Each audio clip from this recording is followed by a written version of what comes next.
and we discuss the department budgets, we discuss performance metrics, we discuss whether the manager feels that there are sufficient resources to be able to perform their mission, what sorts of things the manager feels should be added if possible, and in each time our challenge is to address those concerns with the very limited resources that are available to us in each year's budget. So as we go through that process of discussing some of the operational challenges facing each of our city's departments, I would just ask members again to be mindful of the need to ensure that we have a balanced budget and ensure that we maintain our discipline that we have exercised over recent years in maintaining a strong reserve fund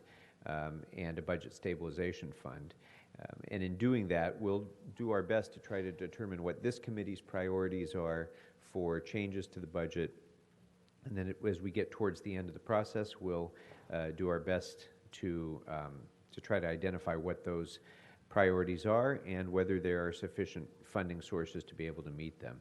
But keep in mind that as we go through this process, the best people to answer the questions that we may have about those priorities will be seated in front of us, and they should be ready to answer most of the questions that we'll be presenting to them. So wherever possible, if we can get an answer during these hearings rather than asking for a report back, it will be very time efficient for our staff and for the departments if we're able to get those answers without resorting to the need for a report back. That being said, as you all know, we've refined the memo process over the years, and it's still maybe a bit imperfect, but we've done a pretty good job of reducing the number of memos that we get back. And as in past years, we will be limiting the memos that we consider in this hearing to those that have immediate budget impact in this fiscal year. Anything else will be considered a special study, which we will defer for later consideration by the Budget and Finance Committee. Just for context, last year we created requests for 133 budget memos and 113 special study memos. Hopefully we can bring that number down a little bit, but keep in mind that we're only going to be considering those memos that have an impact on the immediate budget. So after today, and with the beginning of each session, each of your offices will receive a draft list of the memos that have previously been requested. You'll be given an opportunity to make any amendments or clarifications, which I would ask you to do very promptly so that we can have a complete and corrected list before us before the following day so that staff can get to work on them. So I think that's all I really needed to cover for now. Just for this, so the public understands, we'll be taking a series of departments each day. Today, I hope to get through the mayor's budget presentation, the CAO's budget presentation, the departmental presentations by the Office of Finance and Treasurer, the City Attorney, the City Controller, the City Ethics Commission, Personnel, and Economic and Workforce Development. And it'll be my goal to get through all of that prior to 7 o'clock this evening. So yes, thank you. Well, we've been pretty good about meeting that 7 o'clock deadline. I think we've only missed one time, so we're going to try to stick to that discipline again this year. So I should also note for the members of the public that we're going to be meeting over the course of the next 2 weeks. Start time will vary, depends on whether we have council that day and other factors. So pay attention to the agenda and any updates to that. But this, despite being over the course of several days, this is one meeting. It is a single agendized hearing, and so the rules regarding public comment and so on will treat this as one meeting. So I'm going to take general public comment today, but and when I say general public comment, I mean comment that might be related to topics other than the 2018-2019 budget. Today is the only time I'm going to be taking general public comment. In my discretion, I may I may vary from that as we go forward, but no person will be allowed more than 1 minute over the course of this entire hearing on non-budget related general public comment.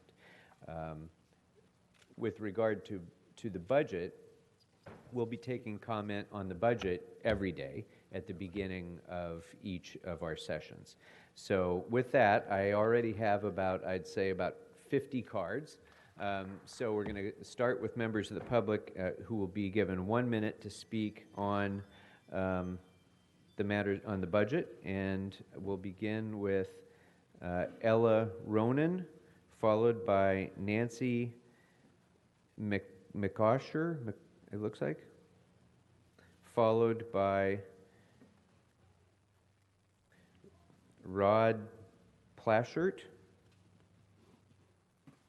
followed by Stephen Mctoyer.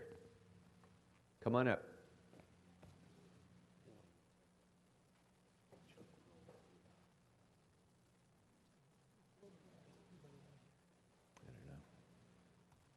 Hi, good morning. My name is Ella. I'm with LA in Sync at the California Community Foundation, and I'm here representing a funders collaborative that is very much in support of any dedicated funding going towards census. And I know I might have miswritten and put general, but it is about the budget. We see a deficit in funding for especially CBO outreach, on the ground enumeration support for the 2020 census. And we, as a philanthropic entity and with our philanthropic partners, are ready and committed to dedicating philanthropic funding to increase on-the-ground enumeration, and hope that we can join hand in hand with the city and ultimately also with the county in really supporting these CBO efforts to make sure that we have an accurate 2020 census count, LA County being the hardest to count county in the country. And so we outreach our hands in partnership, and we hope to have your support as well. Thank you very much. Thank you. Our next speaker is, I'm sorry, I couldn't make out the first name. Last name is Plashert, followed by Stephen Mctoyer, followed by Carrie Mccullough. She does. My name is R.D. Plashert, and as a registered Los Angeles voter, a senior disabled citizen who is currently unsheltered, I would like you all to look to the issue of putting $20 million to opening emergency shelters in Los Angeles, 6 of those which need to be exclusively designated for women, working women, senior women such as myself, and women with children. Thank you very much. Thank you. And folks, I get it, but it's going to prolong the meeting if we do that 40 or 50 times. So I'd ask that we maintain order in the chamber. Let's go ahead and hear from, is it Nancy Mccullough? And followed by Stephen Mctoyer, followed by Carrie Mccullough. Hi, so my husband and I have been going down to Skid Row with Monday Night Mission. There we've met an 80-year-old woman who is regularly beaten up. The other night when it was 50 degrees and we were rushing home to turn on the heater because we were freezing from the fleece jackets we were wearing, we saw senior citizens sleeping on cardboard with nothing to cover their bodies. Just last night we saw a woman talking to herself, clearly needing mental care, but instead being maced by police. It seems like every other week we're hearing about another woman dropping dead on our streets. This might seem just like a sad reality, but my husband, who's from Russia, he's completely shocked, and he asked me, the U.S. is the richest, most powerful nation in the world. LA, it's City of Dreams. How is it that just blocks from the Walt Disney Concert Hall, there is this hell on earth? Skid Row is a scene that we can expect from third world country, or in a country in the middle of war. We have none of these excuses. I just want to say that I want to support the She Does movement and the proposal to house women, specifically for women. Thank you. Thank you. All right, our next speaker is Stephen Mctoyer, followed by Carrie Mccullough. Good afternoon, Council. My name is Stephen Mctoyer. I'll try to be as brief as I can with the 1 minute. I'm a Los Angeles native. I was born and raised here. I've been here my entire life. On my birthday 2 weeks ago, we slept outside in tents in solidarity with our homeless here in the LA community. My understanding is we have over 30,000 homeless women. I have a mother. Everyone here has a mom. Everyone here has aunties. Everyone here has a grandmother. When I was out there feeding the homeless last night, I thought to myself, these faces are the women that we know, and something has happened, and they're on the street, and we need to get them off the street, and we need to do everything that we can. So I'm here to plead and ask for your help, because you're the ones who can help us get the $20 million to start the process to remove these women off of the street. So we really, really appreciate your time, and we definitely appreciate your help. Thank you. Thank you, sir. Happy birthday. Our next speaker is Carrie Mccullough, followed by Eric Previn, followed by Megan Ortiz. Thank you, Mr. Chairman, members of the Budget and Finance Committee. My name is Carrie Mccullough. I'm the Chief Program Officer of REDA. We are the co-lead of the LA Rise program with the Economic and Workforce Development Department. We're very grateful for your support and the Mayor's initial proposal to fund the LA Rise program at $1 million for the coming fiscal year. However, I'm speaking on behalf of sustaining the funding for LA Rise at the 2017-18 level of $2 million. LA Rise is an employment partnership providing paid transitional employment and services to a majority of homeless and at-risk homeless individuals for jobs. To date, over 1,400 individuals have been provided with transitional employment, and 400 have moved on to competitive employment. Last year, the program exceeded its goal, placing 65% of enrolled participants into competitive employment, and we anticipate that trend to continue. I would just like to say that if the committee were to sustain the LA Rise program from the prior fiscal year, there would be 175 people who could be served that otherwise will not be served with the reduction in budget, nor will we be able to continue to provide legal services and technical assistance to our social enterprise partners. Thank you for your support. Thank you very much. Our next speaker is Eric Previn, followed by Megan Ortiz, followed by Rob Kwan. Thank you, Councilmember Krikorian, and maybe we could get Mr. Kretz a phone book. I want to say that we need some money to make it so that public speakers can be seen on Channel 35. This is a real problem. Why are the speakers so small that people have come down here to advocate for themselves? This is a precarious budget. A third of the city renters are severely burdened, and LA is the 6th most unaffordable big city, but cities like New York and San Francisco have seen wages rise alongside those escalating costs. We have no increase for pension contributions in this budget. We have no employee increases in this budget. I believe SEIU is up in just a month or so. And if the gas tax is repealed, we're going to face another $36 million or $33 million hit, plus all the escalating liability that we keep gagging on annually. And where is Englander, by the way? I don't see him today. Look, reducing the number of budget memos is important. Reducing the number of public comments, less important. And I would ask you to take more than 60 seconds from speakers during this meeting. Thank you. Our next speaker is Megan Ortiz. Folks, I'm sorry. I'm not going to have disruptions of this meeting. We've got a lot of ground to cover, and it's going to run that way. Megan Ortiz, followed by Rob Kwan, followed by Dolores Espinoza. Hi, good afternoon. My name is Megan Ortiz, Executive Director of Edepska. We operate 4 out of the 7 day labor centers funded by the City of Los Angeles. We are certainly pleased that this year we are in the mayor's budget. However, we are at the same amount of money, $750,000 for 7 day labor centers, and that amount of money has not changed over the last number of years. Just this fiscal year alone, our 4 day labor centers have placed people at 15,804 jobs. So we exist at the intersection of immigrant rights and worker rights, and also a lot of the other issues that we're going to be hearing about today, including mitigating homelessness. Every day that a worker is able to find a job through our center means a day that he can pay his rent and support his family. So we would ask that you increase the amount of funding to previous levels of $1.5 million for all 7 day labor centers across the City of Los Angeles. Thank you. Thank you. Our next speaker is Rob Kwan, followed by Dolores Espinoza, followed by Alejandra Marroquin. Rob Kwan, lived in District 1. All things considered, this is actually my favorite council committee. I respect that you have to dig deep into the issues, ask really good questions, and be a voice of fiscal responsibility. It forces all of us coming to you with good ideas to understand the realities we face. Yet I must acknowledge the elephant in the room of any budget discussion, LAPD's drop retirement program. While it's not a problem of this council's creation, it is this council's duty to address it.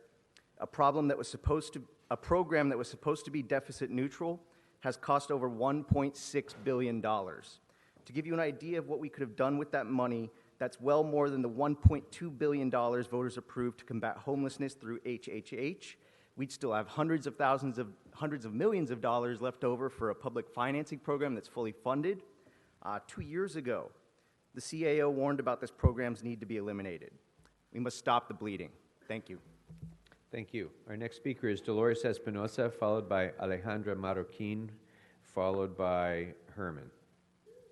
Muy buenas tardes a todos. Mi nombre es J. Dolores Espinosa y vengo de Downtown World Center, aquí de Los Ángeles.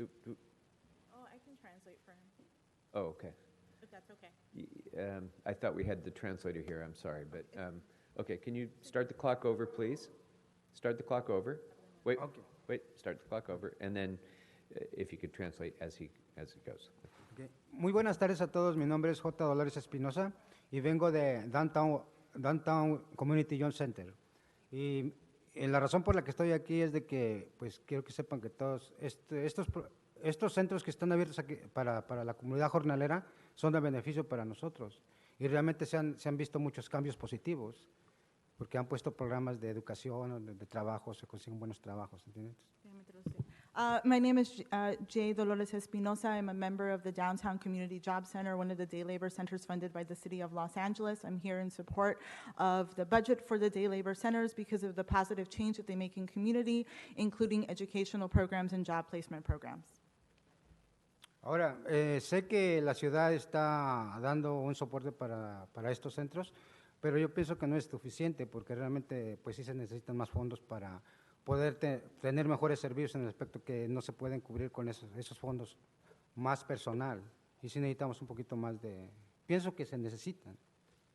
And while we are very happy that we're included in the mayor's budget, we definitely could use some more money, for example, in the areas of staffing where we only have one staff person per each day labor center.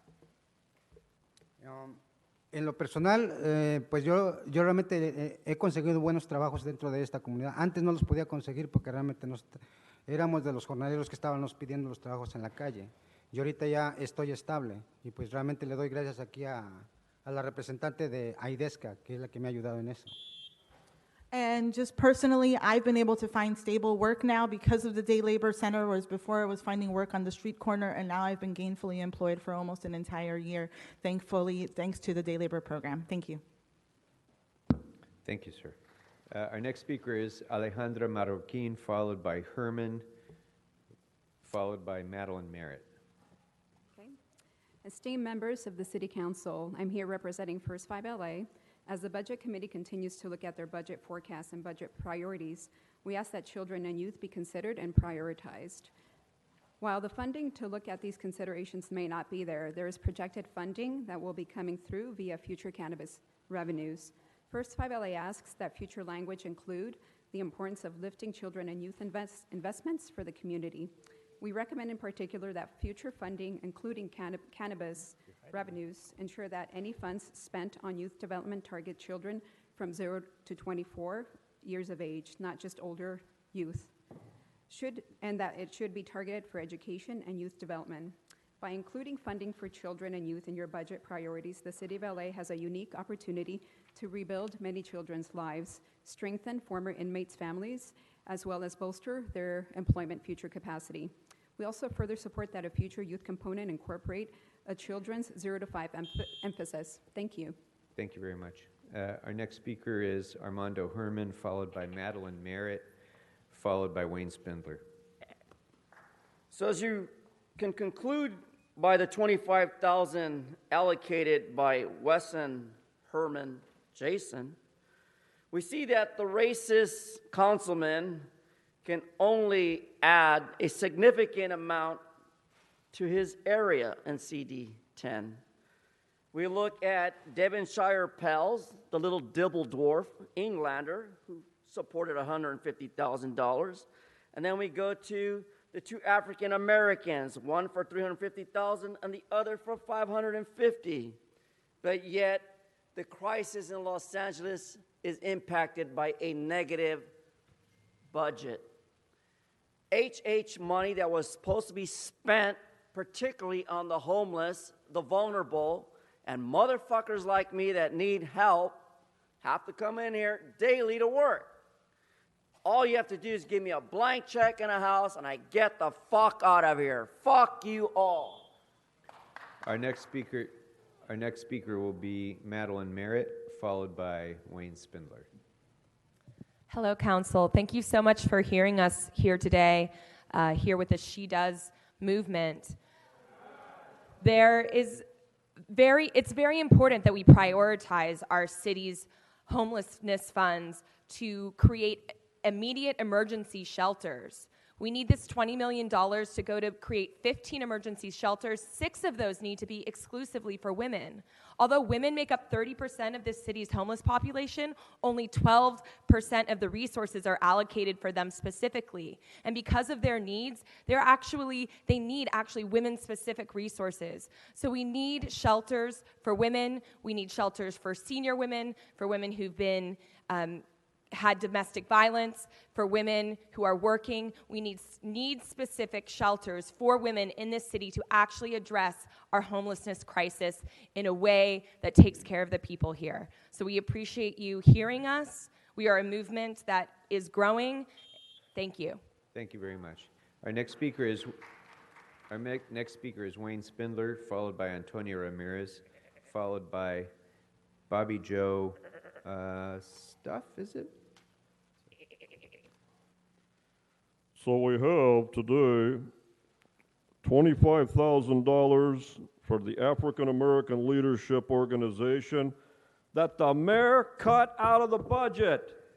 Every other one of these projects that's not African American gets at least $150,000 on this list that you, the committee, proposed to publish today. You're discriminating. Look at this panel. There's not a woman on this panel. There's not a person of color on this panel. Fuck this panel. All a bunch of wealthy Jews, white people, and you're giving a lousy $25,000 fucking dollars to the African American Leadership Council. Fucking bullshit. They want $125,000, and you give them a lousy $25,000. You guys are just like the jury. You put Bill Cosby in jail. You put any black man in jail. You racist motherfuckers. Give them the money. Give the African community the money they need for the homeless and other issues. You racist motherfuckers. You're done. Move on. And since I know there's a lot of people who are here probably for the first time, Ms. Ramirez, just give me 1 second, please. There's a lot of you who are here probably for the first time, and so I just want to let you know that sometimes members from the public use harsh language. Sometimes members of the public will say things that are, patently offensive, and for that I apologize to the members of the public who must endure that as we take our public comment. But I won't tolerate disruptions in the meeting. And Mr. Spindler, I just heard you. If I hear you again, you are gone in a New York second, believe me. And anybody else who disrupts this meeting is gone as soon as I determine that you're disrupting the meeting. So that's going to be the only warning that I give to you and Herman and the others throughout this. I gave you your warning right now. You know what? You're disrupting the meeting. Mr. Herman's done. Mr. Herman's done. Please escort him to the door.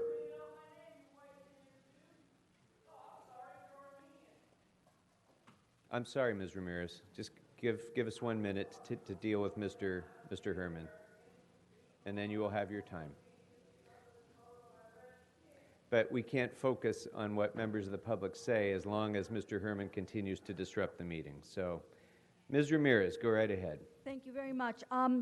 As a homeless woman by design, I live on the streets and I have a tent. I live in La Pasita, Olvera Street, which is a zone of danger. I welcome the LAPD, Sheriff's Department, DEA, ATF, INS, and ICE to pick up all the wetbacks and gangbangers, racist, hate-mongering wetbacks and gangbangers. The bulk of the crimes, ladies and gentlemen, are committed by Latino wetbacks and gangbangers. I live this torture daily. If it's not being vandalized, being slapped, attacked, and beaten in the bathroom and outside my tent or on my tent, on a daily night, terrorized every freaking night and day, and I go through struggles daily. So therefore, I welcome ICE, whom I love. We want to enforce the rule of law, and that is deportation. And we're asking the city of Los Angeles to enforce the rule of law and keep us safe, not compromise public safety, but keep us safe. Stop the crap and beating us around and putting us on the street when we have not committed a crime. God bless Donald Trump and God bless America. Thank you. Your time is over. Your time is done. Our next speaker is, folks, I know, this is why I told you you're going to hear things that are offensive. We can't disrupt the meeting, please. Bobby Joe Stuff, followed by Claudia Perez, followed by Mel Tilakaratne. Good afternoon. Good afternoon. So, I need you guys to imagine with me, okay? Imagine that sometimes you see people who aren't really there. And sometimes those people ask you to do things. Imagine that you come home one day and the person you love the most in the world beats the shit out of you because you bought 2% milk when you know they love whole. All right, that's what these people are dealing with. I don't have to imagine it because I lived it and because I dealt with it. And the only person I trusted, the only people I knew to get myself out of that were people who had come up out of that darkness like me. I needed people like me and a women's crisis center specifically to help me and to get me back on the path I needed to be. Because she does deserve protection. She does deserve shelter. And when you're on these streets, you are afraid all the time. You're always afraid. You're always scared. We have to fight for these people, so please listen to what we're laying out here. Thank you. Thank you. Our next speaker is Claudia Perez, folks. Our next speaker is Claudia Perez, followed by Mel Tilakaratne, followed by Carlos Marroquin. Good afternoon, City Council. I'm here in support of She Does. We're here to ask you guys to please support and establish shelters in 15 districts, especially if you can please allocate the $20 million exclusively for 6 shelters for our women that are on the streets. Women over 62, working women, women with kids, and domestic violence women. And I tell you this, guys, because I am always on the streets, constantly helping these women, and they call me instead of 911 because they know that if they call me, they're going to get the support at least to help get these guys away from them. This is what I experienced the other day, and it was very emotional for me to be there and help these women not get raped, because that's what's happening right now on the streets. Please open up more shelters. We desperately need them on the streets. Please open them. Okay, our next speaker is Mel, followed by Carlos Marroquin, followed by Brenda Gutierrez. Council members Blumenfield, Karaoke, and Corretz and Bonin. As you all know, our current shelter system is a mess. What you see here with all these people coming in is a shift change from the people of LA who want something better. Let's give them something better. Let's give the women on our street something better. Let's go towards exclusive shelters. Shelters focused on needs like for working women, older women, and women with kids. And let's create shelters that actually help people get rehabilitated. So please make sure this budget passes with the $20 million allocation towards crisis shelters. Please work in your districts to say yes to need-focused shelters for women, and we will be there to support you. I give you my word, and when I say she does, that means they will be there at your community hearings to support you to open shelters for women. Thank you. Thank you. Our next speaker is Carlos Marroquin, followed by Brenda Gutierrez, followed by Gloria Garcia. Good afternoon, members. Good afternoon. I'm sorry I have a really bad throat right now, but I'm here to support the homeless women of Los Angeles and their children who are currently homeless and suffering out there. Yesterday, I happened to speak to a friend of mine that I befriend while she was losing her home. Her name is Harley Rue. She spent 18 months on the streets. She's disabled. She suffered so much out there. She was sharing with me some of her stories. Unfortunately, she could not be here today. But I tell you, the streets are not friends to women, and we need to get them out of there. We strongly urge you to please provide those 6 shelters for the women. Thank you. Thank you. Our next speaker is Brenda Gutierrez, followed by Gloria Garcia, followed by Lisa Marinava. Hello, my name is Brenda. I am a member of the American Indian Movement, SoCal, and an organizer with Me Too March International. The Me Too movement has put the spotlight on the sexual assault and harassment towards women, and it has made all of us want to fight harder against it and hear the stories of everyone, but especially of those whose voices still aren't heard, our homeless women. The difference between the women that participate in the Me Too movement and the women that are homeless is that when they speak, no one really listens. These women are already in the margins of society and in the margins of our minds. So to the very least we can do is see and try to acknowledge their reality. It's time for a change because she does deserve shelter and protection, and she does deserve to be heard and seen just like the rest of us that have come out to tell our Me Too stories. As I have become more involved with our homeless community, I have learned that for our homeless women, it's not if they will get raped, but when. $20 million for more shelters will offer them more protection from the dangers that they face every day and every night. She does. Thank you very much. Our next speaker is Gloria Garcia, followed by Lisa Marinava, followed by Lori Delgado. Good afternoon. Good afternoon, council members. I'm Gloria Garcia, and I'm here to represent the She Does movement. Like Mel said, we'll be there at a public hearings in support for you to actually establish these 15 shelters in all 15 districts of Los Angeles, with a minimum of 6 exclusively for women who are working, senior women, women with children, transgender women, and women who have suffer from domestic violence. We will be there for you if you support this, and we will also be there for you if you actually start creating this, because this is a matter of concern. This is a crisis in our city, and we need to take matters in actions. Thank you. Thank you. Our next speaker is Lisa Marinava, followed by Lori Delgado, followed by Julie Bailey. She does. Council members, we need you to say she does and save our women. We need you to allocate $20 million for shelters exclusively for women. Women who are senior women, working women, and women with kids. I'm the operations coordinator for the Shower of Hope, a homeless mobile shower throughout LA County. Weekly, I have single moms with their children living in their cars, children as young as 4 months old. 4 months old. We have women who come to the shower purposely to deter men from raping them and assaulting them. It is crucial that you allocate this money for our women. Do it for the 4-month-old. This could easily be your child. Do it for the women who are raped regularly. You will be saving lives. She does. Hey, ma'am, what was your name again? I'm sorry. What was your name again? My name? Yeah, I lost track. My name is Lisa Marinava. Okay, thank you very much. So our next speaker is Lori Delgado, followed by Julia Bailey, followed by Marco Flores. Hello, I'm Lori Delgado, part of the She Does movement. I'm from District 50, Santa Monica. You know, last year, this year, we stepped up the community and raised money for 2 seniors. One is still homeless. And, you know, it's very important that we allocate this $20 million, which is a drop in the bucket, exclusively for women. You know, we shouldn't have to raise money, and I myself and another woman in Pacific Palisades took in a homeless woman. You know, that's your job. That's the city council's job. That is the mayor's, clear across the board in the LA counties. I definitely believe we should go to other cities in the LA counties and duplicate what the hashtag She Does movement has provided, and that's urgency, which is we're not seeing in the LA counties, but definitely, you know, it's a travesty that, you know, living in Santa Monica, it's a beautiful city, but we're stepping over our homeless people. Thank you so much. Our next speaker is Julia Bailey, followed by Marco Flores, followed by Biren Taubman.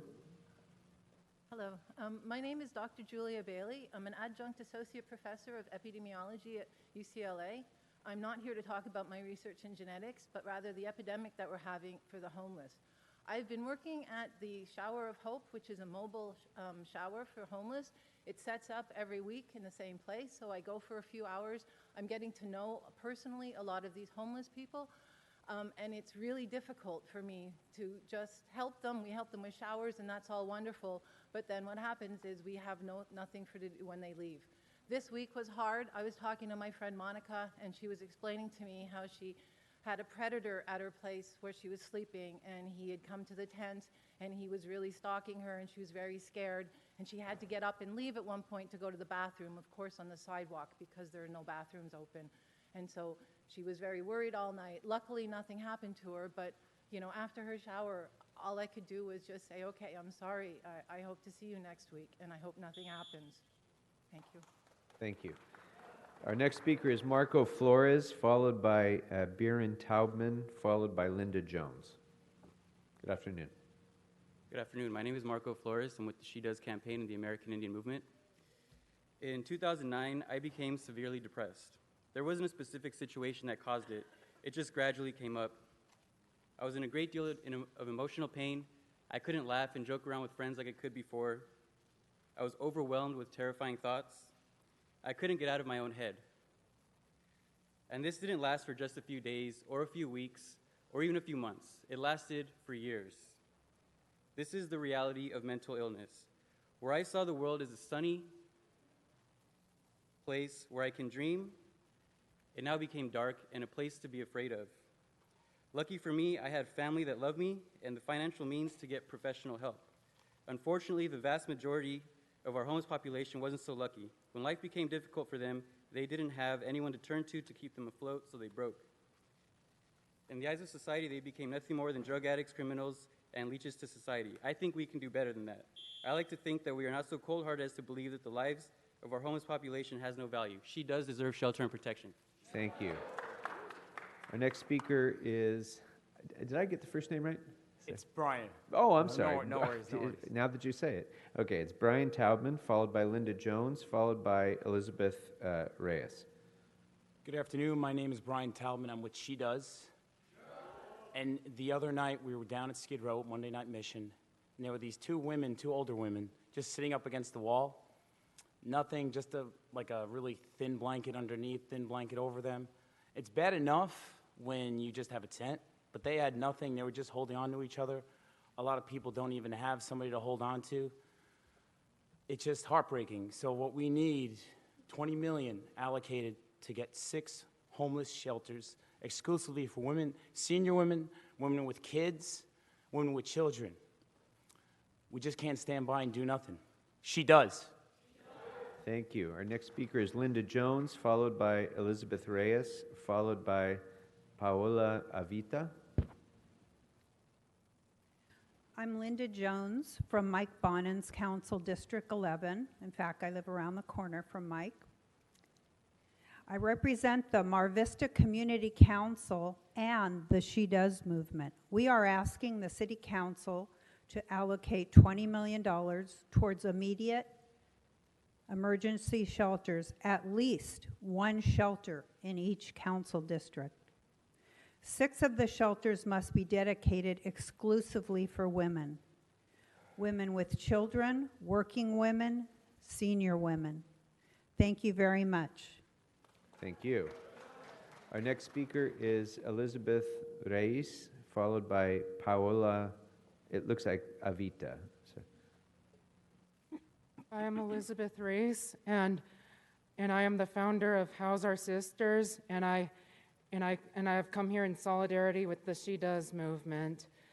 In addition to the requests that the She Does movement has requested for homeless shelters, and I would also like to request 3 shelters for the LGBT community, including a rape shelter for LGBTQ women.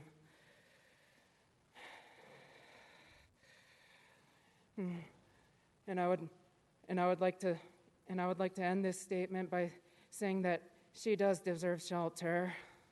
Thank you. Our next speaker is Paola. Did I get it right? Is it Avita? Paola Paola Ariza. Okay, followed by Sebastian Montoya, followed by Zochitel Valerio. Okay. Hi, my name is Paola Ariza. I'm here to speak on behalf of the She Does movement on the importance of allocating the $20 million that you have in your funds to shelters for the homeless people, but also specifically for women. Women are at higher risk for violence and sexual trauma on the streets, and they have different needs than other people, and they should have shelters specifically to help them address those needs. If you have a hearing in your district, we'll come and speak for you on the urgency of this matter, because we believe that this is very important and we want your support in getting women in shelters immediately. Thank you. Thank you. you. She does. Our next speaker is Sebastian Montoya, followed by Zochitel Valerio, followed by Jen Simone. Good afternoon. Good afternoon. Thank you for being here, and thank you for allowing our voice to be heard today. I am an American veteran here to represent the She Does movement. We are asking for $20 million to be allocated for 15 shelters, emergency shelters, 6 exclusively to be opened for women, especially women who are over the age of 62, working class women who are sleeping inside their cars, which is not a safe environment at all. And we are also looking for sheltering of women who have children on the streets. I am a transplant, and I've been in LA for 10 plus years. I have been going to Skid Row for 10 plus years. And the first experience I had in Skid Row was feeding a family with 3 children, 3 little girls, and that really broke my heart. As an American veteran, I think this is a disgrace. And She Does will be here to support you, but She Does will also be here to not support you, especially Mayor Garcetti. If he wants to become the President of the United States, he needs to put his mouth where his acts are. Thank you. Thank you for your service. Next speaker is Ms. Valerio, followed by Jen Simone, followed by Dana Beisel. Good afternoon. My name is Sochi Valerio. I'm here with the She Does movement. It is imperative that we allocate the $20 million to open shelters for women, transgender women, women with children, elderly women. It's not enough what we're doing right now, the city. So we need all of you to come together to help us out. And if you do, we can do a lot for you as well. You just need to go down in Skid Row and see what's going on. It's right outside the steps of this building, and the fact that there isn't more being done, it's really embarrassing. So thank you so much for your time today. Thank you. Our next speaker is Jen Simone, followed by Dana Beisel, followed by someone from Valinda who didn't put their name. Hi, Good my afternoon. name is Jen Simone, and I'm here because I've been volunteering for a group called the Shower of Hope, which is affiliated with the She Does movement. And 2 weeks ago, a little girl showed up who was 3 years old, living with her mom and her 6-year-old brother. They had been living in their car for over a year. And that little girl has forever changed me, because growing up, I took for granted that I had shelter, food, all of that. And hearing her sob and be scared to go into a public shower just broke my heart. But thanks to all these people that are here, we have compassion, and we can't just keep walking by these situations.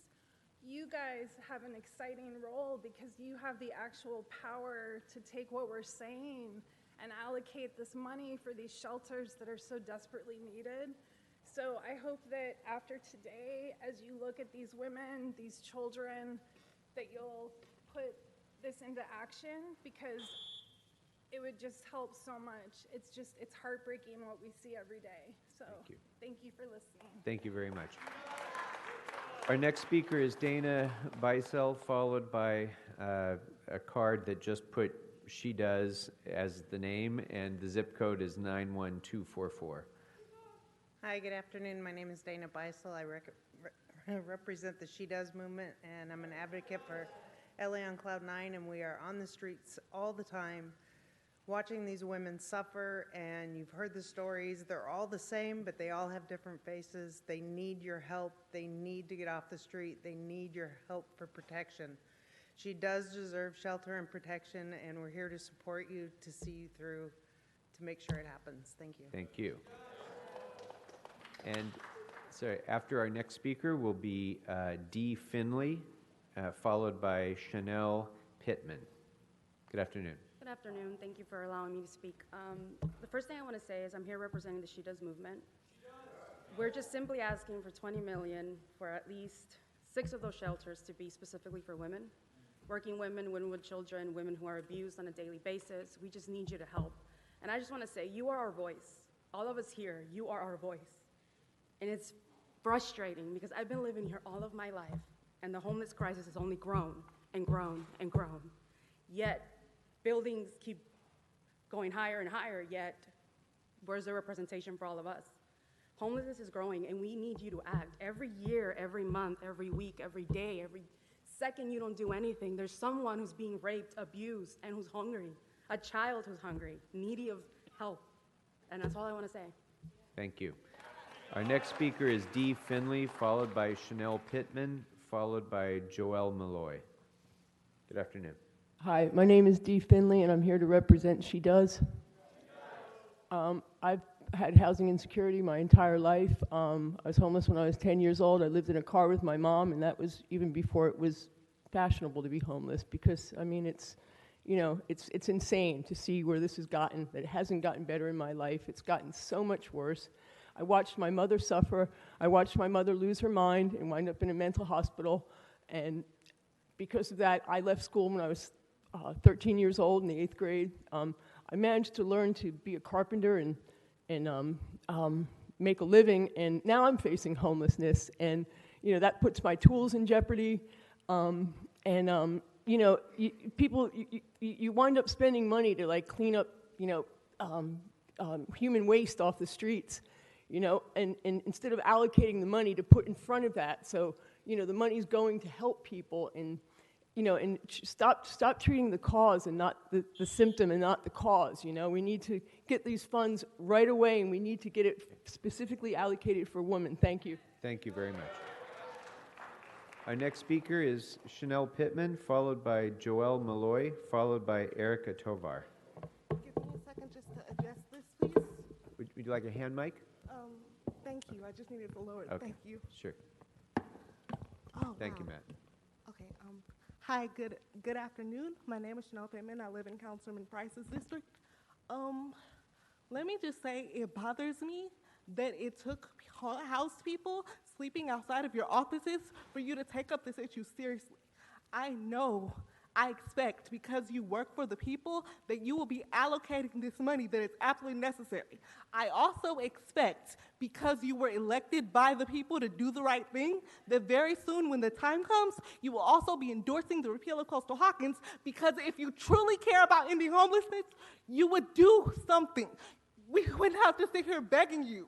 You're supposed to work for us, the people, and this should not be acceptable in a city where you're supposed to make things better.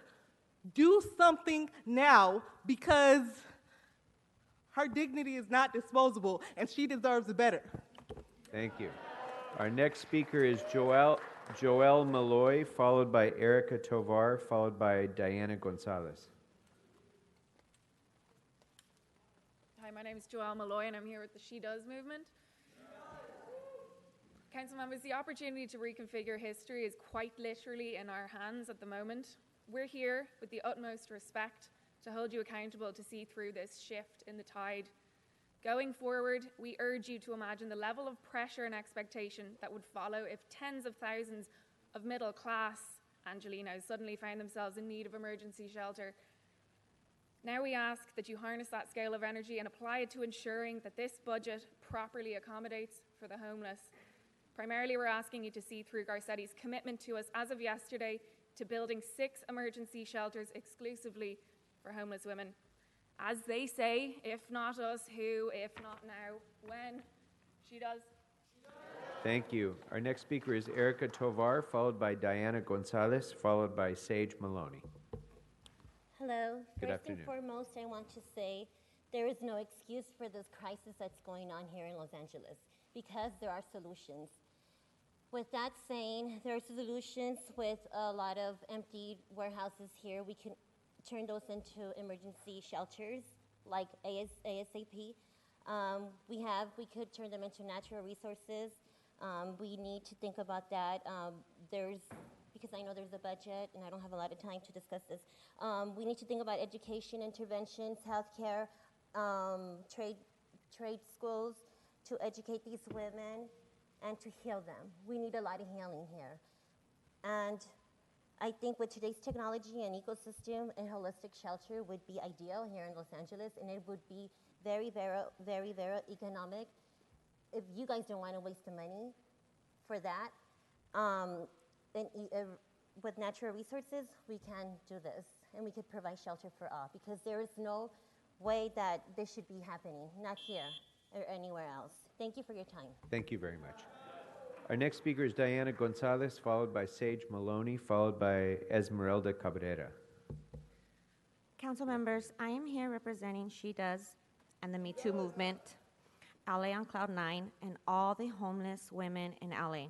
We are asking $20 million towards opening emergency shelters, 6 of those being strictly for women and children.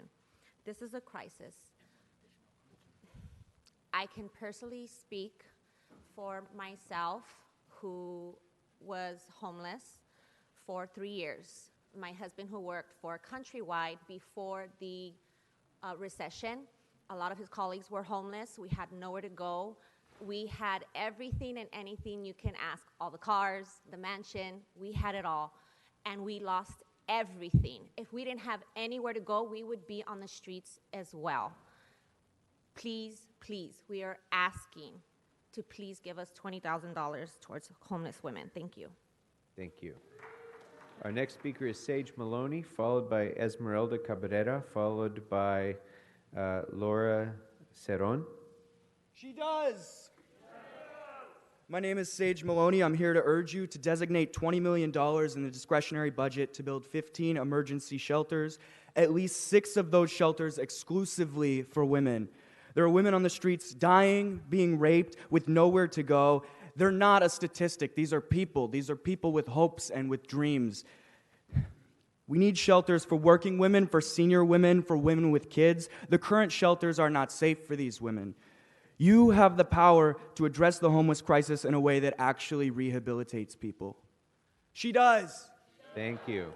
Our next speaker is Esmeralda Cabrera, followed by Laura Cerón, followed by Fiorella Isabel. Hi, my name is Laura Cerón, and I'm here representing the She Does movement. The homeless situation is out of hand. Everybody knows it. You guys have heard today all the stories of, many stories of the homeless women who are most at risk. We're asking you to do your part. This situation can be helped, can be perhaps ended one day if you do your part.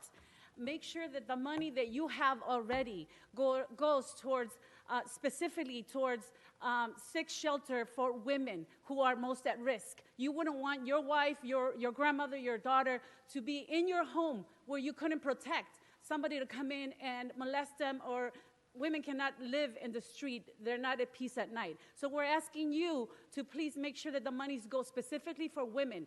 There's a plan in place, okay? Mel and the She Does movement, there's a plan in place. All you have to do is make sure that this money goes where it's supposed to. Thank you very much. We have the backing of Eric Garcetti. Thank you. Thank you. Is Esmeralda Cabrera here? I called Esmeralda Cabrera. No?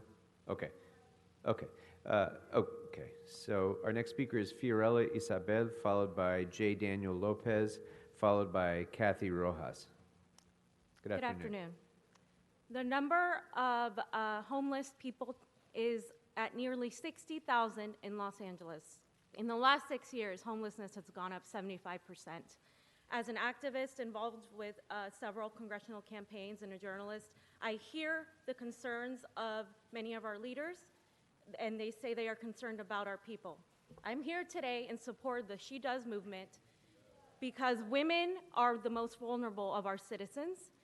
We need $20 million, okay, to house all these women. We need at least 6 shelters exclusively for women.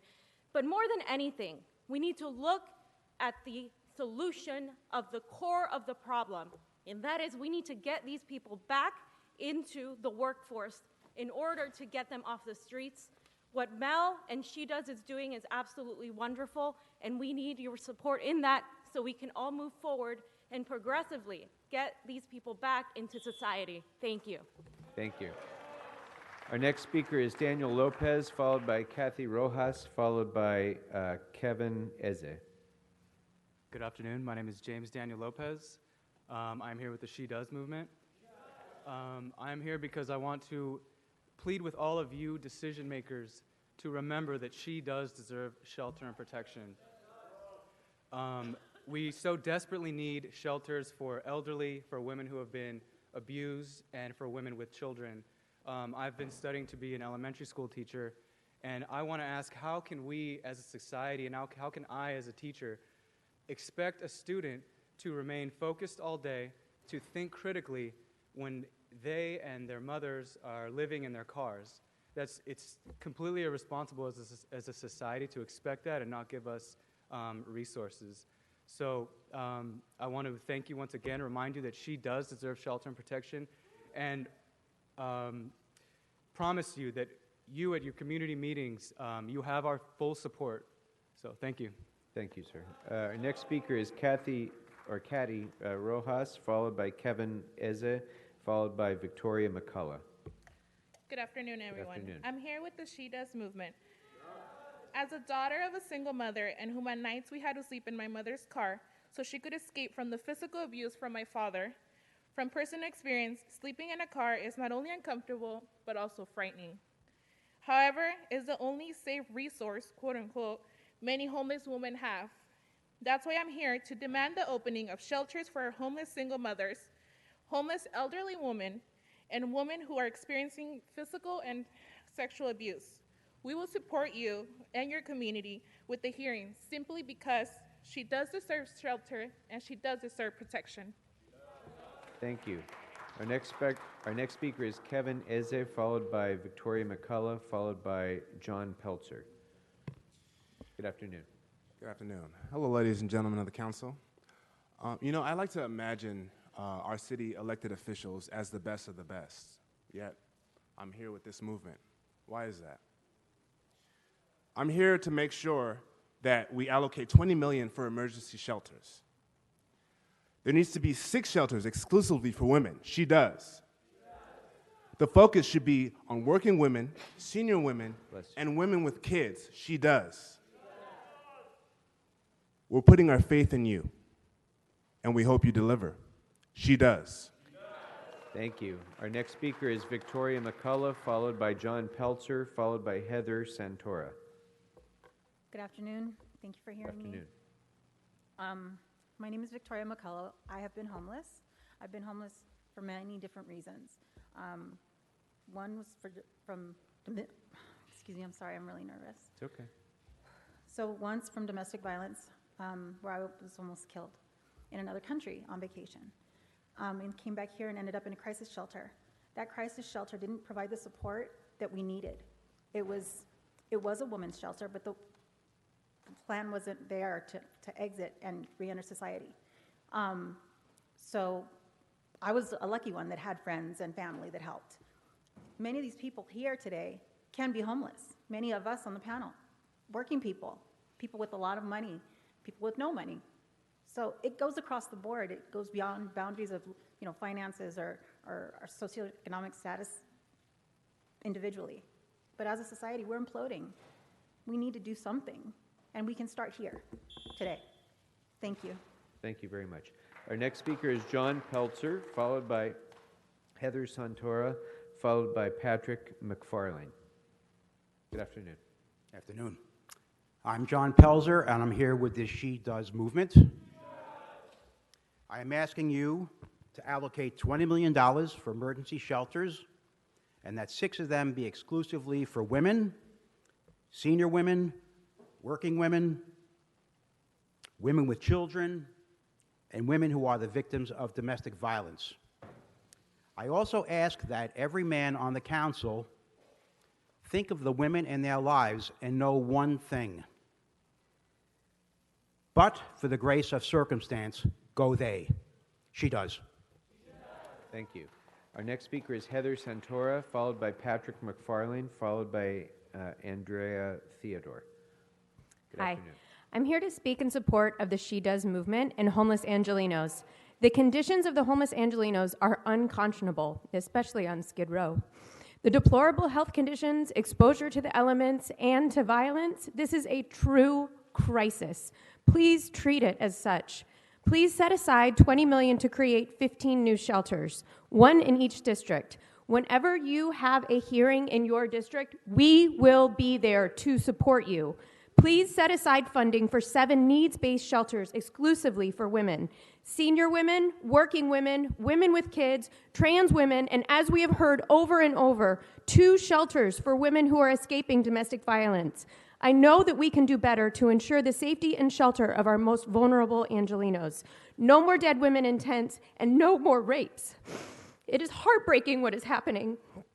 Let's look back at in 2020 and see this day and this budget as the start of a radical shift for the city's homeless. Thank you. Thank you. Our next speaker is Patrick McFarlane, followed by Andrea Theodore, followed by Louise Mabella. Good afternoon. Good afternoon. My name is Patrick McFarlane. I'm representing Crystal Stairs. We're a child development organization in South Los Angeles. I ask that as you consider budget priorities, you prioritize children and youth ages 0 to 24. There is projected funding available via cannabis revenues, and this new funding presents the city with an opportunity to invest in children from low-income communities of color. We urge you to incorporate education and youth development so that children from communities impacted by prior cannabis policies have the resources they need to thrive in Los Angeles.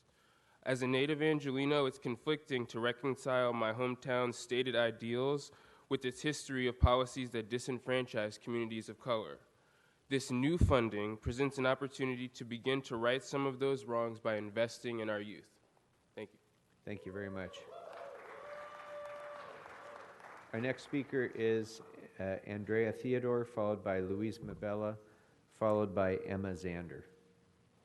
Good afternoon. Hi, I'm here in support of the She Does movement. My name is Andrea Theodore. I'm also a member of the Skid Row Community Coalition, Improvement Coalition. We opened a hygiene center with the help of the city. There are many city lots, city buildings that are sitting vacant on 7th Street that can be used as shelters. The old bin building is sitting empty. You know, we need to shift our priorities and open real shelters. The shelters now are overcrowded, and it's contributing to the homeless crisis. It's keeping people away from getting services. The social workers there are overwhelmed. I've helped women at the Union Rescue Mission take showers. I'm here for my friend Janet. She made it to her 80th birthday. She was homeless in Skid Row with no help from Adult Protective Services. There are private individuals in this room that advocate every week. They know people that have died, women that have died. It's a crisis, and we need to shift our priorities. Thank you. Thank you. Our next speaker is Louise Mabella, followed by Emma Zander, and that is the last card that I have. Good afternoon. Good afternoon, everyone. My name is Louise Mbella, aka Frenchie Senai. I'm an advocate, Skid Row advocate. I contributed to the Skid Row Community Refresh Spot Hygiene Center. I'm here to support She Does, because She Does is the only movement that understands how unsafe shelters are. You need to allocate a budget to revamp shelter policy, make sure that the shelter staff don't just get money, but they treat customers, clients with dignity and respect. You need to allocate a budget for social programs, not just sign a check and here are some shelters. Yes, we do need shelters for all the shelters that She Does movement are representing and are advocating for, but it's crucial that you have a budget for social programs, also another budget for housing retention. Thank you so much. Thank you. And our final speaker is Emma Zander. Good afternoon. Hello. I am here with the She Does movement. I have worked with the homeless on Skid Row for the last 2 years with Monday Night Mission, and She Does is really, really simple.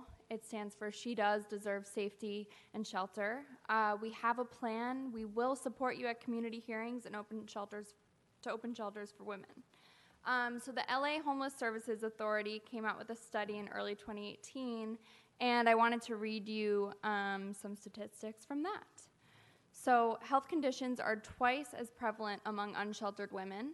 19% of sheltered females said they suffered from serious mental illness, where 40% of unsheltered females said they suffered from the same thing. 7% of sheltered females said they suffered from substance abuse. 22% of unsheltered females struggle with this.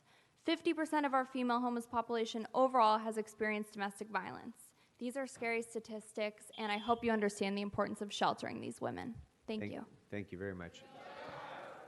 I was just given 2 more cards. I'll take these, and then that's it. They're Nazaret Ramirez, followed by Irina Mesa.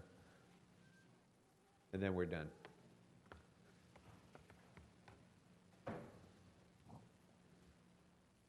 Good afternoon. Good afternoon. My name is Andrea Ramirez, and I'm here with the She Does movement. I'm here to tell you guys that just because these things are not happening to you or people you know doesn't mean that they're not happening. So we really do need 6 shelters for working women, our elderly women, and women who suffer from domestic violence. I volunteer with Monday Night Mission every weeknight, and the things that I've seen happen to women down there are despicable, and we have to stop that now. So we really have to remember that she does deserve shelter and protection. Thank you very much. And now our final speaker will be Irina Mesa. Good afternoon. Good afternoon. I'm here with She Does movement.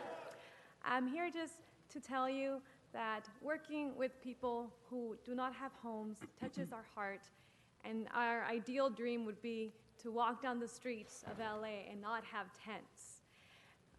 Women are critical to our society, and we believe that housing them and giving them shelter and improving their lives will improve the lives of their children.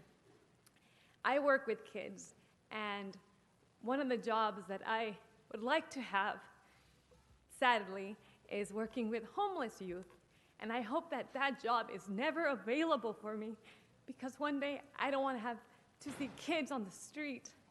So I encourage you to touch your heart and think of these women and do what you can to house them, to give them shelter for our future, and to please thank God for the opportunity that you have to make a difference. Thank you. Thank you very much. Thank you very much. That's my final card, and I just want to thank all of the members of the public for coming down here and participating in the budget hearing. I think it's safe to say that I can speak for all of us who are up here that we share your sense of urgency about the need for shelter for the homeless, and I'm confident that that will be reflected in this budget as we conclude it. So we're not going to disrupt the meeting. So let's go ahead and bring up the mayor's team. Mr. Szabo, if you'd like to come on up and introduce the budget, please.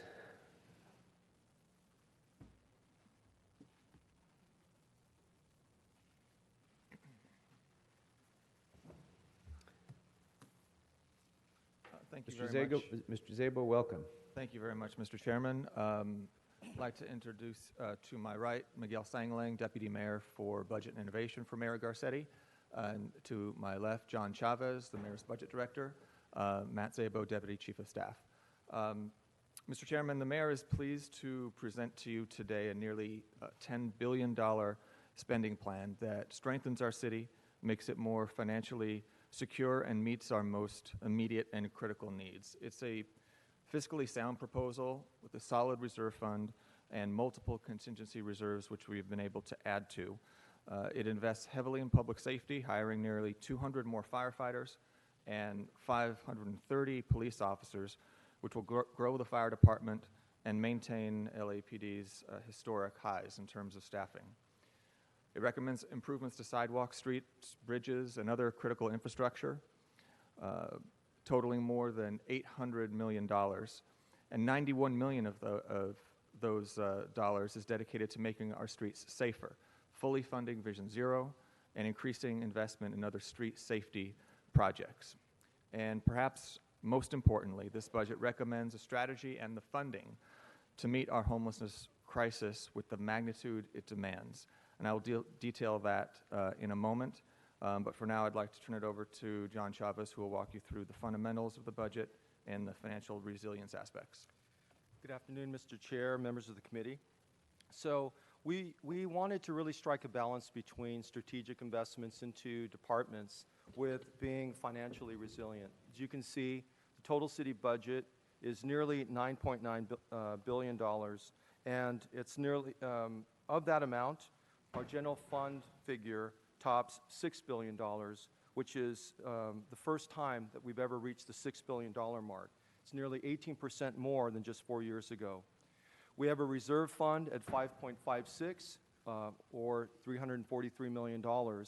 And if you compare the reserve fund today with that of a year ago in the adopted budget, that was at 5.12. So we really tried to supplement that.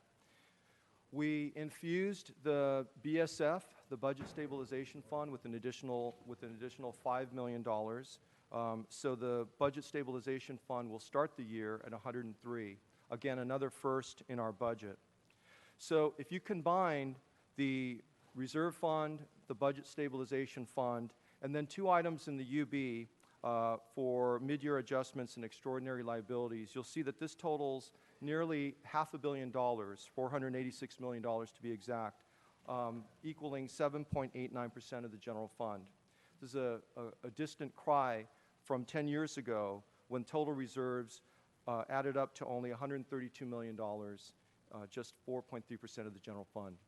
I'm going to kick it over to our Deputy Mayor, Miguel Sangalang, who's going to provide highlights of our infrastructure, innovation, and equity investments. Thank you, John. Good afternoon, Mr. Chair and members of the committee. As John mentioned, the mayor's proposed budget continues to bolster the fiscal reserves of the city.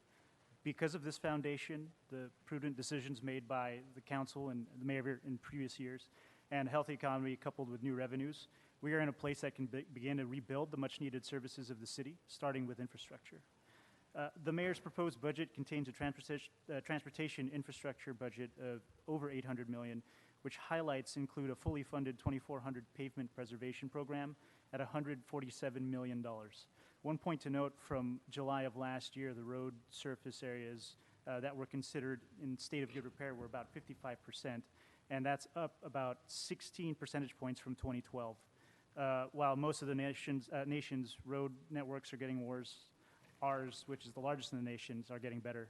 And this will only, this improvement will only accelerate with the expanded street reconstruction program at over $73 million. That includes the 6 complete streets projects, 2 of which will begin construction this year. And those 2 are Roscoe at 3.4 lane miles and Venice at 6.8 lane miles. This budget also contains a $10 million residential street reconstruction program, an increase to the sidewalk repair program to a total of $41 million, and as Matt mentioned, a Vision Zero and pedestrian safety budget of $91 million. Beyond infrastructure, the mayor's proposal also invests in a well-run government. As this committee knows, in the back of the shop is just as important as the front, and in this budget, we really do have a chance to grow and grow smart.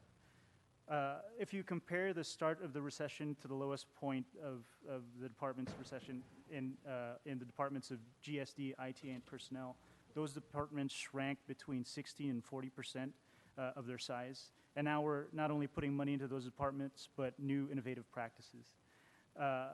And for instance, one of those is online civil service testing. Now, given that 30, 40, and 50% of the workforce is eligible to retire, it's actually imperative that we change how we hire the next generation of civil servants in the city.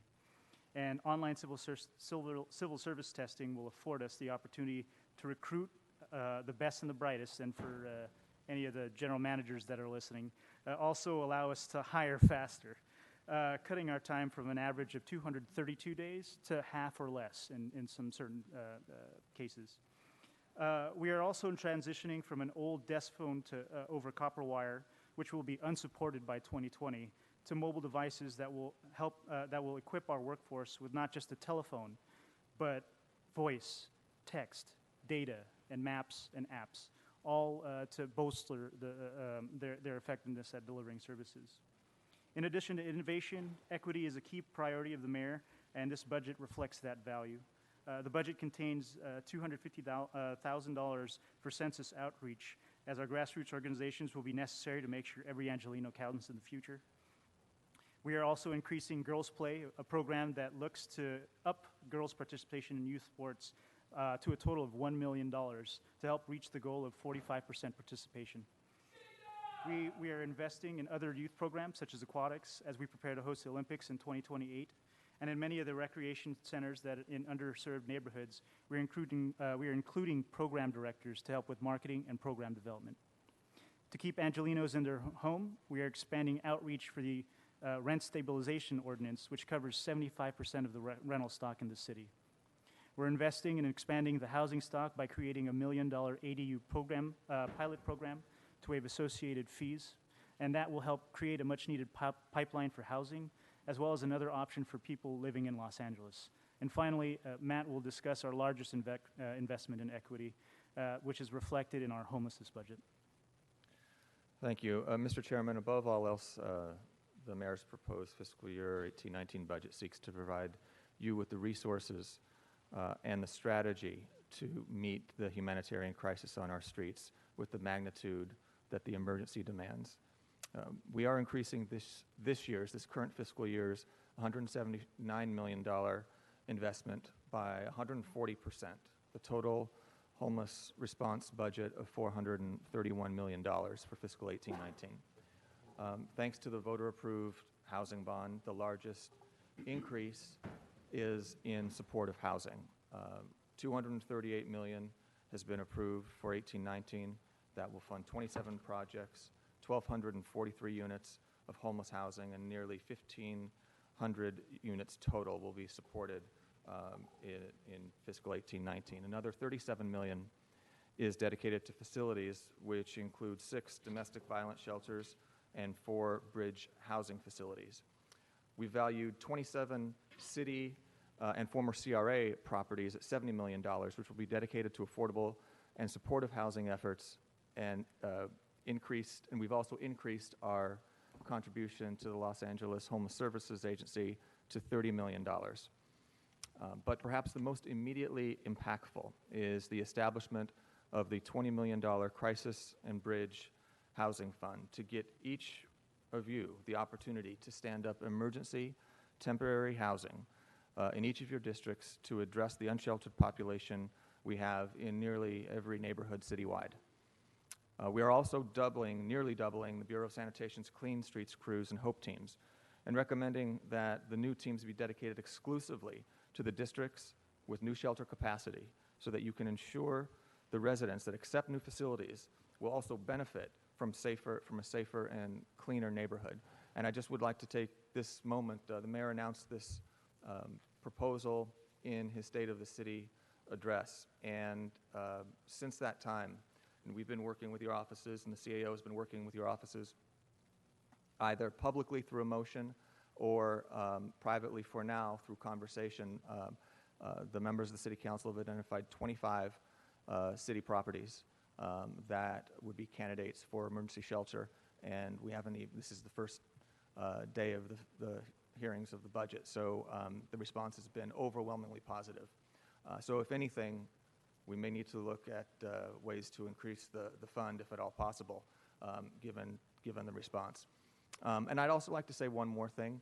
The mayor is recommending this strategy and this emergency crisis housing fund out of the general fund. This is not an HHH program. It is designed with the specific intention to both respond to the immediate crisis we have on our streets and to support our overall strategy of permanent housing as the solution to homelessness. Again, the strategy is based on emergency temporary shelters, crisis and bridge housing. The temporary shelters will be easier to procure, easier to stand up, and more in line with an emergency crisis that we would have if we had a natural disaster. But the temporary aspect is also very important. Temporary structures can't be funded with HHH funding. The establishment of temporary structures will alleviate the pressure on HHH, which is a bond for housing. The more temporary structures we're able to stand up, the less pressure we'll have out of HHH to spend that on other facilities that are not permanent housing facilities. And then the other aspect that's critical about the temporary emergency shelter is that it should be temporary. Homelessness should be temporary. Housing should be permanent. With that, Mr. Chairman, we'll be happy to answer any questions you have. All right, thank you very much. The first question I have is that relates to our revenue projections. And obviously, many of the revenue assumptions proposed in the mayor's budget are based on existing policies that may be subject to change, either internally or externally, and the assumption that policies will be put in place that have not yet been put into place. For example, a billboard policy. So I'd like you to speak a little bit to those concerns. What will be the impact in this budget, for example, if some of the policy assumptions do not take place? What would be the budget impacts if, for example, SB1 were rescinded, and what fallback would the city have if those eventualities were to happen, or if we were to fail to enact policy changes that this assumes? So I'll address SB1 first. As you may have read, I'm sure most of us have read, that looks like it will be on the November ballot for repeal. The way that we've handled that in the proposal in front of you is that we have programmed all $67 million that we would expect to get this year, but half of that, we would, if it were repealed, we would only realize half a year's revenue. We programmed half of the revenue, $34 million, on new projects that would begin on or after January 1. The impact of those would be, the impact of the repeal of SB1, rather, would be that those projects would not happen, or we would have to find additional sources of funding for those projects. So just to be on that, just to be clear, for those critical transportation infrastructure investments, potentially life-saving investments that the mayor is proposing we make, if SB1 were rescinded, there is no other immediate source of funds to backfill those. We would be risking losing the benefit of those programs or having to cut some other programs in order to fund them. That's correct. Okay. That's correct. And in the document, you can see which projects those are and which projects we would lose if it were repealed. On the other items that you cited as it related to revenue that either could be at risk or we have not yet adopted policies to realize that revenue. As it relates to billboards, we did make a conservative assumption on a small package for 6 months of revenue. Obviously there needs to be a public process. A policy has not yet been adopted. The mayor, in his conversations with city leadership, feels like there's a sufficient opportunity to come to an agreement, at least for half a year's revenue. That's why we put in just $13 million for this year. We would expect if we did adopt a billboard policy, the revenue would far exceed that. As it relates to short-term rentals, again, conversations as it relates to the TOT revenue that we are currently receiving and would continue to receive until restrictions were adopted. Again, the conversations are still ongoing. It isn't clear how much revenue impact we would see with some of the policies, particularly the latest round of talks that could mitigate the reduction of the revenue. So we feel like as long as we keep an eye on the policy and we can make adjustments as we need through the mid-year, if it looks like the policy is going to be more restrictive than we expect, we'll have to make adjustments at that point. Okay. Members? Mr. Bonin? Thank you, Mr. Chair. Thank you, Matt and team, for the presentation. I was saying to Mr. Krikorian earlier that I think for most of the years I've been on the council, there's always been sort of a big battle to be had, or that I've geared up for in the budget process. And that was fun. But this year I don't see that.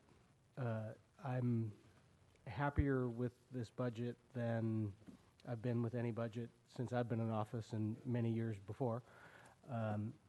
And I'm really very pleased with the work and the direction that's gone in here. There's a lot of stuff that still needs to get sorted out. Mr. Krikorian just talked about it. You know, and we've got to fight very hard to keep the SB1 money in place. But I want to particularly note the investments that the mayor has made in homelessness. There were a number of years where anybody talking about the need for an emergency response was sort of a lonely voice in the wilderness. And today, not only do we have a budget document that says, let's do something now and relieve this crisis on our streets and reduce encampments for the people who are dying on the streets and for the children who have to walk by encampments to get to school every day. But we also had, and this is the first time I've seen this, a genuine grassroots across the city movement of people coming out and demanding that action and pledging that they're going to come out to all our districts and support us when we do that. Something is changing in Los Angeles. I think the public is with us on this. I was thrilled by your indication that we may need to come up with more than 20 million because this may be have that much interest among the electeds. It's a really good thing, and I'm very, very grateful to the mayor for this. And I know you worked very hard on this personally, and I'm very thankful to you for that as well. So I'll have plenty of questions on various stuff as we go through, but I just wanted to note that because it is not only is this particular investment huge and important and pivotal in making a serious dent in this problem, but the overall investments by the city and the county, we're finally moving where we need to be moving. So thank you. Thank you, Mr. Chairman. Thank you. Mr. Kretz. Thank you, Mr. Chair. Couple things. One, I think not for this year, because I think it's too much of a bite to deal with, but I'd like to encourage us in future years to reduce the amount of salary savings that we require of our departments, because as I've pushed for years and continue to, I think we should have a more realistic budget that is fully a transparent budget, and requiring an artificially large amount of salary savings only means that other folks other than the council are setting a little more of the budgeting priority. So we budget things, we think that means they're actually going to happen, then we find that for the purpose of salary savings, department heads couldn't allocate that money. So rather than having a larger budget and finding that things that we thought we had paid for aren't actually done, maybe we could trim a % or 2 off some of those department requests and continue to be more transparent and realistic. Also, I think the funding for short-term rentals is unrealistically generous. At least I certainly hope it is, because we have to rein that particular problem in and not continue to have apartment buildings with all short-term rentals and hotels. I think we have to stop corporate purchase of multiple homes, again, used for short-term rentals, and that not only has that been an abuse of our residents, where we have party houses and problem homes, but it also has taken thousands of units off the market. So I'm hoping we wind up with a more restrictive approach, and we limit this to primary residences, in which case I believe we will reclaim a few thousand units. We'll reduce the problems that we create, but we'll also bring in a little less revenue from this. So I would hope, as in years past, that overstatement would be reined in. I'm not sure that I expect that to happen, but we should be looking towards reducing that in the FSRs. I also think a couple other areas where we're weak. I think we've underfunded cannabis staffing, and certainly because of the attached revenue to that, I think probably for every dollar we've underfunded, we'll probably lose 2 or 3 in income. And so I would encourage us through the process to correct that. And lastly, I think we are focusing on some of our areas of crisis that are the most before us, like homelessness and like Vision Zero. I think we need to increase funding in terms of dealing with our climate crisis as well. And so that'll be one of my focuses as we go through this process. 2 questions for you. One is we have substantially increased revenue in this budget. Most of it is pretty clear, but there's a good chunk that isn't clear. So I wonder if you can provide some additional insights on where the big dollar revenue savings are that weren't called out in some of the materials that we've been given. The revenue savings or the areas of greatest revenue increases? Yes, the areas of greatest revenue increases. I think a little more than half of that was very clear. The rest of it, it's not entirely clear where that comes from. Councilman, one of the revenues that Matt didn't touch upon was the street damage restoration fund. We are budgeting about $62 million into that fund. If we understand that that ordinance would have to be changed, it have to be by the council. We recognize that if that comes in later and we do not have passage of that ordinance so that we cannot get those revenues, I think we do very much like we do with SB1. We continue to fund programs that are new. Ongoing programs, new programs like cool pavement or large asphalt repairs are things that we would probably delay if we don't get the revenue in as we budgeted. Thank you. And just a little aside, I know when we began to rebound from our great recession that we had around when I got here, and again, I don't take credit for that, that was just timing, but around 2009, we had a temporary boost in sales tax receipts, and one of the possible contributors to that was the fact that the mayor's office did a little bit of a campaign to encourage people to recognize the impact of sales taxes and to encourage people to shop in Los Angeles so that they not only are shopping and boosting our economy that way, but bring in additional sales tax. Sales tax since then has been lighter, so I don't know if that was coincidental or if there was a connection to that, and we may want to look at marketing that a little bit in the future. I don't know if we think there's a connection, if we think there's any value to that, if anybody had given that any thought. We can take a look at that. So. Thank you. Thank you. Thank you. Mr. Blumenfield. Thank you. First, I want to say I think you guys did a great job in putting this together. It's never an easy process to put together a $9 billion budget, and balancing all the needs that we have in this city is always tricky. That we talk about the revenue. I look at the revenue stuff. Some of it I think is unrealistic, and some of it I think we could do better. We'll score more, but that's the nature of the game. It is you're playing the probabilities, and I think none of it was done in an too overly conservative or too overly liberal in terms of the predictions, even if we disagree. So hopefully it all lands up somewhere in the middle. And in terms of homelessness, putting that as the big priority, that makes a lot of sense. I mean, that is where most of the money that the economy has been doing well. We've we have to spend a little bit more on salaries. We may have to spend a little bit more even beyond that. But trimming the edges in the departments to be able to get to more homelessness makes sense. I do wonder about, I mean, I'm looking at the budget in terms of we're growing some program, but I don't see what I would see as the proportionate growth in our personnel in terms of the hiring. And as we go through some of the departments, I'll probably highlight that in terms of, are we actually staffing up as much as we can in order to avoid contracting out and to be most efficient with our dollars. For me, it's always a question of efficiency when we're going through this process.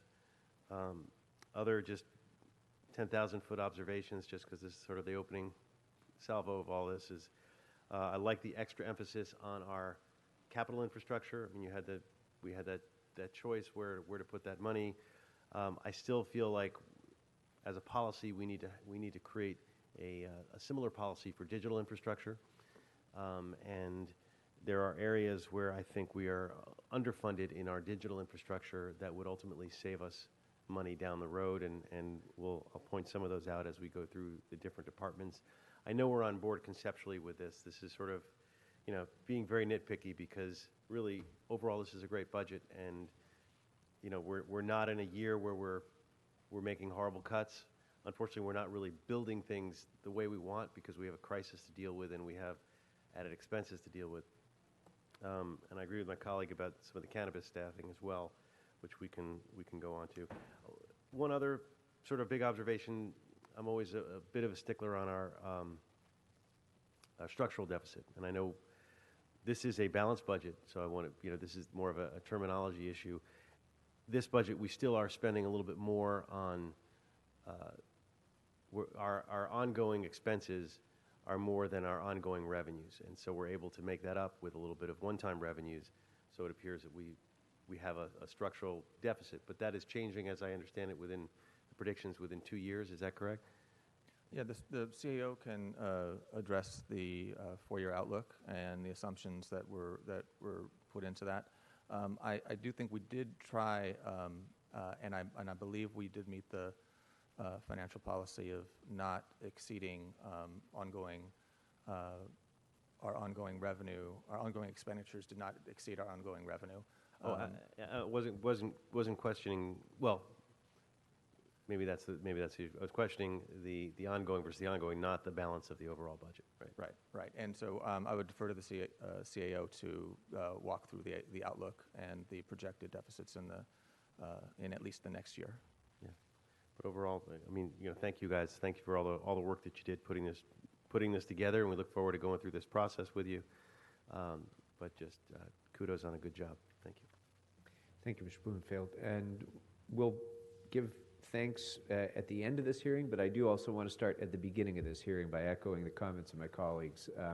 I think this is my seventh budget as chair, and I think of all of them, this is probably the one that has been presented from the mayor with the most transparency and the most, I think, assertiveness in anticipating the council's concerns and including them at the beginning. And it's, in that sense, perhaps the most collaborative budget that we've had. And so while at the same time funding some of the most important back to basics priorities that I think all of our constituents desire, at the same time providing some innovative new concepts, addressing some of the most important urgent needs, most notably homelessness, and still increasing our security blanket by adding a little bit more to the budget stabilization fund and maintaining our reserves. So I very much appreciate the very difficult job that you've done, and the team has really put together something that I think, at least initially, while there's still plenty of question marks about what may happen over the course of the year, at least to begin the year, this appears to be, a very, very solid budget, and I appreciate the work that you've done very much. So thank you very much. Thank you. If there's there's nothing else for the mayor's team at this point, we'll go ahead and call up the CAO next to give the CAO's overview of the proposed budget, as well as a little deeper discussion about revenue projections.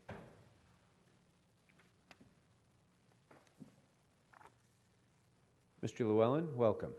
Thank you, sir.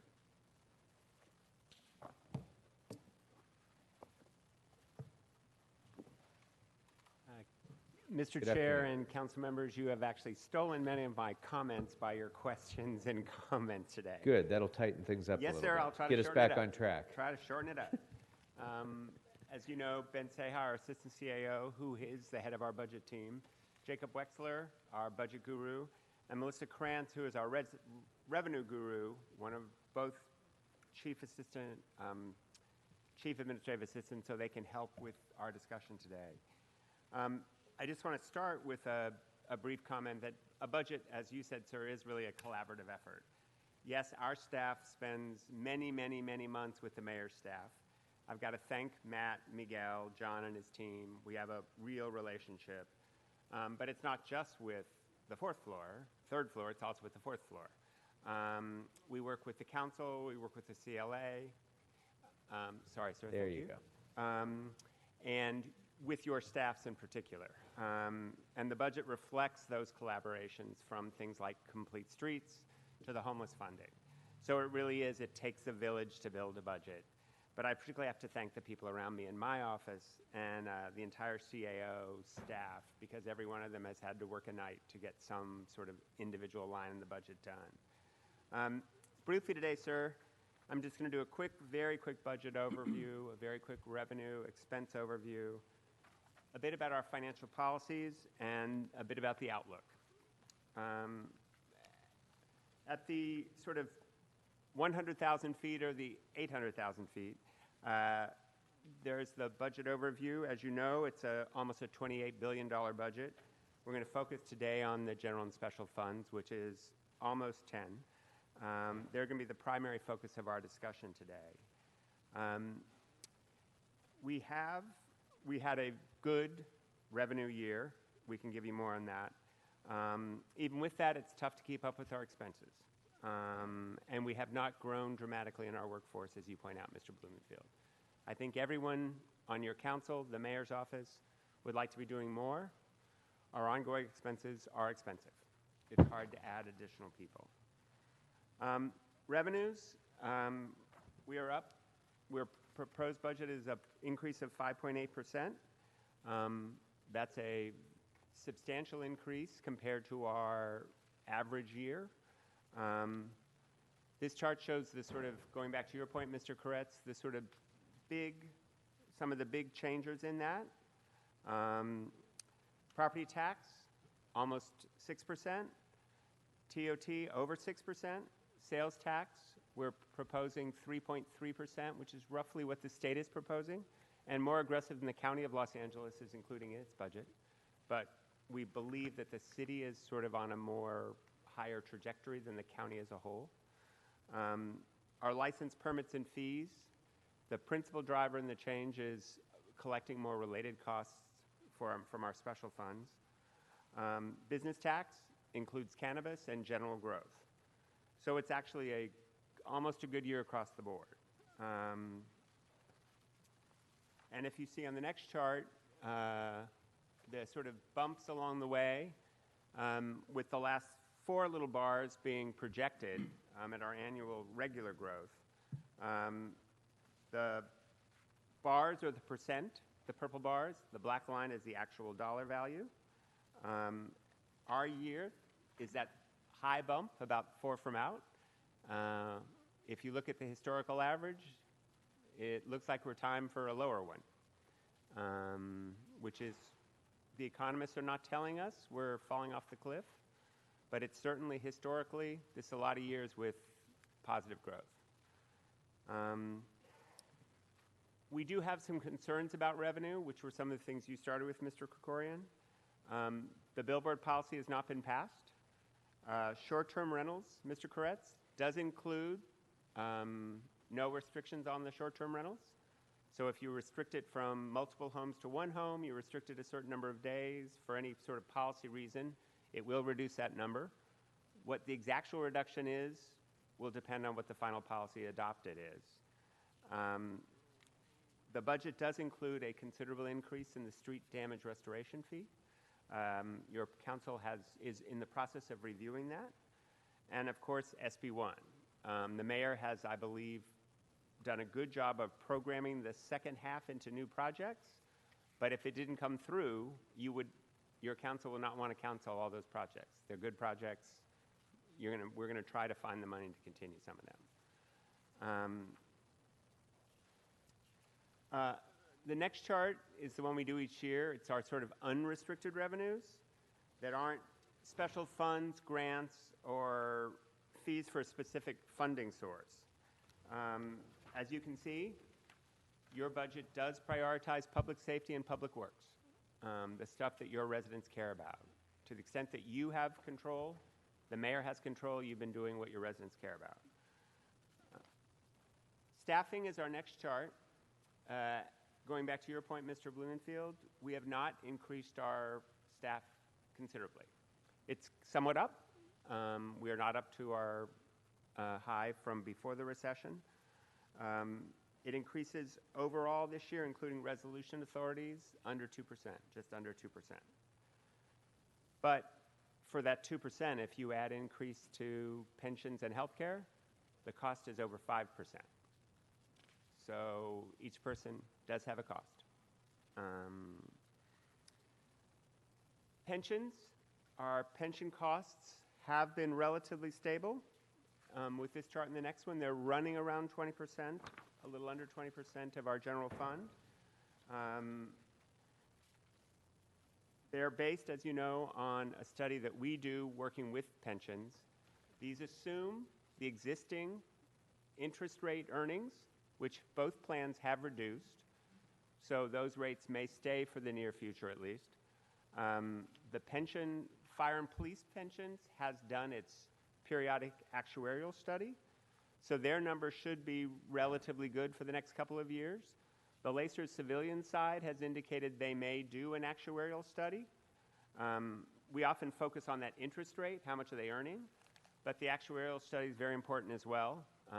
Actually, recently they keep turning out that their members live long and need checks for a longer time, which is, given the age I am, I think it's a good thing.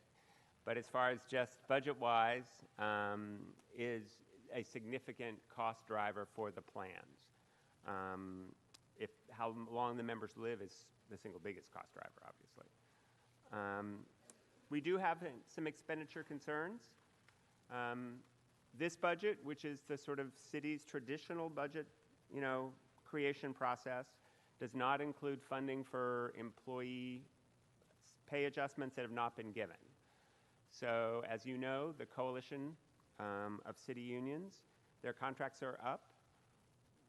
We expect they will be asking for some pay adjustments. There's been no resolution of that. They are not included in the budget. While the liability claims funding is constant with last year, we believe that's still an area that requires constant vigilance. Police overtime is also constant with last year.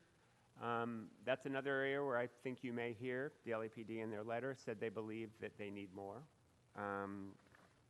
And the budget does include $45 million in cuts to departments. Real cuts that hurt. We believe they will be able to sustain them. They are similar to the one-time cuts they were given last year, but they're real cuts, and we will have to monitor them during the course of the year. One of the good news is about the budget, as Mr. Szabo and you noted, Mr. Krikorian, the budget does comply with all our financial policies. The reserve fund, the budget stabilization fund, the capital investment, one time for one time, and debt service are all in compliance with our policies. Reserve fund is the basic reserve account is at almost 5.6. With the budget stabilization fund and the unappropriated balance for mid-year, it's 7.5. The mayor's office also included the reserve for additional liability claims. We're sort of keeping that out because we think it's very likely you're going to spend that. but it's still a healthy reserve fund. The the Budget Stabilization Fund is complying with its policy. You know, that's tied to our economic dependent revenues. If they're over 3.4%, we try to put some money aside for the rainy day fund or put money into capital. This budget does both. It's making the highest BSF you've ever had and keeping compliance with the fund by putting money into capital. We are spending, this proposed budget spends 1.62% of general fund on capital. That's the highest number ever. It's on municipal facilities, physical plant, street repair, sidewalks, and community projects in all of your districts. You mentioned, Mr. Krikorian, one-time revenue versus one-time expenditures. That's a very important thing, going back to you, Mr. Bloomfield, about long-term. This budget does basically spend $2 of ongoing one-time expenditure for only $1 of one-time revenue. So it's complying with that policy and not using one time to pay for our ongoing costs. And finally, while it's very technical, it's critical that the budget comply with the debt policies, which this one does. 6% of general revenues for non-voter approved debt and 15% for voter approved, which we're way under on both of those. That gives you some flexibility as we're looking at major capital projects, should you decide to debt finance them, with the convention center and the Parker Center replacement building being in the short term. Mr. Bloomfield, you mentioned the outlook. We do project a 4-year outlook. For the first 2 years, we are upside down. Starting in year 21-22, more revenue than ongoing expenses. There are a couple of things we just want to remind you about the outlook chart. Service levels remain the same, so it doesn't include adding. It includes the current pay structure, so the extent that we change people's pay for the coalition, for example, is not included. As I mentioned, the LACERS has not done their experience study. That may change our LACERS. And it also, so there are no changes in pensions, which at least that plan is looking at doing in the short term. And it also doesn't include these major infrastructure projects that are actually in your short term, particularly the convention center remodel and the Parker Center replacement building, both of which you've talked about doing in the relative short term. And another sort of high priority for your council, spending more on the LA River. So none of those major projects, which you have not authorized a specific project and a number, are included in this. You've talked about potentially not debt financing those, financing them with some kind of public-private partnership, where it won't be debt, but you'll still have an expense associated with that. So with that, sir, we're here to answer any questions, and luckily you have smarter people than I here. Great. Thank you very much, Mr. Llewellyn. Just a couple quick things that I wanted to note. First of all, the staffing slide that you have, and these aren't numbered, but that shows historical staffing levels, I think is instructive, because it does note that we've made some gradual progress in increasing staffing over the last 4 or 5 years, but it also shows that we're about 10% below where we were at our pre-recession peak. 10% fewer people means a lot less service to our constituents. And I just wanted to highlight that slide, because I think despite the fact that we've been in a long recovery, we still are lagging considerably behind in staffing up. And we're feeling that in the services that we're able to deliver. And I think this goes to Mr. Kretz's point earlier about the emphasis that we've had in budgets in recent years in ensuring salary savings and other processes that we've had in place to slow the process of hiring has led to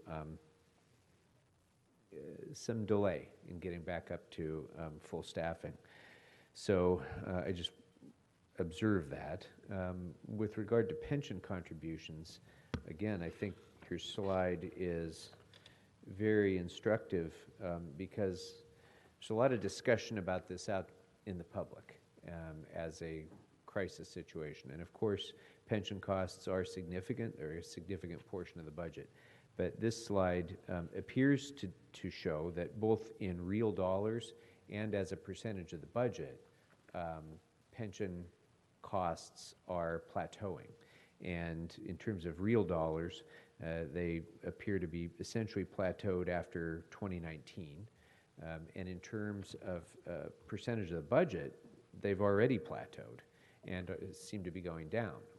What do you attribute that to? Why is the percentage contribution of the general fund going down in terms of pension costs?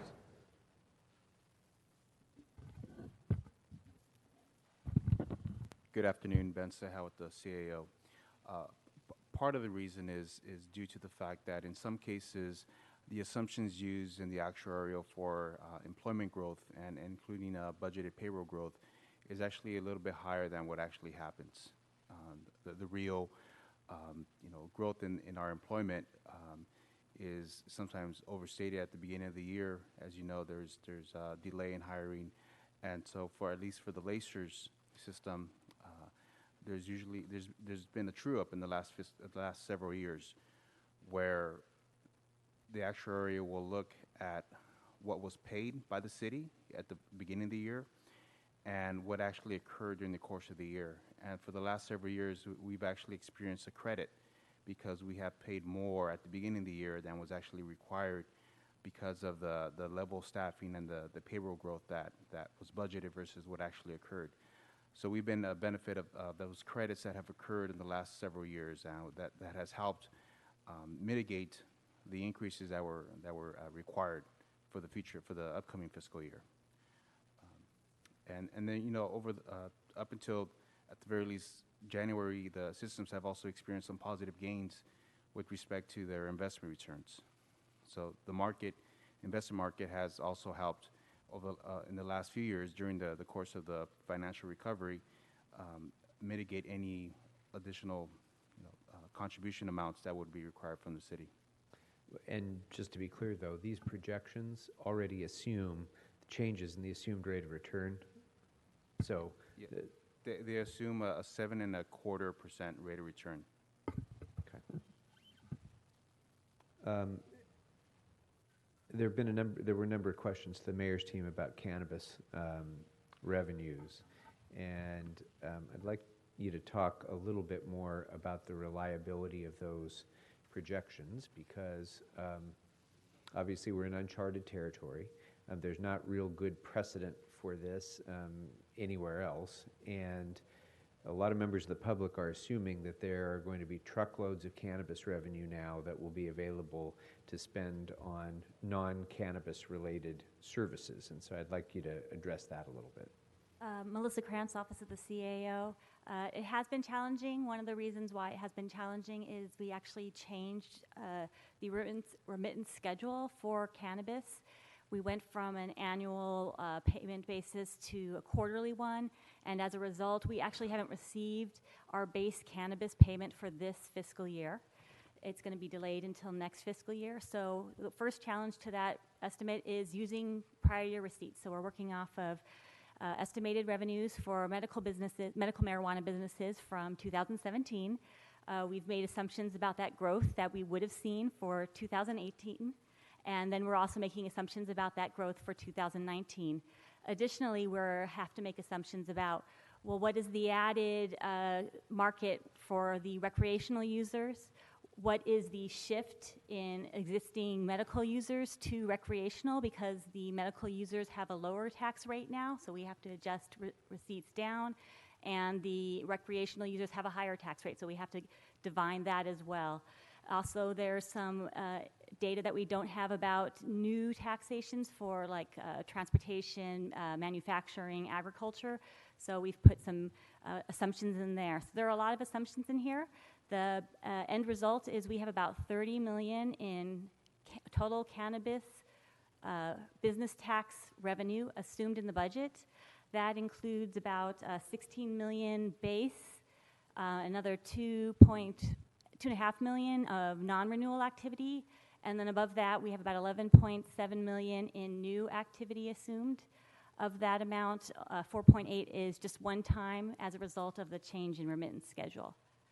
Additionally, we have some assumptions in our sales tax revenue and local public safety fund revenues, assuming that there's some recreational impact, because that is also subject to the sales tax. But again, sir, as you pointed out, this is highly speculative. We used to have medical marijuana. We have this new income stream. Are people going to move from one to the other? How much of the move? How fast are they going to move? It's a tough year to predict. On both sides of the ledger, Correct. both in terms of revenue received and costs to be incurred because of cannabis. So, okay, Mr. Kretz. Just to follow up on the cannabis, a few elements we should be looking at. Obviously, not every medical marijuana establishment that we had, even those that were legal and pre-ICO, I believe we're paying the full taxes now that we have a set number of folks to enforce and work with. Presumably that goes up. Obviously, we didn't have recreational. That should increase things. Once we know who's licensed and we can enforce more aggressively to go after all the hundreds of illegal places that are still around, assuming that most of that revenue then goes to the legal places and gets taxed, that has pretty high potential. And the non-dispensary activities that we certainly weren't taxing, and much of which wasn't within LA City, those are all sources, but they'll become greater sources if we actually make sure we fund the enforcement, we fund the licensing, and fund everything else adequately. So again, as we go through the budget process, I would encourage us to do all that so we'll actually be able to achieve the revenues and achieve the legalities and get this whole system working more smoothly. Thank you. Mr. Blumenfield? Thank you. I agree with you on the cannabis issue, and just a comment also on the short-term rental revenue. I know the comment was if we end up being more restrictive, that might lower the amount of revenues. And the proposal as it is already limits it to primary residence, which is definitely a big restriction. Was that included in the estimates, that reduction to primary residence, or we didn't even include that? That only happened last week, sir. The budget had already gone to, and your full council hasn't passed it. No, we haven't passed it. But So that assumption has been in there in the proposal. The budget is not limited the way the council policy is looking at limiting. And I understand you're still looking at one versus multiple houses in housing committee. Okay. And the other piece of that is I think we may actually see additional revenue by the fact that we're actually that we'll have the sites like Airbnb producing identity numbers and those kinds of things, so that we'll have more accountability. So even though we're going to have be more restricted in terms of, and I advocate for that, we should definitely, in my view, be on only primary residence and no RSOs and all of that. But that I think, and that will lessen the amount. I think on the flip side, what's not being considered as well is that we'll also, some of this enforcement action will raise the amount of TOT we get, and maybe it'll be a wash in the end. But I understand we can only make predictions here. Thank you. Mr. Bonner, you good? Okay. Anything else, members for the CAO? All right. Thank you very much, Mr. Llewellyn. Thank you, sir. So next we'll bring up the Office of Finance and City Treasurer. Thank you.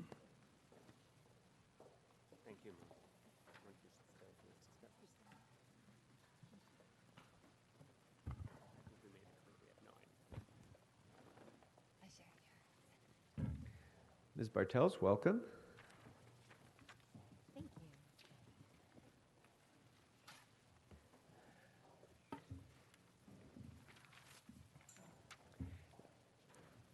So we do have your letter, thank you. I'd actually like you to touch on two separate things.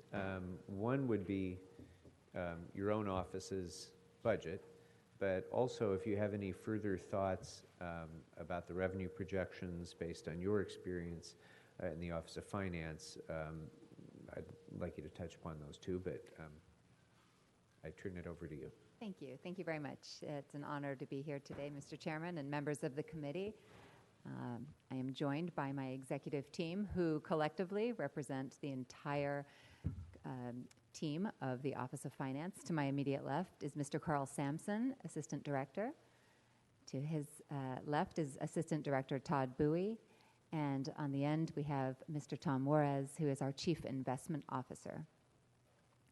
I'd like to begin, if I may, by thanking the Mayor's budget team for proposing a budget for the Office of Finance that will enable us to deliver improvements in customer service in the coming fiscal year with your support, and will also enable us to deliver on critical initiatives that the Office of Finance City Treasury is responsible for, namely a complex transition over the coming year to new banking services providers, as well as the modernization and conversion to the most critical system in finance, the LA tax system, as well as the often alluded to growing economy, the support for the safe and efficient collection of the cannabis business tax.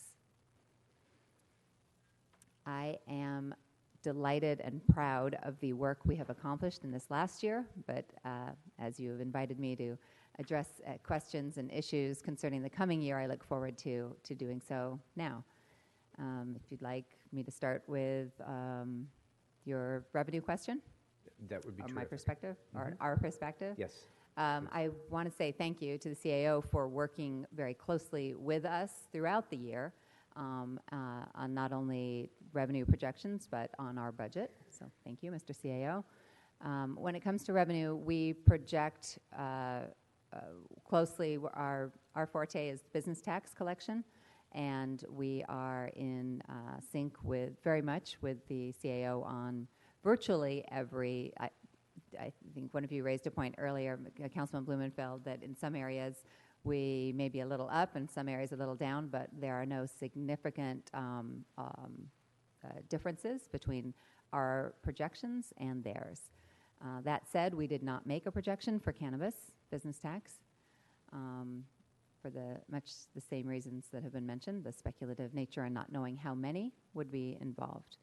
TOT, I can only reiterate that it is, we concur, we ourselves took a 4% assumption in the growth of TOT, but based on the status quo, if you will. We have 2 tax collection agreements, one with Airbnb and one with HomeAway, which represents VRBO, and that has only, the latter of which has just begun. So our projection is based on a moderate growth of 4% for all TOT collection, hotel and short-term rentals. Thank you. Mr. Blumenfield? Thanks. I wanted to talk briefly about the costs of cannabis cash. It's something, as you know, I've been working with you guys on, and I'm a believer that we should try to get cash out of the cannabis business, and potentially, I think there was ways to do it, and even if not through an outright moratorium, through some sort of a incentive. So wanted to get a sense from you how much you thought we were spending, additional money that we're spending to process all of this additional cash, and how much do you think we could save if we, A, eliminated cash from the system, or B, were able to incentivize cash out of that system?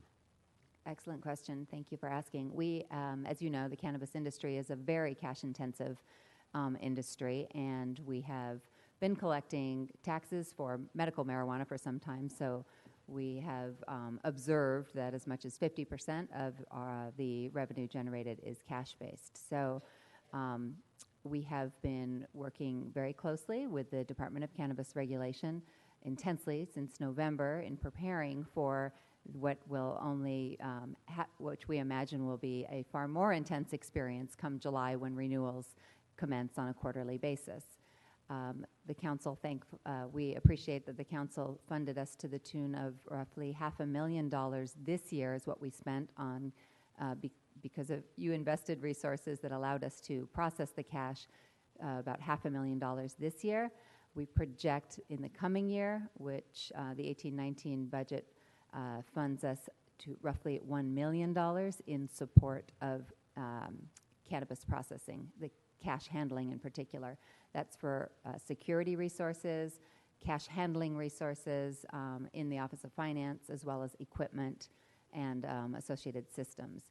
That we can only, we were quite certain that is just an interim price tag associated with the handling of the $1 million I'm mentioning, because not only is the industry expected to grow, but as we shift a year from now into shifting from quarterly payments to monthly payments, it will become even more intense.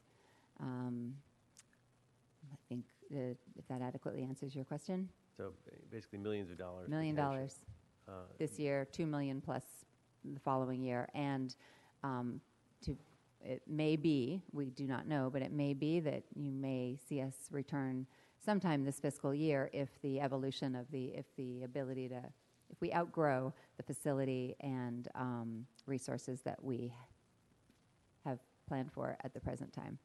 Okay. Well, we'll continue to work with you outside of this budget process on ways that we can potentially incentivize cashless and try to reduce those expenses, those and the many other expenses that are not just finance expenses, but through security throughout the city and crime and other things that are real costs of having such an intense cash industry here that's avoidable.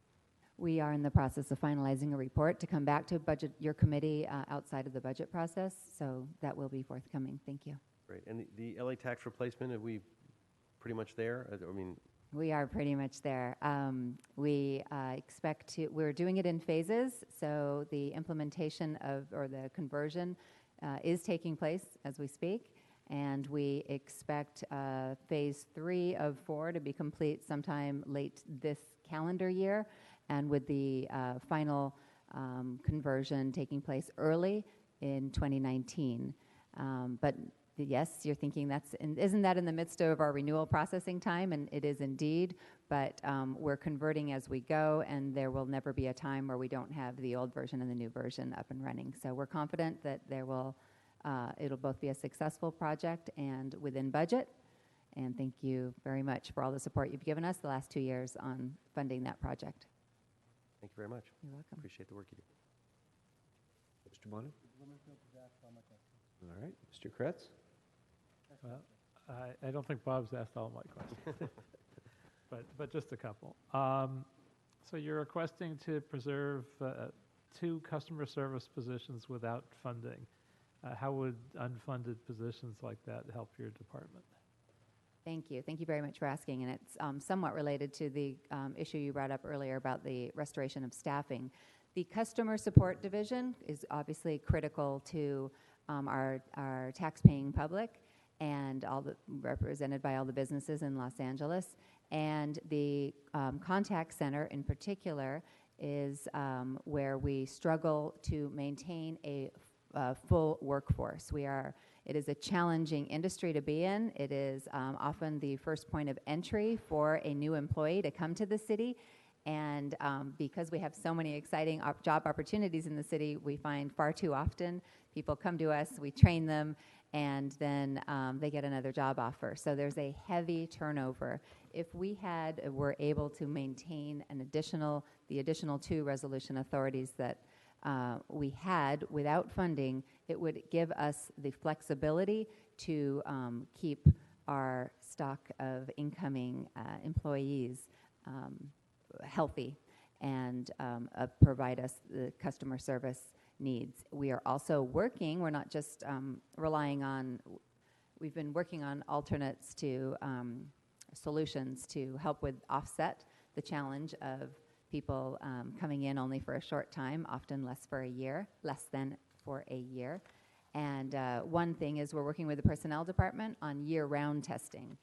And so there's a continual stream of new applicants coming in that isn't up and running yet, but we hope that will help in the long run as well. So added flexibility is the short answer to that question.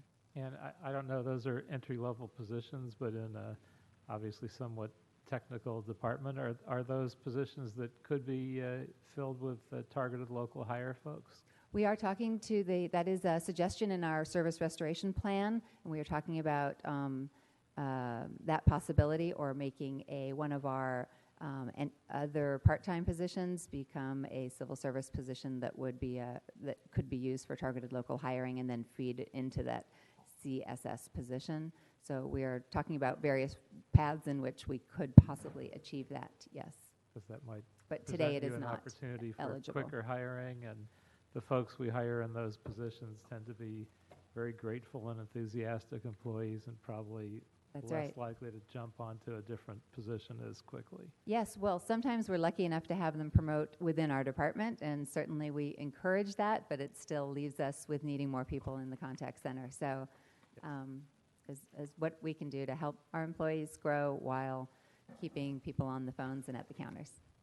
And do you have other initiatives to improve the customer experience, and does this budget fund everything that you need in that regard? I am really glad you asked that question. Thank you. One of my passions is the customer experience, and improving it has been a focus of ours. In the last year in particular, we created what's known as our Business Experience Unit, whose whole objective is to be proactive rather than reactive in identifying those who might have a tax obligation. And we do that through a variety of ways. Essentially, we encourage innovation in our communications and in our customer service realm and in our operations. And our small but mighty Business Experience Unit is responsible for achieving just that. They've recently launched a new interactive website with IntelliChat features, which offers people an opportunity to answer some of the most commonly asked questions without ever talking to a human being first. It's got a business tax calculator feature on it.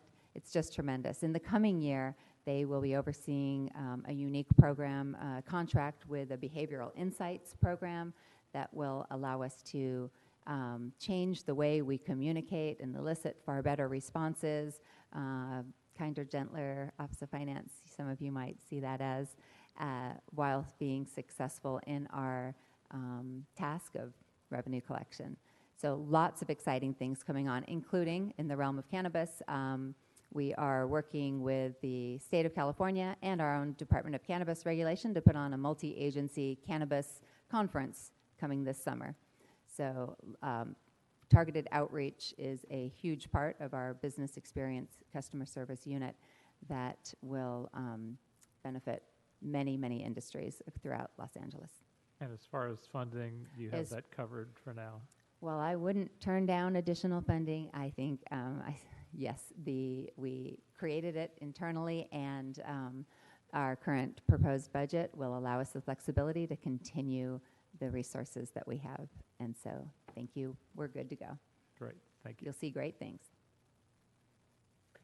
Thank you. And Ms. Bartel, since you mentioned the kinder, gentler Office of Finance and the steps that you've taken to be more business friendly, if you will, especially with our small business community, I just wanted to comment and thank you for that, because for all the talk there is about the gross receipts tax in Los Angeles and its impact on jobs creation, far and away, what I've heard from businesses over the entire time I've been on the council, more than the amount of the gross receipts tax, is the way that's interpreted, the predictability of it, especially for small businesses to try to figure out how to get through the thicket of different categories that we have and so on.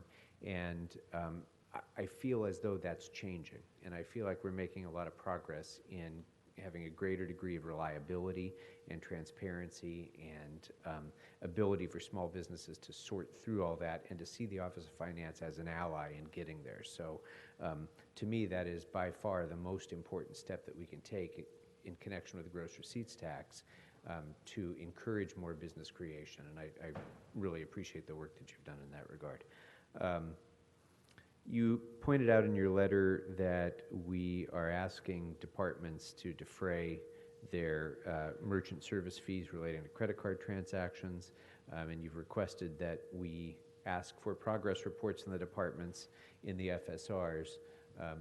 We don't need a report on that, but members, if there's no objection to that, I think that I just want to signal to the CLA that that should be a part of our report when this when we're concluded. Thank you. All right. Thank you very much. Thank you very much.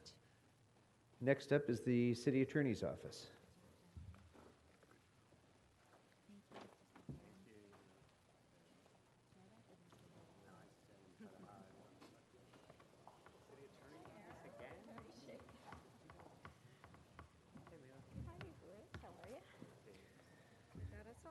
Ms. Kapoor, welcome to you and your team. Thank you very much, Mr. Kahorian.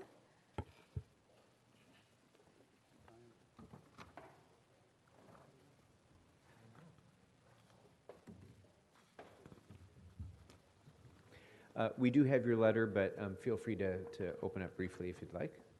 Thank you, council members, and I will keep it brief. I know you've just started a long set of days, so I'll try not to impinge too much. I do want to take a moment, first of all, to thank the CAO. They've worked very closely with us on our budget this year, and we very much appreciate their support and help.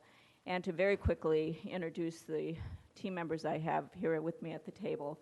I think you know them all, but Kelly Porter, she's in charge of our risk management efforts. Jennifer Roth-Krieger, the head of our budget planning and preparation.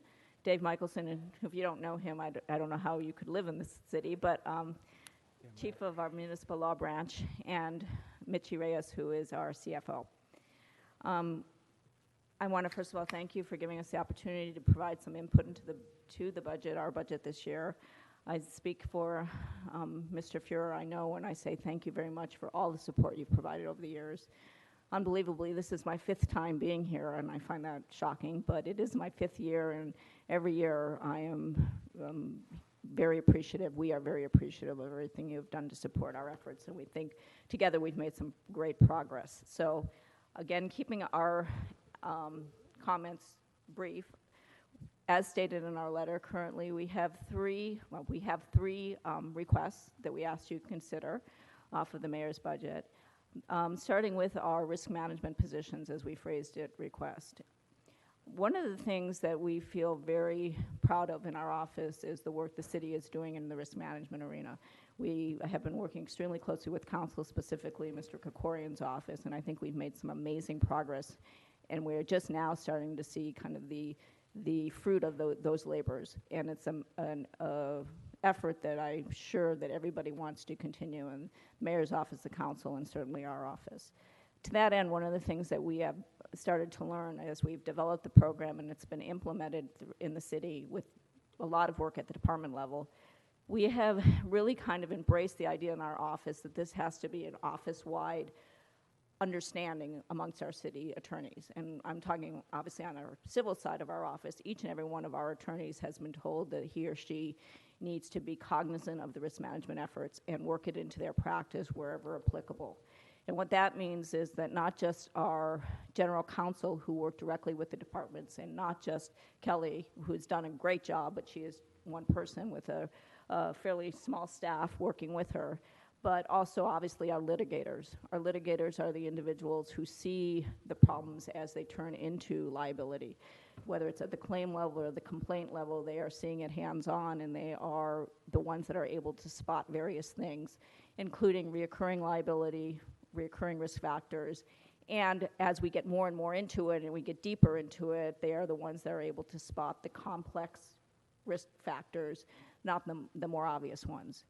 What we are working with in our department is to get them to become really cognizant and make it part of their litigation practice, which is hard to do when you're carrying a very full caseload, and to involve our general counsel so that they can work with the departments, and to obviously involve Kelly and her team. So to that end, our request is that we would like to free up a relatively small but significant portion of our litigators' time, specifically in our general lit division, which is the dangerous condition shop, and so that they can spend some more time with this risk management function, and again, integrating it into our department's practices. So the request was for unfunded positions, which we got, but then we also had the $1 million salary cut taken. And between those two pieces, we cannot fund the positions. So specifically, we're requesting this committee to consider funding the 6 risk management positions, that's $600,000, and to allow us to integrate that into our practice. So that is the first request, and if you have specific questions about risk management, we can certainly turn this over to Kelly after I get through the next 2 requests. The second request has to do with cannabis. When the new cannabis regulation went into effect several months ago, we requested from council, and council provided us 3 positions in what we call our cannabis advice unit. The proposal in the budget is to take away one of those positions, 3 attorney positions. All 3 of those positions are filled already, and all 3 of those positions are extremely busy already. They're working very closely with the Department of Cannabis Regulation and the Commission and the Council to both write in the writing stage of the ordinances, as those ordinances may need to be amended, with the policy decisions that are still ahead of Council as far as cannabis regulation, and then with the administrative process to issue licenses and to enforce the conditions of those licenses. That'll all come out of that unit, as well as defending the ordinances for civil challenges, which we are fairly confident we will be getting. We already have one, and we assume we will get numerous others. So that is that unit. So we are asking that you restore the 1 position that the mayor has proposed be removed. We are also asking that you provide a position and funding, 2 positions in funding for our criminal enforcement of the cannabis reg. The differentiation is that on the civil side, they will be defending the ordinance. On the criminal side, they will be enforcing unlicensed businesses. We have a unit in place already because of the medical marijuana. They are extremely busy already continuing the Prop D compliance work, which has to continue because many of those individual businesses as individuals are also in violation of the new regulation, so we don't want to have to start again with them. We just want to continue defending or enforcing what we already are partway down the road on. They also have already received, at last count, 40 referrals from LAPD under the new measure, and they are starting to file those criminal enforcement cases first thing next week. So their caseload is already active and heavy, and we're now going to have a continuous stream, and we hope a very strong stream of cases coming in from LAPD to enforce the new regulations. So we are asking for 1 attorney and 1 paralegal to assist with those efforts. And then finally, our ACE program. ACE has been extremely successful over the years, 2.5 years now. They have doubled their work, both in the number of citations issued, the number of hearings being held, the number of individuals involved, literally twofold. And more departments are asking to avail themselves of that program. And so we have not increased our staff since the first day, so we're asking for an attorney and a paralegal to assist in the efforts there. The revenues have consistently gone up on that program. The expectation is next year it'll be at $1.5 million. And we believe there's enough money in that fund in order to subsidize or support the 2 positions that we've asked for. So in a nutshell, that's what we're requesting. I hope that was brief enough. Any questions, we're here. If you want any discussion about risk management more specifically, of course, Kelly's here. Very good. Thank you. We'll start with Mr. Kretz. Thank you, Mr. Chair. Looking at my notes, I think I support just about everything that you're asking for. With the ACE program, it certainly shortcuts prosecution of more expensive approaches, or allows us to prosecute some cases that we wouldn't be able to prosecute without it. So I think it's worked out as well or better than we thought, and I hope we fund it adequately. As you know, with cannabis, I think the budget in general has underfunded the things that we need to do, and I think enforcement will pay for itself, because as we eliminate the illegal places, presumably more customers go to the legal ones, and we collect revenue from that, among other things. So hopefully we will do that as well. I know as far as cannabis and its scarce resources, I've been concerned for some time, though, that we spend some of our scarce resources chasing around Measure D operators over minor technical violations, in some cases caused by the city's own bureaucratic errors. And the council's adopted a policy resolution, including language in the cannabis ordinance, to make it clear that that's never been our intention to misapply enforcement resources, and it doesn't seem to have persuaded the city attorney at all. So is there anything we can do to encourage you to pursue blatantly illegal operators who are nuisances and try to make a mockery of our ordinance, rather than people that generally are trying to work with us and comply? Well, going forward, Mr. Kretz, I'm not sure that there would be room for us to differ as to who should be enforced against, because hopefully and presumably under the new ordinance, either they have a license issued by DCR or they do not. And so we would not have any discretion as to whether to go after them or not, because it wouldn't be our call as to whether to license them. So to the extent that you have that concern, I don't see that as a concern going forward. Hopefully true. And I certainly agree on risk management. I think that's also a place where we save money for every dollar that we expend. So I would encourage us to fund those positions.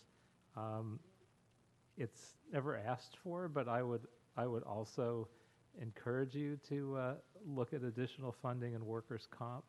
I think that's always a weak area for us, and I hear from workers' comp attorneys in the private sector that watch our operations and say that we settle too easily because we just don't have the resources to do enough discovery and investigation, and sometimes have to just go by what information we have. So I think we'd be better off if we added a few attorneys to your department in that area. I'm not sure how to get you to ask for that, but I think that again would be worth more than its weight in cost savings to the city. Well, thank you, and we will look at that and maybe work with your office if we feel that there's some room to grow in that area. Thank you.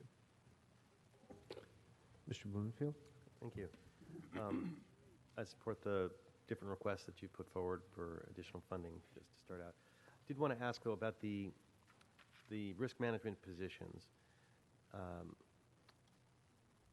How do we make sure that the new litigators are able to spend time actually doing the proactive risk management issues? You know, my fear is that we get the new litigators and we're just litigating more cases, which we need to do, so that's not a bad thing. But what I really want to see as well is this proactive side. So help me out. That is a discussion we've already started in the office. We have made it very clear, starting with the supervising attorneys in those units, that there is an expectation that this work be done. We intend to do it both through training our staff and monitoring what they're doing. I think there are some tangible ways that we can measure it. One is that we should fully anticipate more robust corrective action plans coming to the council and the claims board as the settlements come through. And those should be robust in not just their content, but also a robust way of assuring that they're being implemented. And if we're seeing reoccurring risk that should have been corrected through those, we should be picking it up. And that's something that Kelly's unit is going to be monitoring very closely as to how those things are materializing into tangible evidence that the implementation is occurring, and hopefully the reoccurring risk is being curtailed.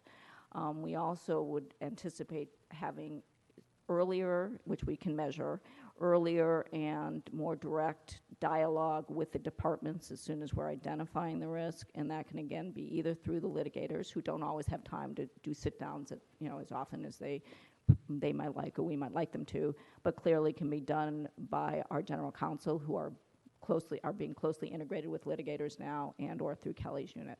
So we've already started the discussions. We recognize you're going to want to see some tangible results, and we will work on ways to measure them and report them back to you. Okay, and obviously if there's ways, if it's helpful for us to tag some of the money for that purpose or something to that effect, although I'm sure you want more discretion than less discretion. Well, but- and we do need the litigators to ease the caseloads. Our caseloads are pretty high, especially in the civil litigation, the general litigation area. So they can't do that extra work if we can't free up a little bit of their time.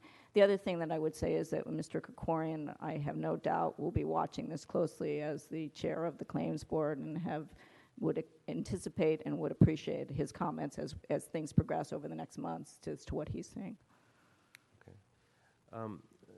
Secondly, sort of on the risk management issue, I'm going to ask for, this is not just about the city attorney's office, but it really crosses. I want to ask for a report back from the CAO regarding funded and unfunded budget requests from various departments that can be categorized as risk management, with options for prioritizing these requests based on factors such as the expected reduction in the city's liability and other benefits. So that's sort of, you're the first department to come up, but I've been thinking about this across all the different departments, so I wanted to put that out as a formal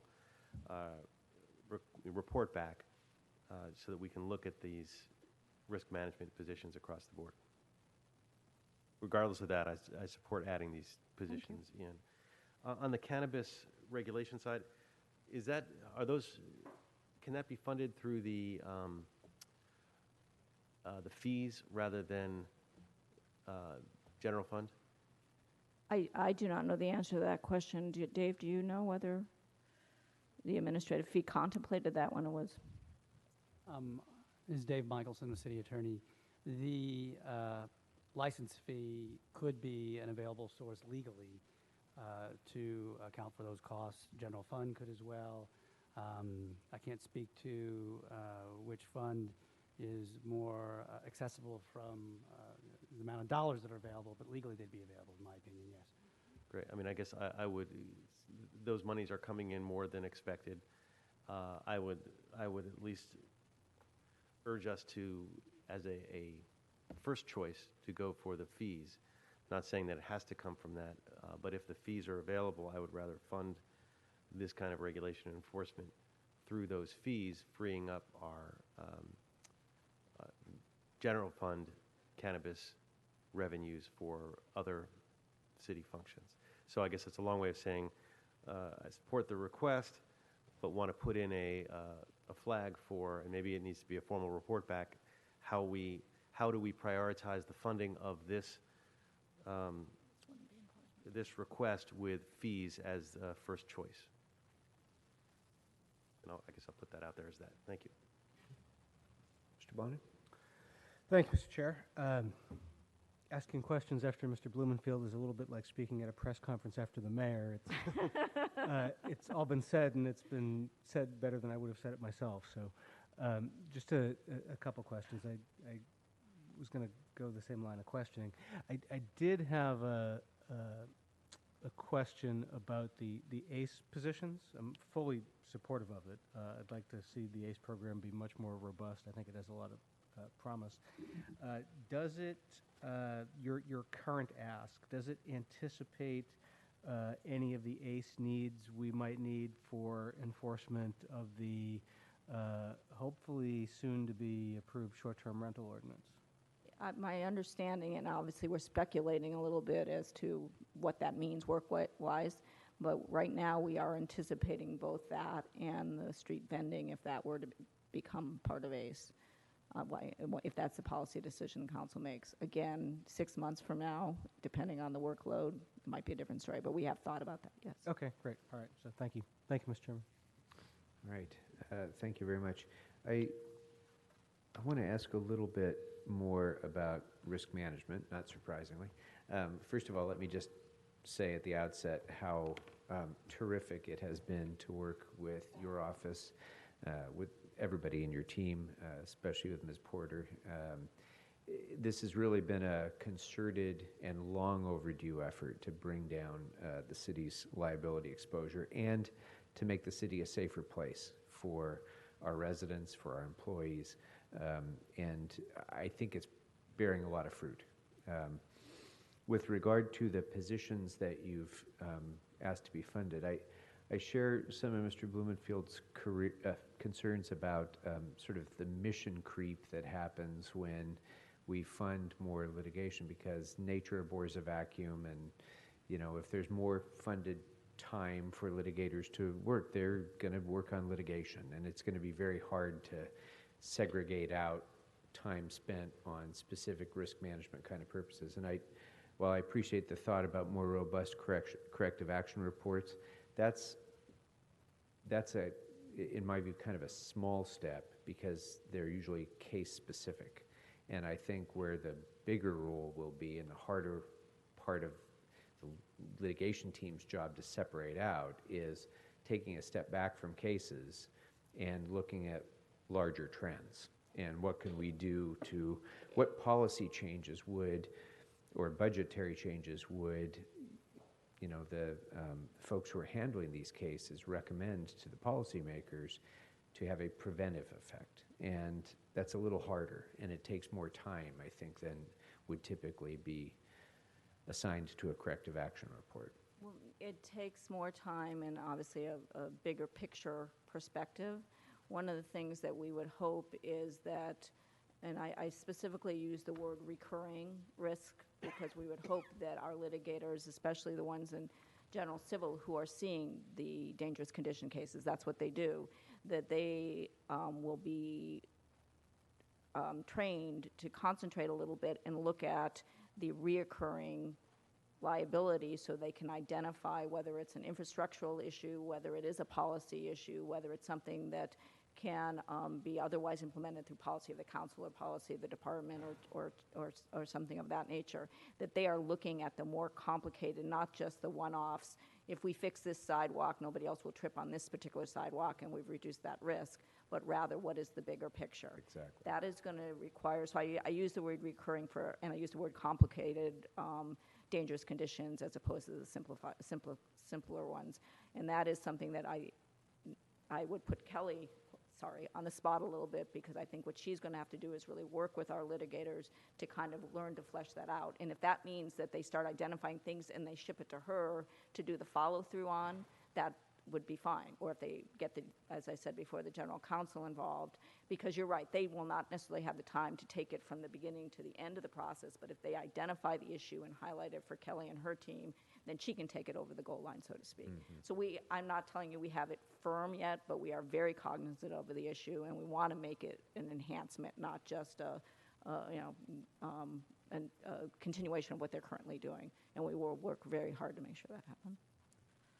We started the process 2 or 3 years ago, something like that, of trying to get more comprehensive cumulative reporting of claims and outcomes, litigation and outcomes, with breakdowns by department, by cause of action, and so on. When we started that process, the city attorney's office didn't even have the computer systems necessary to begin doing that. We've fixed that now, but it's still a bit of a work in progress to develop that comprehensive reporting. And I think as we move further with that, and I assume we're on track to do that without any further changes, we're going to we are, continue to be it's developing. interesting, as you've pointed out, maybe 3 budget cycles ago, we came to you and said, could you give us some money so we can get a computer system that can actually keep data and write reports? And you did, and from that sprung all of this. And so I think we're at the point now the system is fully operational and is getting improved every day when we find better ways to even use it. But as far as what we thought it would do, it's doing. And you're right also in that we're just now starting to get to a point we can start discussing trends. Still a couple years, because you need a universe of data or some years of data, but we're just kind of getting to that point. And you've seen some of the work that Kelly's been able to produce. It's pretty exciting, some of the things that are coming out of that. Yeah. Now, all that being said, we significantly increased our liability claims account last year. We kept, what was it, 20 million in reserve in the UB for additional liability that might come. So I know that we've had a lot of structured settlements that have already put some burden on the coming fiscal year as well. So where do we stand in terms of the adequacy of the current fiscal year's liability claims account, and what's your best guesses about the coming year's liability claims account, especially given that there's already pressure on it from this year's settlements? So this year we will make the, we will expend pretty much everything in that account, but we will not, we do not anticipate going over that amount. Next year, you're right, we do have a lot of structured settlements that we're walking into the year with. We have worked very closely with the CAO, provided them information on a very regular basis so they can keep the numbers up. And so we know what their recommendation was, and it seemed reasonable. The mayor has changed that recommendation a little bit, but I really would defer to the CAO as to how comfortable they are with that, with the numbers. Anything to add, Mr. Long? Councilmember, it is something that we noted in our comments that we think bears very close watching, that we have concern about. Yeah, and again, this is perhaps one of the least predictable parts of our budget, and it's also the one that we can have perhaps the most influence in reducing at the same time. So, but it takes time. It doesn't happen in a single fiscal year. Exactly. All right, and then finally, there's a small point, but there's a position in the proposed budget for assisting with federal policy and funding issues. Can you tell us a little bit about what that position is? Yes, as your council, I believe, knows, our office has been extremely active in various ways, both through direct litigation and as amicus, and I don't remember the exact count, but I want to say 24 cases involving things from the travel ban to the federal government's attempt to take funding away from us, given some of our city policies. We just recently got involved in the census issues. And we have really done that because we have some very, very dedicated attorneys in our office that literally are working weekends and nights to make that happen, in addition to everything else they're doing, and they're doing that out of a deep commitment for the principals involved. What we asked for was somebody that could come in, could kind of shepherd those efforts, because we imagine they're going to continue for at least the next few years, and take the lead in it to take a little bit of pressure off of those attorneys that have worked so hard to do the work that they're doing. But I do have to acknowledge they have truly done that out of a commitment to this city and to its constituents. All right. Thank you. Anything else, members from the city attorney? All right. Thank you very much. Next up will be the city controller.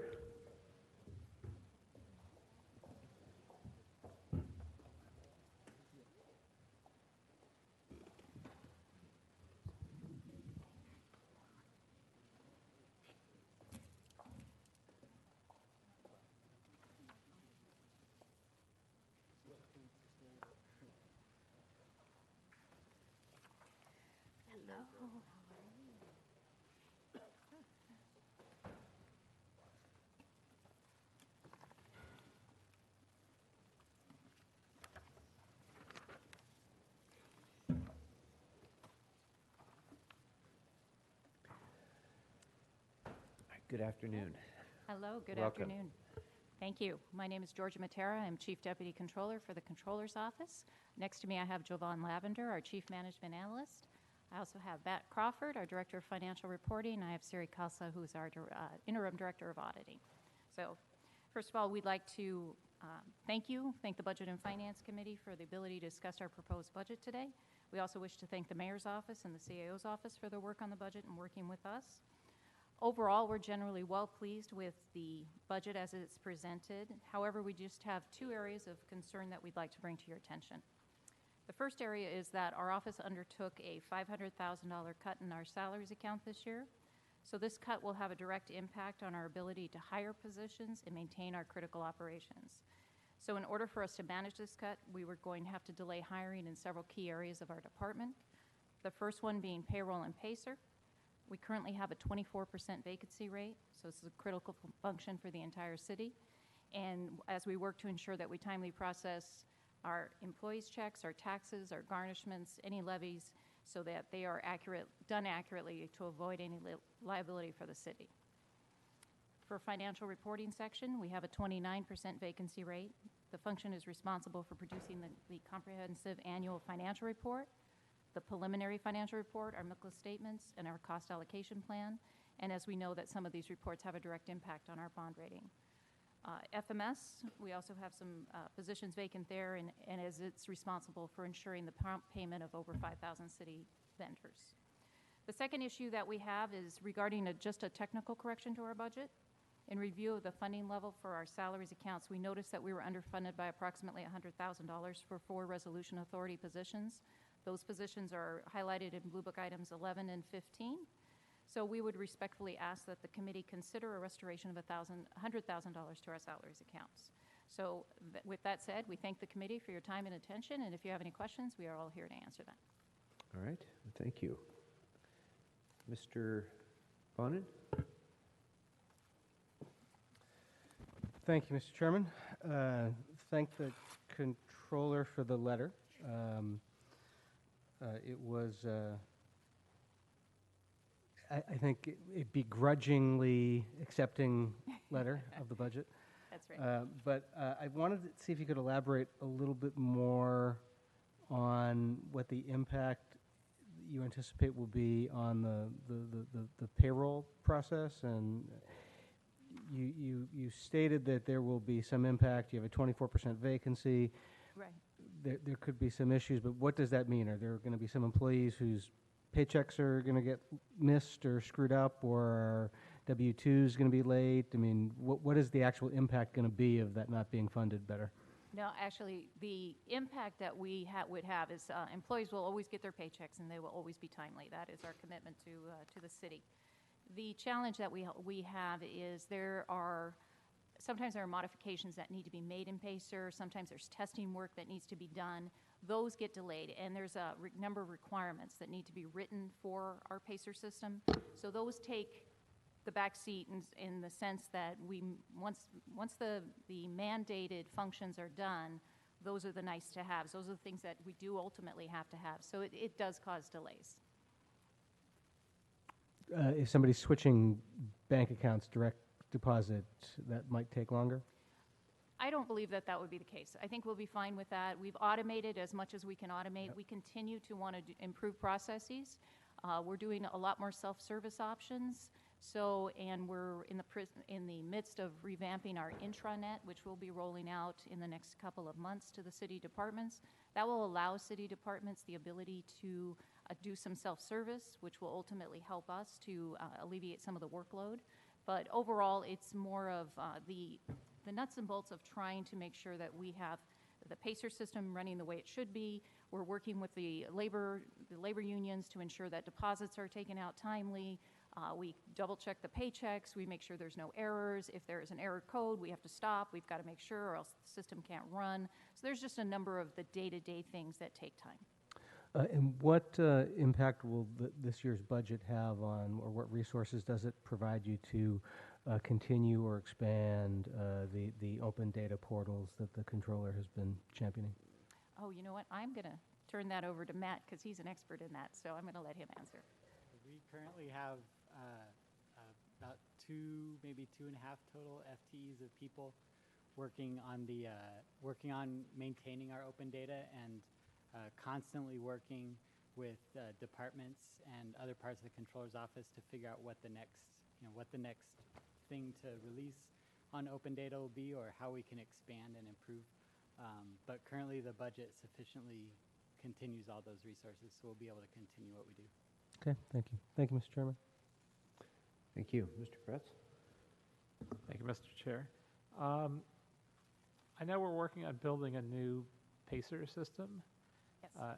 Anything in terms of cuts in the budget that would slow us in terms of our progression to that?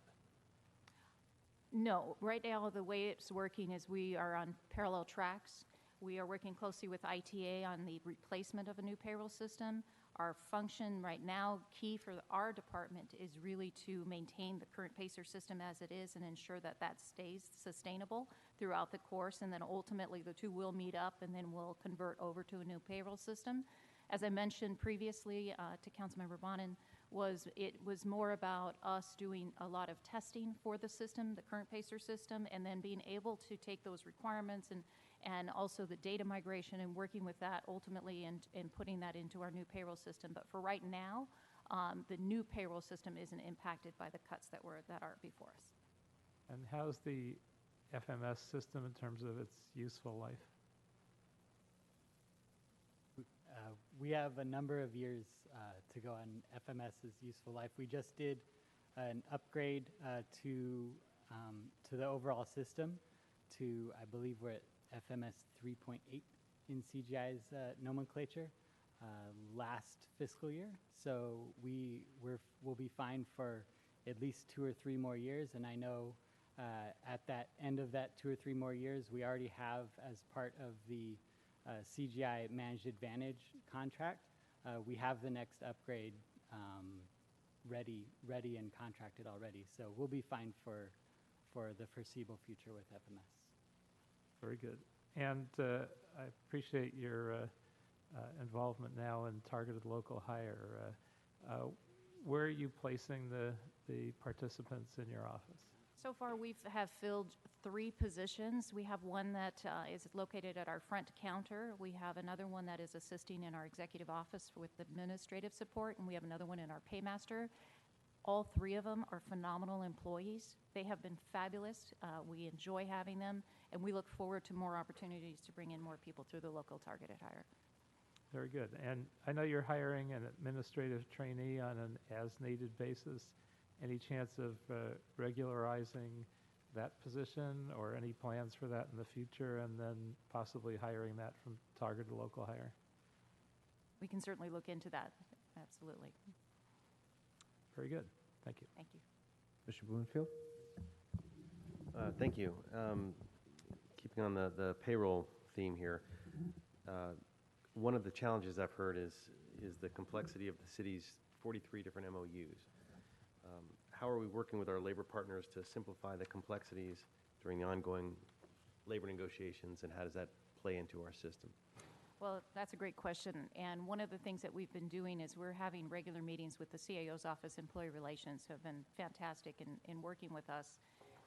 For our current payroll system, one of the things that we're doing is we're saying, you know, with our current contractor and the fact that he's going to be retiring and moving on, we're asking that we don't do wild, crazy, we stay within the parameters of the payroll system and not negotiate something that our system right now can't handle.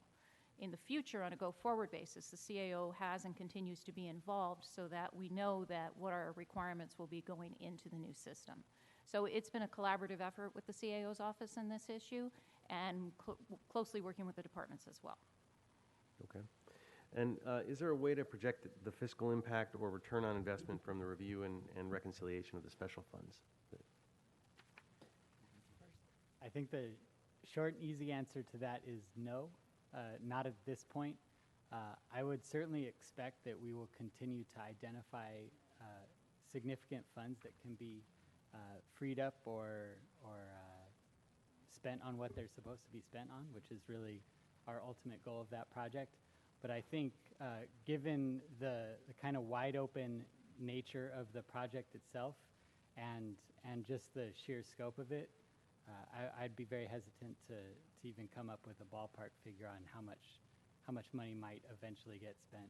There's also a fair amount of there's direct money that we'll identify, and then there's other kind of things along the sidelines, advantages that come along or improvements that are made that, you know, then we get in a big discussion of, oh, was that really because of that project or not?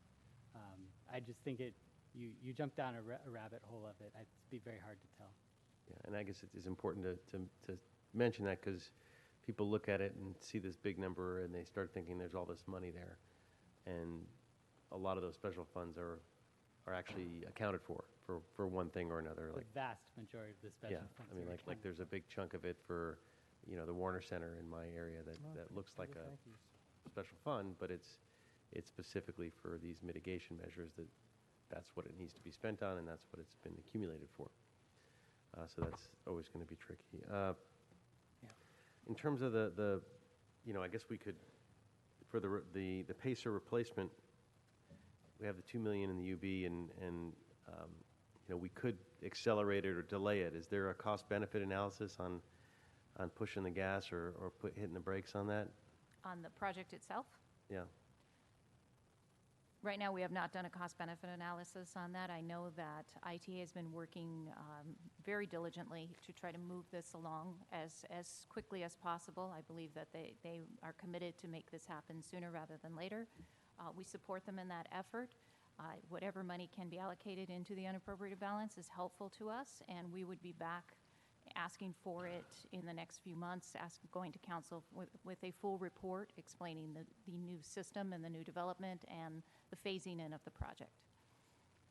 Okay, I guess that's just something to keep in mind in terms of if you do see that opportunity for cost, a cost benefit, where if we did a little more, we would see a little bit more benefit, or if the delay is not going to affect us. Thank you. Well, and not to put too fine a point on it, but since we were all talking about PACER, I know that ITA is principally project managing this, but when are we going to flip the switch? What is the day on which that is going to be completed? Because this has lingered for many years now, and it's fine to say as soon as possible. I want to know when it's going to be done. That's a great Do you know question. that? I don't Or- know that offhand until maybe Okay. Ben does, but We don't have a date on We that. don't. And in fact, Okay, what is it going to take for us to get a date that we can shoot for and say, this is the deadline, and it must be done? Sure. Currently, we have a steering committee comprised of the Controller's Office, our office, ITA personnel. So 4 entities that are critically involved with the current PACER system and actually want to, have a huge stake as far as the requirements that go into the new system. We are working with the consultant. Then the consultants will be issuing a report soon with regard to what their recommendations are with regard to possible solutions. And that should be coming forward in the next several months. Once we have that information, we can then draft an RFP that will go out to vendors, and then that is anticipated to take place in the next fiscal year. So we anticipate actually reviewing proposals from vendors for a potential new solution in the next fiscal year. But we anticipate that the process by which we're going to transition over to a new system is going to take several years. I don't know if it's going to be 3 or 4 or 5. We just don't know that until we actually see what the proposed vendors are pitching as far as the solutions. It's too early to tell, but we do know this is going to be a multi-year project. We don't want to rush anything based on the lessons that we're learning from some of the entities we're visiting and speaking with that have gone through a transition in payroll systems, including the county and some other entities out there. And it's just too early to tell when that date's going to be. But once we do get a date, we know that's going to be a multi-year project. We know that $2 million is not enough for the ultimate cost of this new system, but it's really just a placeholder to for this initial first year. Okay. I get that this has to be done right. Mr. Chair, if I could add Yes. one more thing. Yeah, go ahead. 2 things. One, in recognition of this really last year, we were sort of starving old PACER, and there was sort of a decision your council made that we were going to have to spend some money on old PACER to keep it alive and healthy until we went to PACER 82.0. So that is happening. So for example, right now we've been talking to many of your members about wanting some kind of position control function, and we are working on creating one on old PACER instead of just waiting everything. The second thing, and everyone doesn't like to hear the bureaucratic stuff, but there have been literally months of meetings with city departments everyone wants to own payroll and HR because every department actually deals with payroll and HR. It's not something out there, it's what they have to do. They have to input into it, they want information from it. So there have been lots and lots of listening sessions with people around the city about what they would like to see in the next, PACER 7.0, which, as you might imagine, everybody wants every bell and whistle they possibly can. And I think the committee has done a good job of trying to tamper that down and not promise that this new system will be, everything to every person. So I get all that, Mr. Llewellyn, and I get that this is super hard, and I get that it has to be done perfectly because if there's any defect in a changeover, it would be a disaster. At the same time, this is a mission-critical system that over 30,000 people are depending on, and I just feel like, we're driving across the Mojave Desert in an old car, and we keep telling ourselves, well, we're going to pull into the gas station as soon as we can. Maybe it's soon enough, maybe it isn't, and I just, I want everybody to understand my sense of great urgency that we don't want to run out of gas or have that wheel come off and then say, doggone it, we should have, planned for it a little bit better. So, I just feel like we're on the last legs of old PACER, no matter what we're doing to hold it together with, duct tape and baling wire. And just to add, the commitment of the steering committee is to come back to your council with the order of magnitude as far as dollars once we have more information from a consultants of possible solutions so that you know what the order of magnitude is, because $2 million we know is not going to be enough.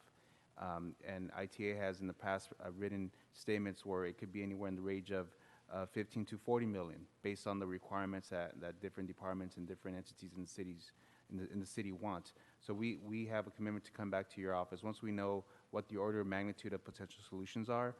And also, once we have a better understanding as the project timeline is, we'll be coming back to committee with that information.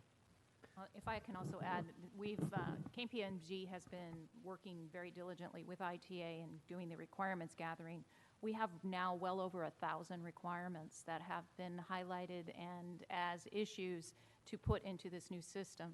So as we start to wrap this up, they will be tasked with coming up with the statement of work for the RFP, which is what they're going to be working on.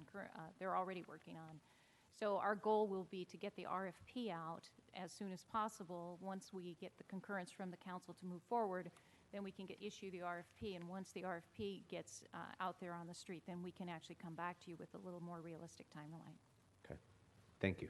Mr. Chris, did you have something? Well, I was just going to ask exactly that, if you could come back to us with a step-by-step timeline and also identify the places where we would be slowed by lack of funding. So we know where it's just a step that has to be taken and where it would be because we didn't spend $2 million on this and we had to slowly slog through entering data or whatever the steps may be. Yes. Just a comment and a sort of theme that I mentioned in the overview about our digital infrastructure and how we need to have just like we have our capital expenses, we need to have a policy where we have a digital infrastructure expense. This is the perfect example of the kind of thing that would fall in that digital infrastructure capital expense, if you will. So I'm going to continue singing that song, but I wanted to mention it since it applies. You're doing it in harmony, so thank you. One final note, I do just want to thank the controller and his entire team for this, the work on special funds and the analysis that's been done on special funds. Mr. Bloomfield touched on it. This is an effort that I think we initiated together beginning about 3 years ago to move in this direction. And it's really important to be able to understand that we're recapturing whatever we can recapture for the general fund out of those special funds and to determine whether there's additional uses that special funds can be put to that are not being used now. But at the same time, I do think it's important, as Mr. Blumenfield pointed out, for no one in the public to think of this as being some sort of a panacea, because the vast, vast majority of that special fund, those special fund resources are in special funds for a very specific and very good reason, that they're for a specific purpose and not available to be rated. So, but the only way that we can know that is by doing the work that the Controller's Office has been doing. So I thank you for that very much. All right, thank you. Anything else, members of the Controller? All right, thank you very much. Thank you very Next up is the Ethics Commission.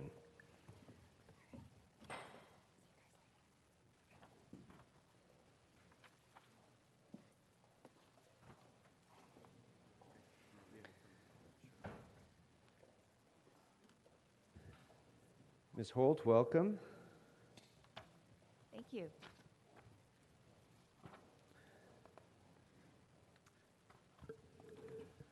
We have your letter, thank you, but feel free to open up. Thank you very much. Heather Holt, the Executive Director of the Ethics Commission. I'm joined by Deputy Executive Director David Tristan. Thank you very much for talking with us today. We have an excellent team. It's a privilege for me to work with the commissioners and the staff, but we have a small team, and when compared to the lengthy list of mandates that we have, it's a very small team. We have currently just 25 regular authority positions, which is 20% less than we had before the economic downturn, and our mandates have increased in the intervening years. With that in mind, the need for staff power being essential to our functions, we focused there in our budget request this year and asked that our 2 resolution authority positions be maintained and funded and regularized, and that our as-needed salaries be status quo, that the level of funding that we have this year be maintained for next year. We are grateful to the Mayor's Office and the CAO's Office for funding the 2 resolution authority positions and regularizing the management analyst. We would ask the committee to also regularize the funded auditor position and to restore full funding equivalent to this year's funding for the as-needed salaries.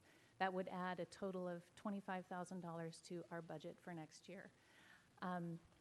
Those are pretty small investments in the scheme of things, but they would have significant benefits for our operations and our ability to comply with city laws. With that, I thank you and am happy to answer questions. Thank you. What specific activities does that Auditor 1 position fulfill?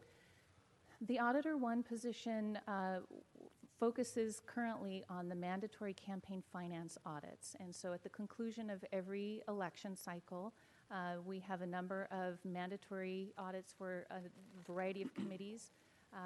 And we go through the process of helping the candidates understand how well they complied with the laws that apply and helping them to understand how to better comply in the future. Those audits take from 45 to 60 days, depending on the size of the committee. And each auditor can do 6 to 8 audits in the course of a year. To give you an example, 2013 was the biggest audit election cycle for us in Ethics Commission history, actually, and we had about 87 committees, I believe, that had mandatory audits there. At the time, we had 1 auditor, and so that has created quite a backlog for us that we, even though we have added some auditor positions since then, we are still trying to get back to even, I guess, on that front. We are currently in the process of auditing the 2015 elections, and we have about 47 committees to audit for those elections. We expect to be completed with those by the end of this year in December of 2018, and at that point, then we would start in on the 2017 audits. So you anticipated, back when I was on the Ethics Commission in the late Renaissance, we had about a 4-year delay in getting audits of campaigns done. And it sounds as though that has been reduced. It's now a little over 2 years, it sounds like. 2 to 3. It has been reduced, yes. But it certainly does put us within striking distance of a new fundraising window by the time we are releasing audits. Yeah.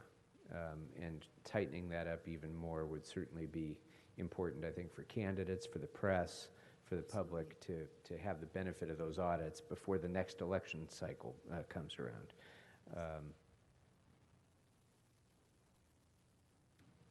Okay, well, I think I don't have any other real questions. I think you have very reasonable asks, and I'd certainly be supportive of them. Mr. Bonin?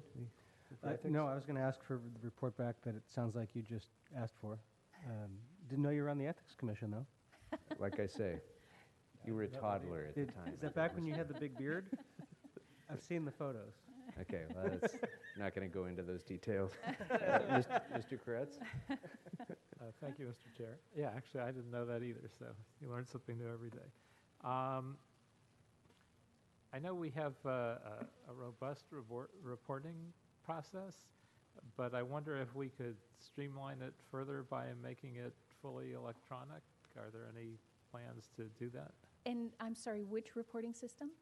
Just your overall Overall, election reporting system. We actually required disclosure reports. The city requires disclosure reports in several areas, the lobbying arena, the campaign finance arena, the governmental ethics arena, which is the Form 700s that we all get to fill out every year, and in a new, relatively new, last couple of years, a contractor arena. We have created in-house 3 proprietary electronic filing systems for those programs. For the 4th one, which is the Form 700 filing system, we contract out with an entity that provides that throughout the state because it is a state requirement. So we have done what we could to streamline the reporting processes, both for those who are required to disclose information and for the public who would like to see what is disclosed. Do we require that they be mandatory to do it online? And if not, can we do that? We do to a great degree. Committees that raise or spend over $10,000 are required to file electronically. Those who do not are not required to, but we strongly encourage them to do that, and many do. The lobbying arena does require electronic disclosure. The Form 700, we don't govern whether that must be mandatory or not. That's a state requirement, and the state does not make that currently mandatory, but we have very good response rates throughout the city. The vast majority, I would say over 85%, don't quote me, that might not be exactly accurate, but a very high percentage of our city filers do file electronically. And all of the contract disclosure is done electronically. And I presume we encourage everyone, even where we don't have the ability to mandate it, to do it. Absolutely. It's better all around, yes. Great. Thank you. Mr. Blumenfield? Great, thank you.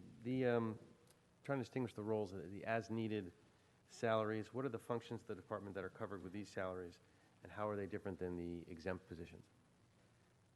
All of the positions in the Ethics Commission are exempt.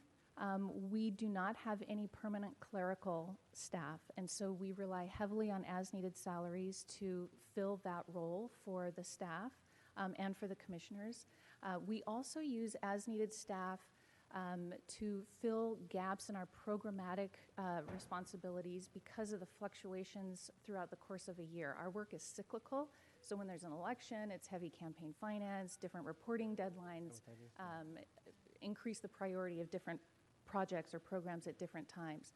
And when we often have very highly skilled as-needed clerical staff who are then moved into entry-level professional as-needed positions, such as a project assistant, and they are instrumental in assisting with some of the entry-level work on an audit, for example, and to move that process along for the auditors, to assist with advice and with filing requirements for other programs as well. And the change recently in the election, so that we're now a year later, that theoretically buys you an extra year of catching up, right? Yes, on the audit front. Yeah. Yes, it does, which is good. We still project that, well, I'm just thinking, the 2015 seats will be on the 2020 ballot, and so those audits should be completed before that election occurs, but not before that fundraising window opens. So believe it or not, the fundraising window for the 2020 elections will open this fall. So we are already on the cusp of that election cycle. Well, so even with the extra year, we're still not guaranteed to get into that. Yes. And just out of curiosity, what are the big factors that slow those audits down? Is it just the sheer volume? Is it the H work in terms of figuring out companies that are, who's not allowed to give, or what are the real time sucks? Well, there are a lot of moving parts to an audit, and the auditors carefully review contributions and expenditures and campaign communications that were made through the course of a campaign. And we do have an audit policy that our commissioners adopted that does mostly wind up in committees being, the audit cycle being concluded within either 45 or 60 days, depending on how much money the committee raised. But there is a lot of highly nuanced work. Part of what the auditors look at is whether there are excess contributions, whether that could take a cumulative amount, meaning one person gave more than was permitted, or aggregated contributions, meaning one person and another person should be treated as a single entity, and both of those, when they gave, exceeded the contribution limit. That can be very tricky work in terms of determining who should be aggregated with whom, what forms of organizations and entities take in terms of their contribution activity. So there are a lot of details, and one of the reasons that it's important from our perspective to have the auditor position regularized is that the learning curve on our audits is pretty steep. We hire CPAs and people with very extensive accounting backgrounds, but because our laws are unique, there's always, no one can come in just knowing how to do our audits. And so there is a lot of work and time invested in training our auditors to do the nuanced work, and we like to be able to keep them once they're trained. I guess part of the reason I asked the question is to sort of to get you guys thinking about the policies that we can adopt potentially that would streamline your process. If we required more disclosure or less disclosure or what have you, that might make it better and be a win-win. But also, as other proposals are, it seems like every year there's always more proposals for more restrictions and more complications, which in my mind often the more complicated we make this, the more we end up pushing funding, campaign funding into independent expenditures, and we push them.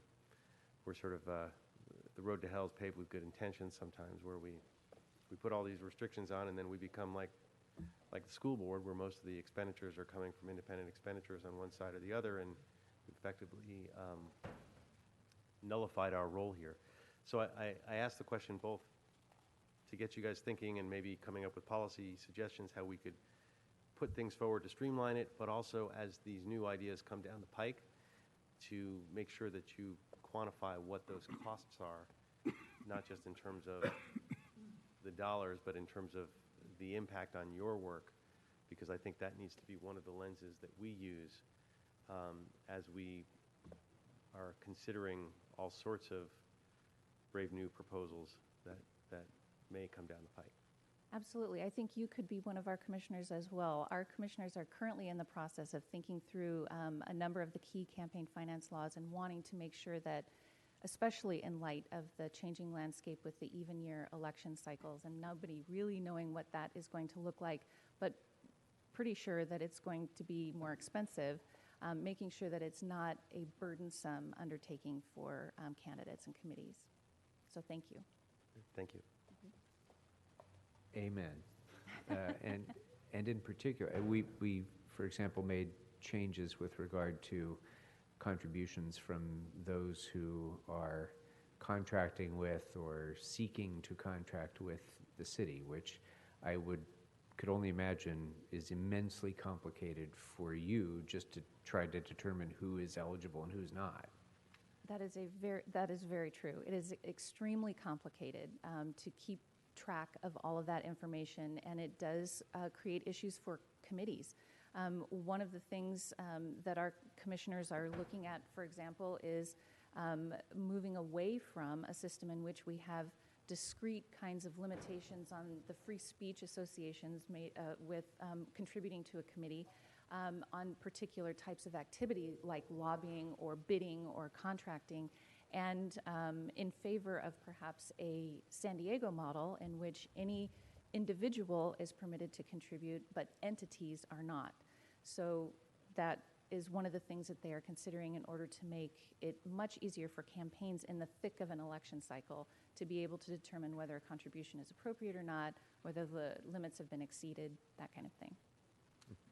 I should say that would require a charter change, so just so that everybody understands it's not a simple ordinance proposition, but that is one of the things that our commissioners are thinking about. Okay, very good, thank you. Anything else, members, for ethics? All right, thank you very much. Thank you very much. Next up will be personnel.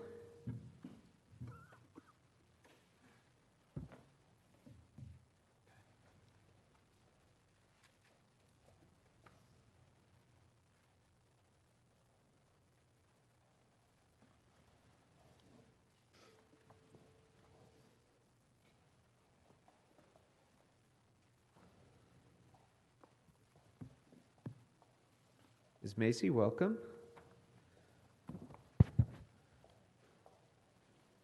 We have your letter. Thank you for submitting that, but go ahead and feel free to introduce your team and open up with some brief comments. Thank you. Good afternoon, Councilmember Krikorian, members of the Budget and Finance Committee. Thank you for providing us with this opportunity. With me here from the Personnel Department are Jody Yoxheimer, Aram Kayumjan, Raul Limas, Bill Weeks, and Susan Nakafuji. I also would like to take a moment, if I may, thank the Personnel Department staff for all of their hard work throughout the year, employing innovative human resources practices towards our goal of making the City of Los Angeles the best employer in the nation. So we're very pleased with the Mayor's proposed budget with respect to the Personnel Department. I'd like to thank Matt Szabo, Miguel Sangalang, John Chavez, the whole Mayor's team, as well as the CIO's office, Rich Llewellyn, Ben Seha, Melissa Fleming, and Leah Chu. We're particularly appreciative of the investments that have been made in anytime, anywhere testing, because that is something that we think is going to be a game changer in expediting the hiring process. And we also would like to thank them for their investment in the Sexual Harassment and Discrimination Reduction Unit, which we think will help control risk management costs. Towards that end, we have very modest asks, and they pertain to those two areas. One is supporting the city's hiring. We're thrilled with the budget that has many additional positions for critical city services, and we just want to make sure that the Personnel Department is prepared to be able to get all of those new staff in place. So we would respectfully request that a one-time reduction in our salary account be excused. And we'd also have some investments that we would recommend in the risk management area. They may be non-sexy, but we think they're very important in the areas of industrial hygiene, workplace violence prevention, disability management, and supervisory training. So with that, I'm very happy to take any questions that the committee may have. Thank you very much. We'll start with Mr. Kretz. Thank you, Mr. Chair. First, I want to thank you for including 12 targeted local hire office trainee positions in your budget. How will you ensure that you're working with the departments to meet all their hiring needs in the coming year? And are there any budget shortfalls that would prevent you from doing that in the robust way that you would like? We work very hard with each of the operating departments. In one area, as I mentioned, the Mayor's investment in Anytime, Anywhere will help us. One thing that departments rely upon is having the establishment of eligibility lists from which they can hire. Our Anytime, Anywhere testing process allows us to do remote proctored tests so that candidates can actually apply for our tests at remote locations or even from home. We believe that this will allow us to, for many of our multiple choice tests, administer the tests more frequently, which will then allow more candidates to be available for departments. That's one important way in which we plan to support the hiring over the next year. Secondly, we have a big role in again, filling some of these key positions in clean streets, Vision Zero, homeless services, and so forth. And we work very closely with the operating departments. We have, for example, a working group that works on clean streets. And so what we do is we examine all of the positions that are where there may be vacancies. We look at what is anticipated in the budget. We have plans in place for hiring, and we really have to have all hands on deck with this because really personnel touches every aspect of it, including fingerprinting, medical, backgrounds, as well as the interviews, the certifications, and so forth. So it really has to be an all hands on deck process. What helps us the most is if we're able to fill our positions within our office, and we hope to be able to be fully staffed enough to be able to support these needs.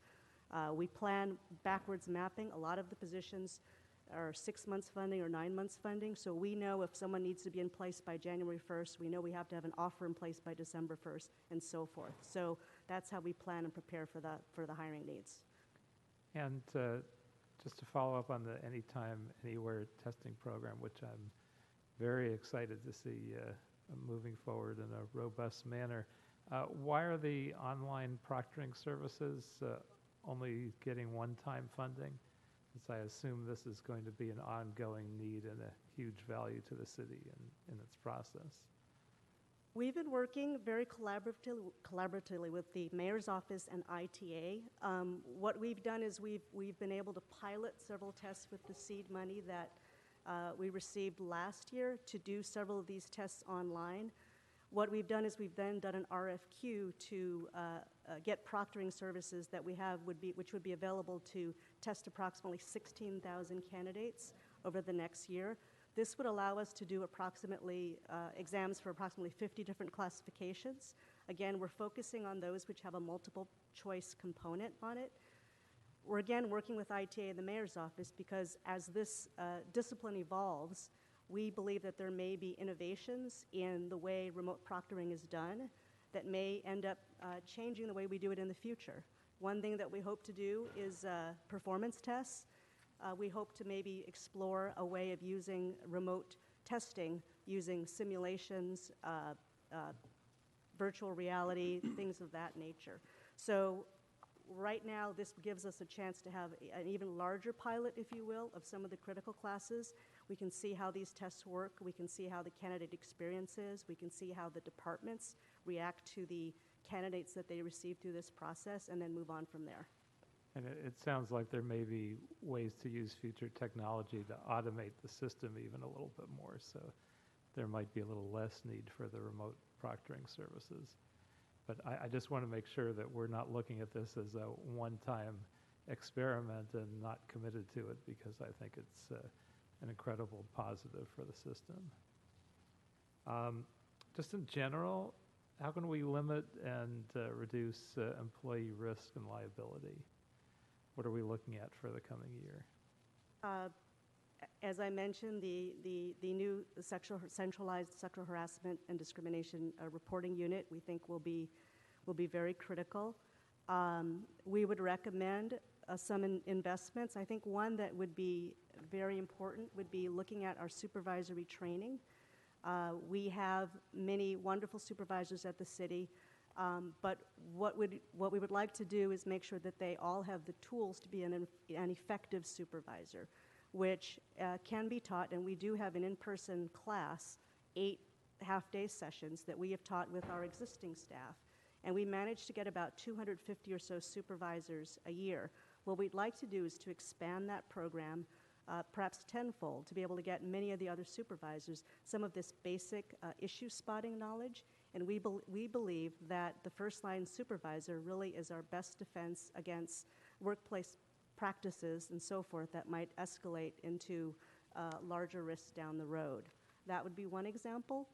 We're also looking at an industrial hygiene program, which would reduce risk but also help with the health and safety of our employees, that we would have on-site professionals who would be able to do indoor air monitoring or other things if there are any workplace situations, environmental situations. We'd be able to be more responsive and prompt and hopefully reduce risk to employees, even in the form of absenteeism, sick days, workers' comp claims, and the like, as well as making sure that our employees are in a safe and healthy working environment.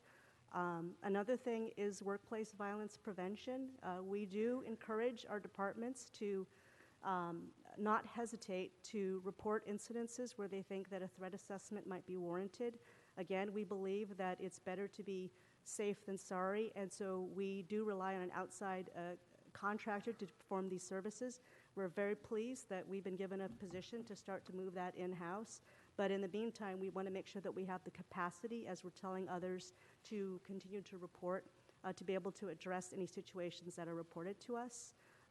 Finally, in the integrated disability management arena, we believe having a centralized way to look at return to work issues, whether or not they arise from workers' comp or maybe even from a non-workers work-related situation, dealing with our complicated and ever increasingly complicated leave laws, and having some consistency in application would also save the city some costs down the road. So is there funding for either the increased supervisor training or the return to work area in this budget?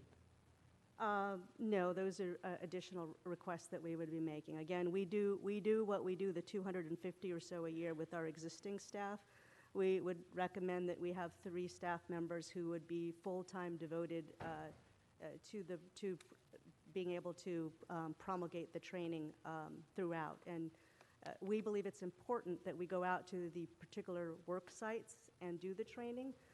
We believe that the Valley should have some training. We believe that we need to be responsive to the different ones, and right now we have them kind of come down to our downtown classroom. So again, this would really increase the capacity.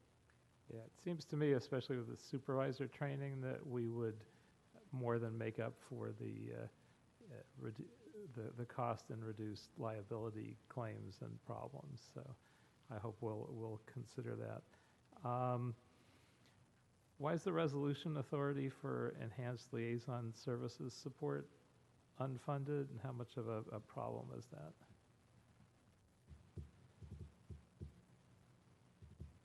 I'm sorry, which position are you referring to? There's a resolution authority for enhanced liaison services support. Oh, is that for EWDD? Bill? Yeah, if that's for EWDD, I think it's referring to the funding structure, so the EWDD grant funding process will be about midway through the fiscal year, and so we're waiting funding on that. In the meantime, we would fill it through salary savings from our existing funds. Okay. Also, I wonder if you could report back on the initiative in the Council File 17-0356 with budgetary requirements for an online and pilot in-person training course or courses on transgender awareness and sensitivity training. I know this is an issue in particular in a few of our districts, so that would be appreciated. Also, I know the alternative dispute resolution programs included a medical provider network. What's the status of that network? Yes, your question is actually very timely because we have a lot of exciting things that are rolling out actually May 1st, and I'll let Jody Yoxheimer describe actually the 3 different medical provider networks that we're rolling out. So effective May 1st, in concert with the 2 alternative dispute resolution programs, one for the sworn members of PPL and one for the civilian members of the coalition, we'll be launching 3 custom medical provider networks.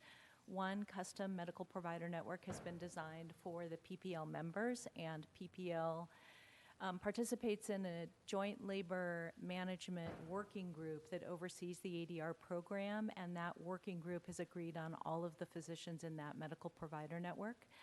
The coalition similarly has agreed to the physicians that will be in the medical provider network for the coalition ADR program, and then the remaining city employees will be in a 3rd NPN. So the NPNs are established after a pretty thorough analytical review of thousands of physicians in Southern California who were assessed against various criteria and represent a variety of medical and surgical specialties and are available to treat employees who are injured on the job. And presumably, colleagues, for those of you who aren't familiar, this is a method to avoid the usual workers' comp situation where you have legal cases, and on one side, the person representing the injured worker says they're 100% permanently disabled. On the other side, you have a doctor that says, no, they're in great shape and they're ready to return to work, just because they know that's their role. And instead, we have agreed objective doctors that can both treat and objectively assess the situation, and I think that'll work better for everybody. Get people back to work faster, come up with a more appropriate resolution for the claims. And so this is a very exciting process that I think will help the workers and save the city a lot of money. Couple other things. The mayor set aside around $400,000 for public safety recruitment as part of the general city purposes budget. Is that level of funding significant, and is that the best funding source to use to administer it? We're very appreciative of the amount. We believe that it's going to allow us to have quite a significant digital presence, which has been the focus of our outreach efforts of late, and it's going to help us move forward with a lot of our technological and innovative projects, such as virtual reality, like Ms. Macy mentioned. Our only concern is how it's allocated in the GCP. The reason we think it belongs in the personnel budget is because of the way we spend that money. It would be very inconvenient for us to keep coming back to council, since we're going to need those funds at the very outset of the new fiscal year because of a number of programs and outreach efforts we already have scheduled, both with LAPD and with the fire department. Also, we make a tremendous number of buys, so it would be unrealistic to have to come back and make these requests for every single one, and it would really take away our agility. Since the budget was proposed, we've had additional conversations with the mayor's office, and it is my understanding that they're supportive of our request. So how do we do that to make sure that that can be done more smoothly? Is there something we can do in this process to have that happen? I think that would be an instruction to the CLA, and they could probably handle that. Certainly, I'd ask that we make that instruction. And also, I wonder, based on our previous conversation, if this is relevant, but if it is, I'd like to direct the Personnel Department and the CAO to report back on the ability to use the PACER position control module for citywide vacancy reporting effective July 1st, 2018, and the process to implement the module for all departments not currently using it. I know some departments aren't using it, and so if there's a way to do that, that would be greatly appreciated. Thank you. Thank you. Mr. Blumenfield. Thank you. A couple of questions, sort of all, a number of them themed with metrics. You know, just including all the things we're launching on May 1st, the ADR programs, which all sound great, and I'm excited about them. But can we predict or estimate how much these will reduce our workers' comp costs, and how will we measure the success of this program and know whether we're having the desired effects? Again, I'll let Jody Oxheimer go into more detail, but both of the new programs that have been just negotiated have provisions whereby we will use an actuarial service to establish baselines and determine the cost savings measures.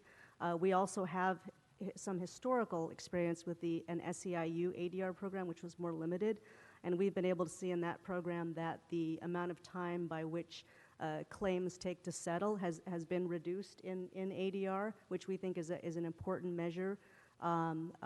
understanding that workers' comp claims typically take a long time to resolve, and so thus you don't necessarily see the savings right away, but we do think long-term it will save a lot. And again, you're eliminating a lot of the sort of, like Councilmember Corrett said, the sort of back and forth amongst competing doctors as well as back and forth among competing attorneys. But I'll let Jody talk a little bit about what they've been doing with the actuaries.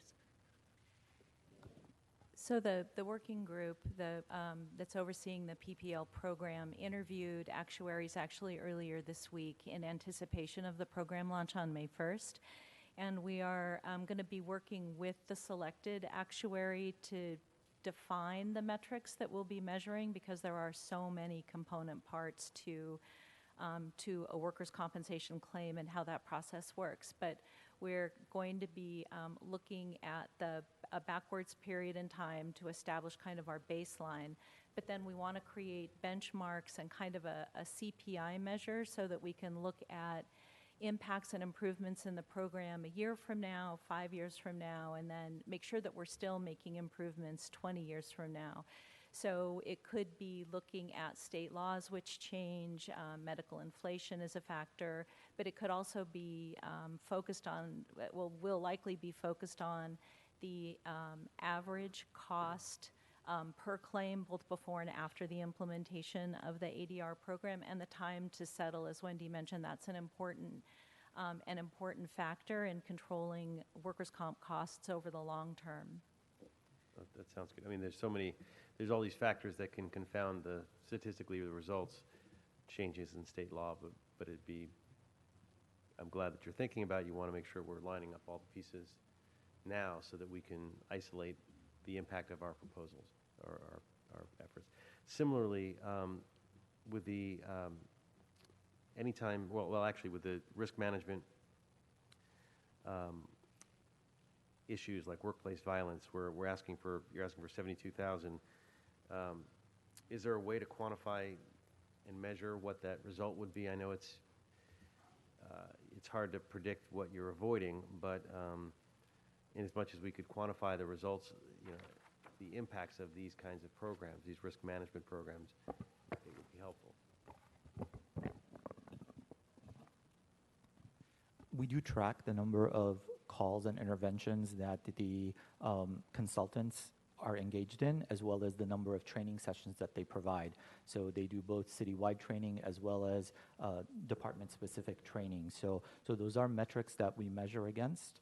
And one of the things that we are most concerned about now are the ever-increasing external threats.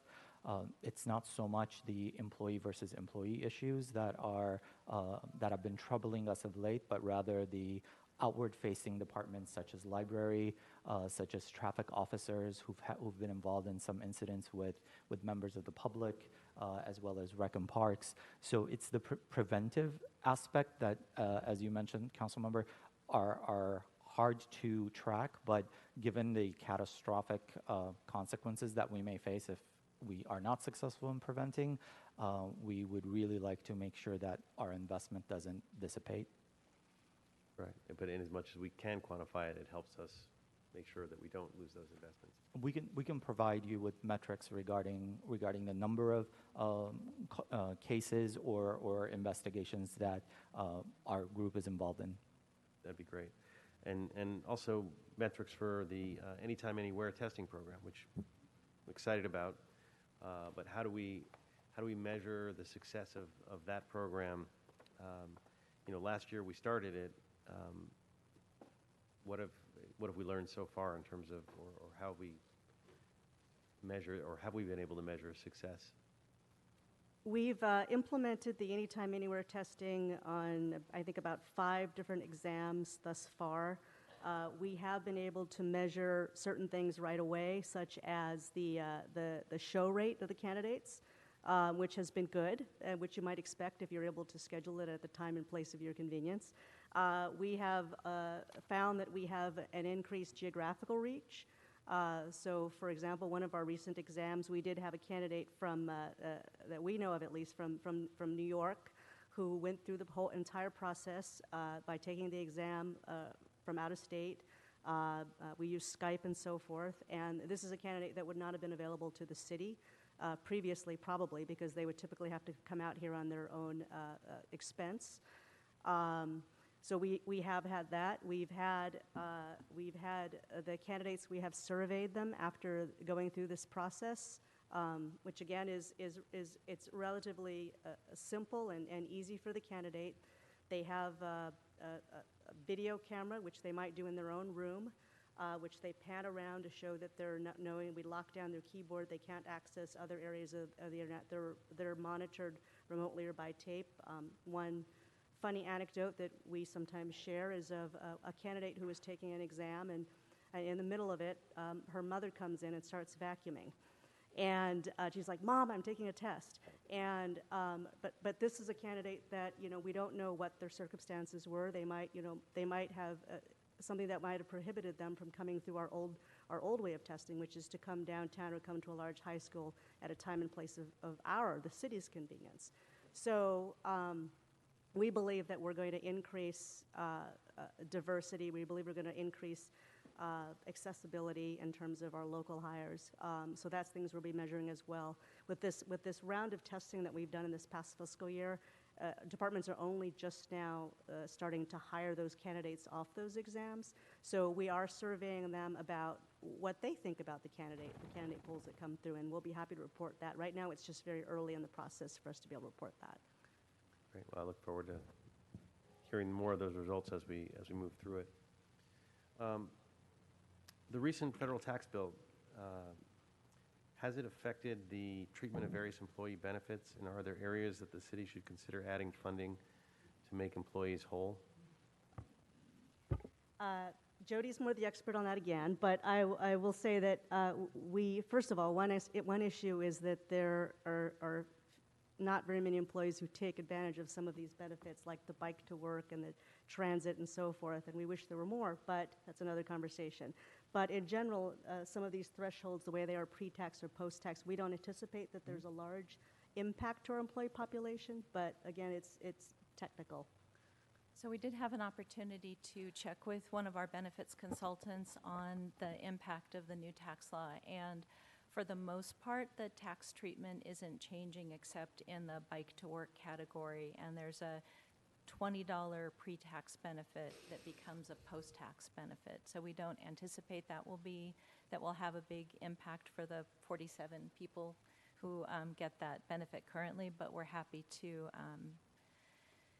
explore it or to report back. If it's a $20 thing for 47 people, you don't need to report back. We can save that paperwork. Regarding the workers' comp, the budget includes $194 million, but our expenditures are, as you know, $220 million plus.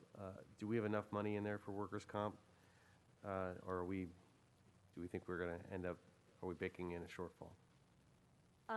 We believe this year will be adequately funded.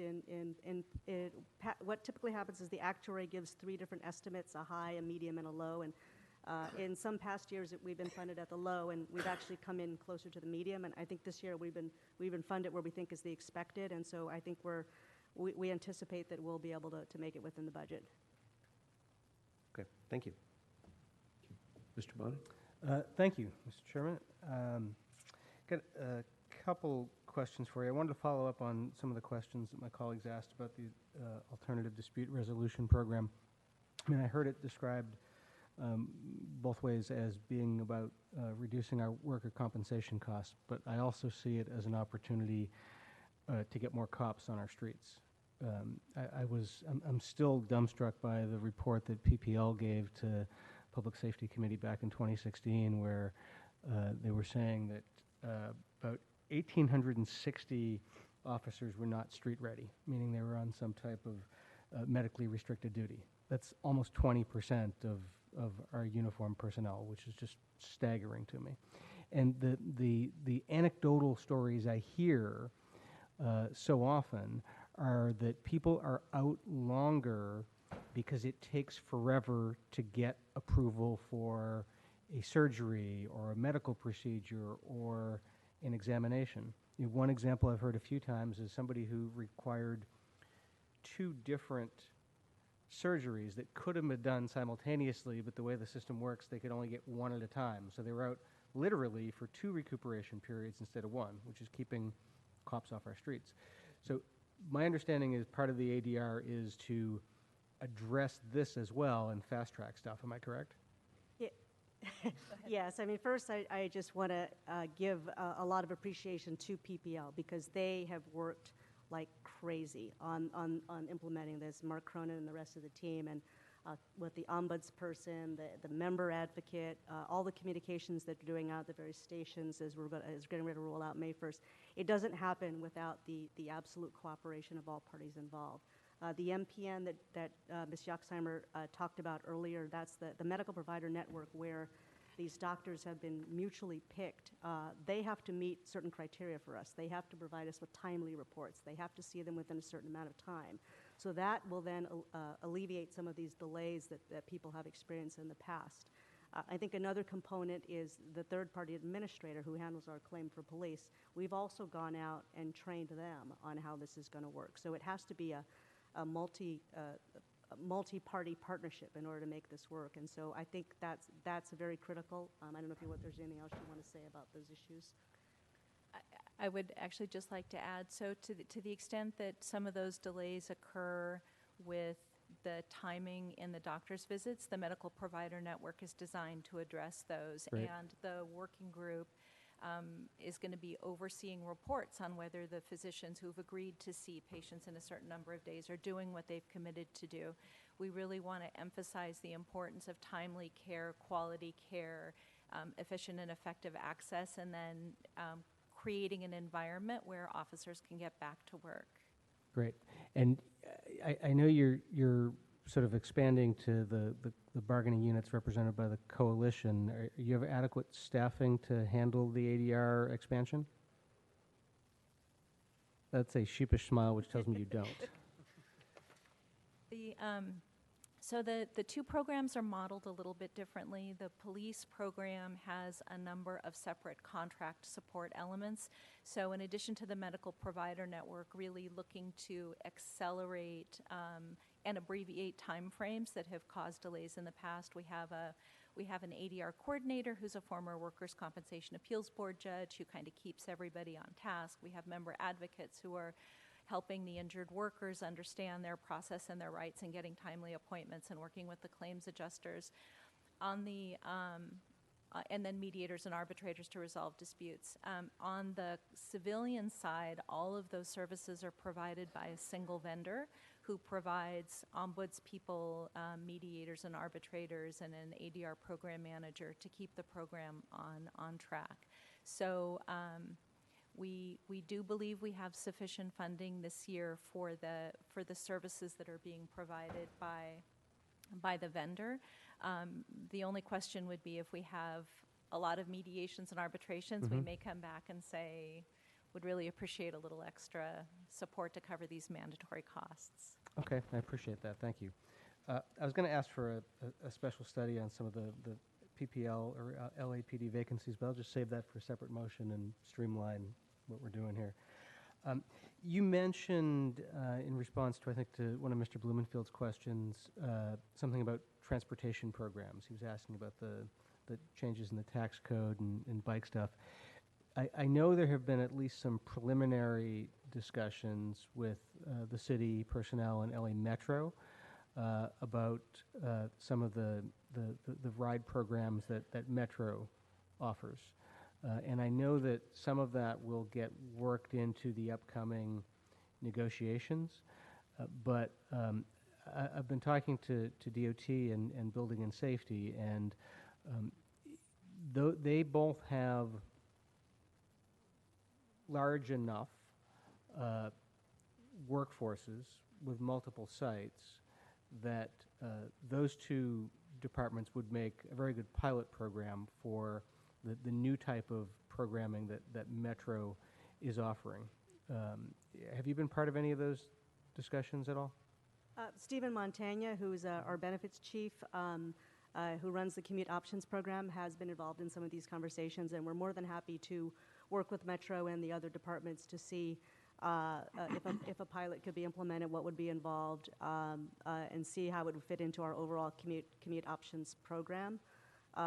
We have a parking MOU. We administer the parking, the ride share, the van pool, and so forth. And one of the things that I think might be helpful is we do a number of surveys. We do the AQMD ones that are required, but we also do surveys asking city employees why do you come to work, and why do you, if it is to come alone in a car, why do you do that?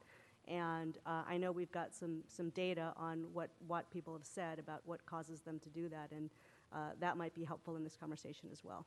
Yeah, I think so. The reason I mention it at this time and the potential for a pilot is Metro is now experimenting with a different TDM system. They've had these sort of, the ATAP and the BTAP pass programs, which, as I understand it, is sort of fixed cost, but they're moving towards a sort of a pay-as-you-go or pay-per-boarding model, which might be a wiser investment for us. So what I've heard is sort of an estimate for providing the easy passes to the 2,200 or so employees of those two departments would be about $220,000. So I'm wondering if we get a report back from CAO and CLA on the potential of finding a revenue stream that would fund that pilot.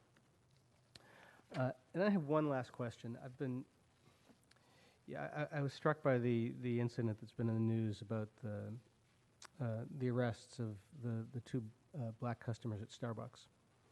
And there was a similar incident of some black patrons who they called the cops on them at an LA Fitness in some other state. And while it hasn't risen to the level of the Me Too movement, there is a growing appreciation of implicit racial bias, not just in law enforcement, but all over the place. And Starbucks is doing what is understandably a PR move and may not be ultimately all that impactful, of closing all their stores for one day and doing training on implicit bias. I'm wondering what we do about training on implicit bias in the city of Los Angeles. We have, through our Cornerstone platform, the ability to have content online that we provide to city employees. So as you mentioned, the sexual harassment one is one that we do a mandate to supervisors to take every 2 years. We do have a short online module that we do have available, which basically covers biases, and it was one that we actually, interestingly enough, purchased when we were kicking off the Target Local Hire program, because we wanted to make sure that colleagues, supervisors did not treat individuals who came from this program any differently from any other employee. And so it's basically treating everyone the same. Councilmember Koretz asked for some information on something that we've been working on in terms of training with respect to transgender issues. We've also been going out to departments even live and going out to yards and so forth and offering training against bias in certain categories, whether it's gender, orientation, whatever. And so we do have both live and online capabilities, and the system is there to be able to really roll it out to all city employees. But the training, it comes at a cost. Yeah, I'd be curious about what more we could do, particularly as the city and Mr. Wesson and Mr. O'Farrell are really going big time with the Embrace LA dinners around the city of Los Angeles. It might be an interesting time to sort of double down on doing some implicit bias training here in the city. I mean, it's so pervasive that the stats show that even at the pre-kindergarten level, black boys are disciplined differently than white boys, and by staggering numbers. And I'm sure that has seeped into all of us, and we could all benefit from some training on that. So I won't ask for a report back. I'll talk to Mr. Wesson, and perhaps maybe there's something we could do legislatively. Thank you. Thank you very much. I want to talk a little bit about sort of related on the sexual harassment and discrimination prevention program, reduction program. I'm very pleased that we have funding in there such that we do. But with regard to training in particular, right now there's mandatory sexual harassment training for supervisors and city officials only, right? It's only people at the supervisorial level, I think, who receive. Well, that's what's legally required, but many departments have on their own asked that their entire staffs go through training, additional training, either taking one of the modules. One of the two modules is particularly appropriate really for all employees, and many departments have taken the step of asking all their departments to do that, and some offices have had live training also done as well. So that's just the floor. It's by no means the ceiling, and we would actually encourage departments to expand that. I think I'd like to explore going a little further than recommending or encouraging them to, because it's a question of changing the atmosphere in different workplaces, and maybe some of those that are most in need of changing the atmosphere may be the ones that are least likely to voluntarily engage in that kind of a training at the lower level employee level. And I guess I'd like to explore with you what resources would be necessary to ensure that at least some of that core online training is available to all employees and is mandated of all employees. What would be necessary in order to meet that objective? And similarly, we don't have anything in here, I think, that deals with neighborhood councils or commissions. Are commissioners currently required to have this training? Not at this time. I think there was I believe in last year's budget on the neighborhood council, there was some ability for them to access the Cornerstone training system. And certainly, I think if their funding could be continued in that area, that would be helpful in making sure that neighborhood council members could also access all of our training library. Yeah, and again, I don't want it to be a self-selection process, I think, because from a risk management perspective, I think it's essential that if we provide this training for some, we should really mandate it for all, in order to avoid the future risk of being held liable for the misconduct of some employee who wasn't properly trained. Mr. Chair, just for point of clarification, for the commissioners that have been appointed by the mayor, he has required that all of the commissioners actually go through sexual harassment training as well. Great. And we'll explore on the neighborhood council side. Very good, thank you.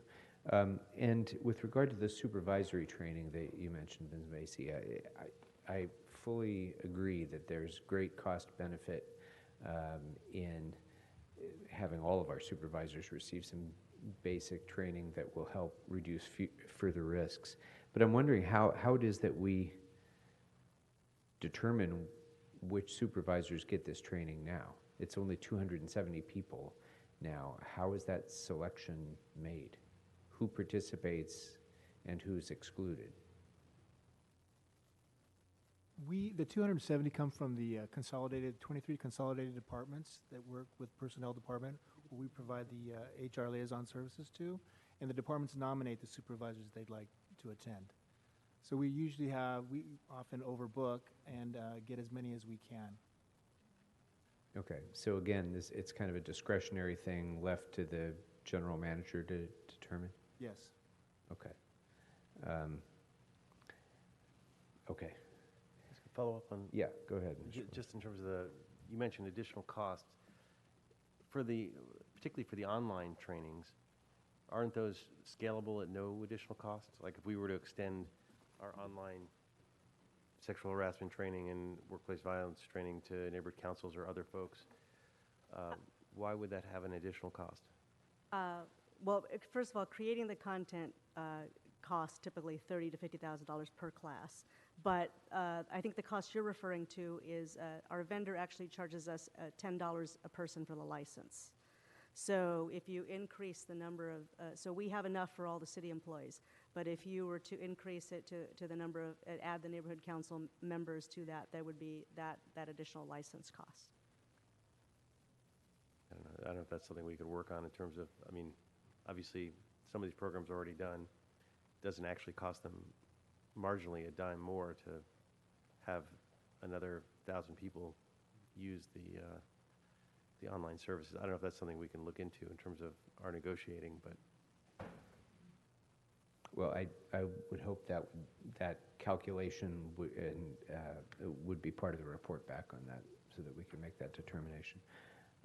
Okay, and then Mr. Englander actually also asked that we get a report back on the transition from the contracted to an in-house workplace violence program that you mentioned in your letter, if we haven't already asked for that.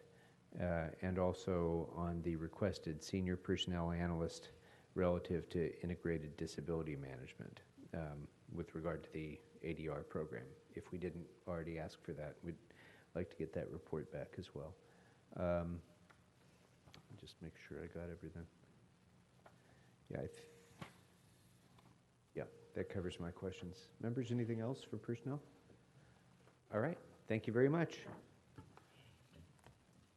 And next up and last for the day is Economic and Workforce Development.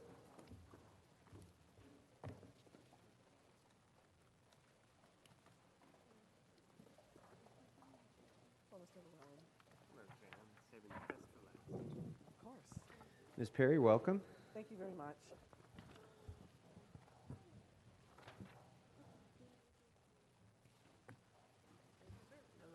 Saving the best for last. Yeah.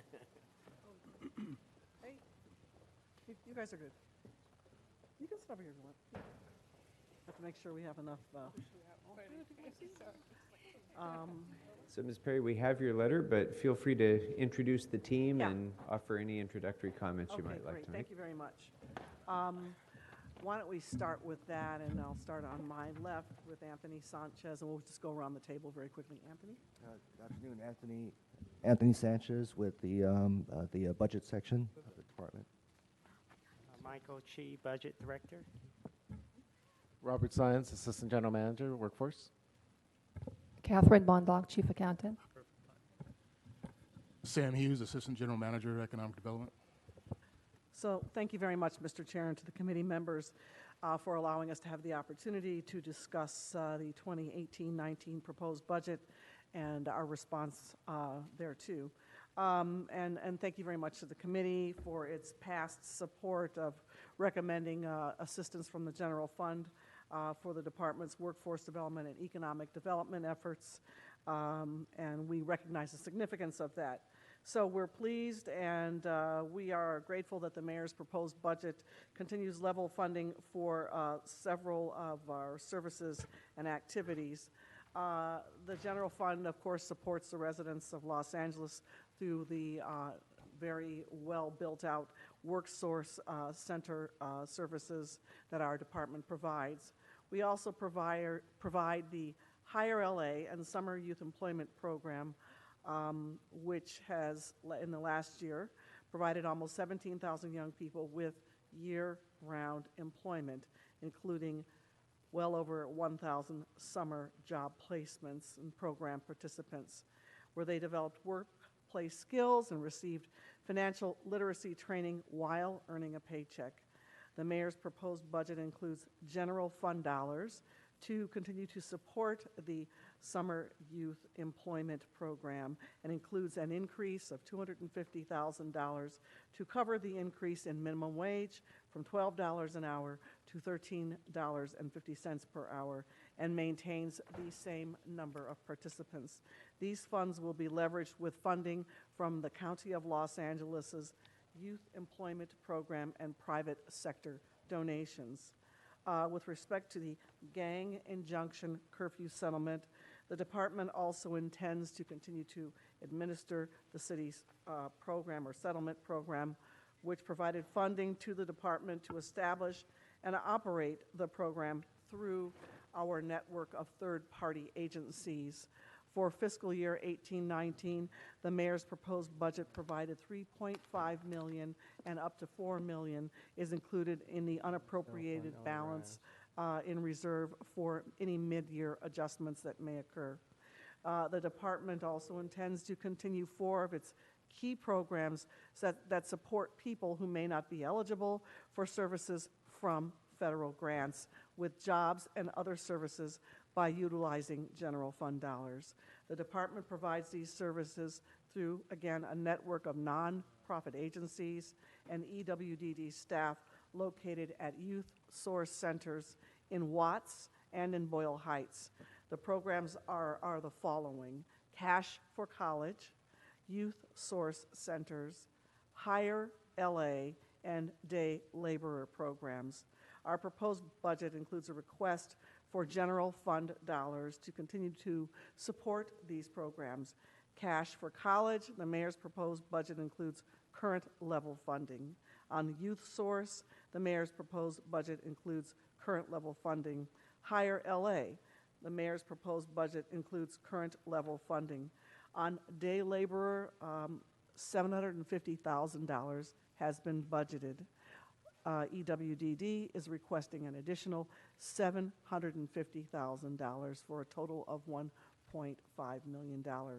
The additional funding of $750,000 for the day laborer program will move this program beyond the current bare bones operations to develop an integration center model where day laborer centers serve as one-stop information portals to immigrant workers of all nationalities and ethnicities. Additional funding will rebrand the centers and develop a common service model that encourages best practices and promotes consistent delivery of services. Additional funding will increase center staffing, enable centers to open one more day per week, which would be 6 days total, not the current 5 days, so that all of them can be open on Saturdays.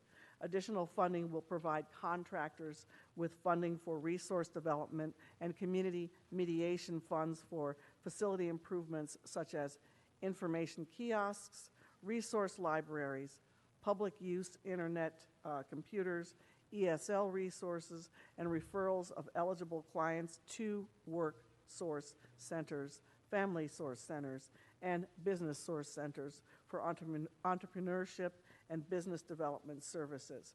The impact on our request would be $750,000 on the general fund.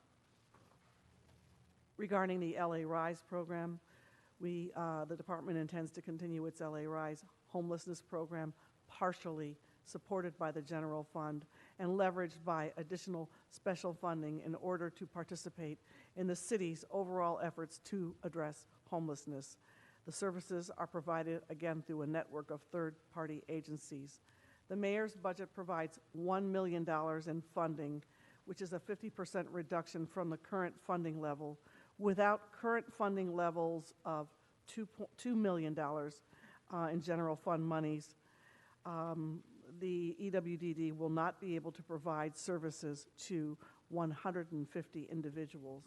So $2 million in general funding enables the EWDD to serve a total of 300 program participants. Our request has a $1 million general fund impact.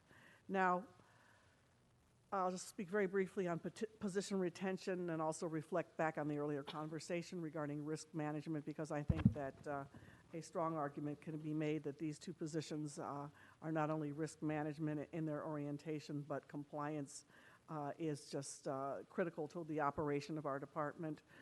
We have a multitude of programs to manage, including various county programs now requiring operational budgets and regular reporting. So we would like to retain an accountant position in our grants management section of the Fiscal Management Division. We are currently backlogged in grants management accounting activities. This is a 100% special funded position and will have no impact on the general fund. The mayor's budget proposes that this vacant position authority be eliminated from the department's personnel ordinance. And again, I submit to you, there is no impact to the general fund. We also request the retention of one vacant regular position authority for a management analyst in the Administrative Services Division and we will only fill this position if primary special funding sources and grants provide sufficient funding to do so, leveraged with a minor amount of general funds. This vacant management analyst position in admin services would be used to closely monitor budget versus expenditures and assist with new and more rigorous operational budgeting and reporting required by the Los Angeles County grants. The mayor's budget proposes that this vacant position authority be eliminated from the department's personnel ordinance. This has a $27,000 impact to the general fund. This concludes my remarks on what we seek, and we are available for questions. Great. Thank you very much. Mr. Bloomfield, would you like to start us off? Sure. Let's start with the LA Rise program. Couple things.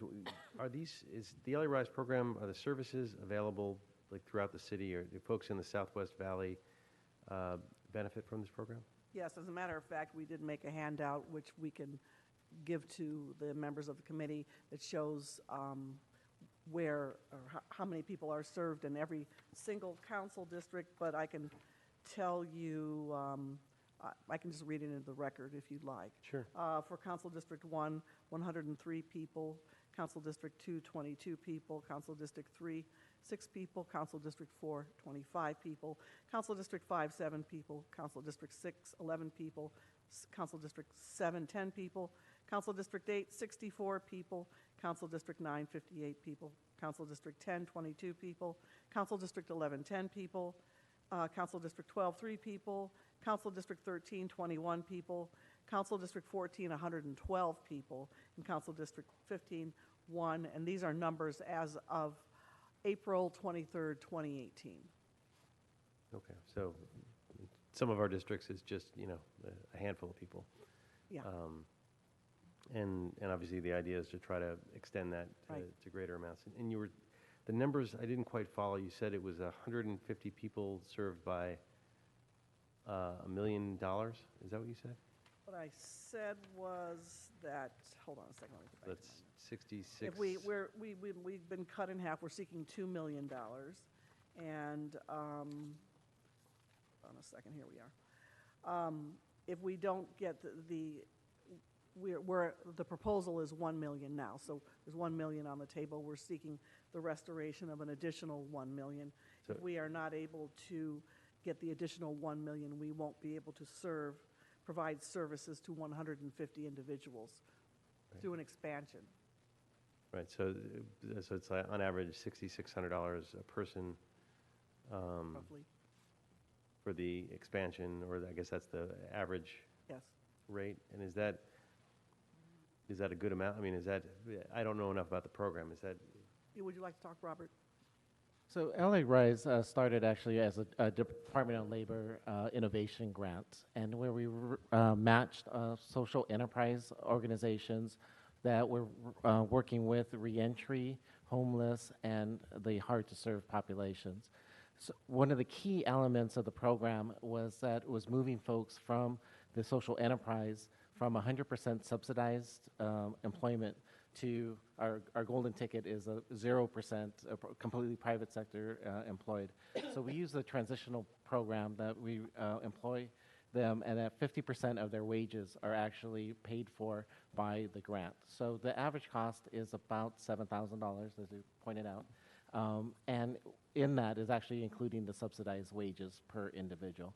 Right now, in total of our program, we've served 1,400 folks. The numbers that were read into the record were just for the general fund dollars, which gives us greater flexibility. And out of that 1,400, we've put close to 1,300 in subsidized employment. So we're taking the risk away from the employers to 100% hire the individuals. We actually subsidize those initial hours. And then we've, to date, have about 450 that have private sector and are fully employed. And so we track the Right.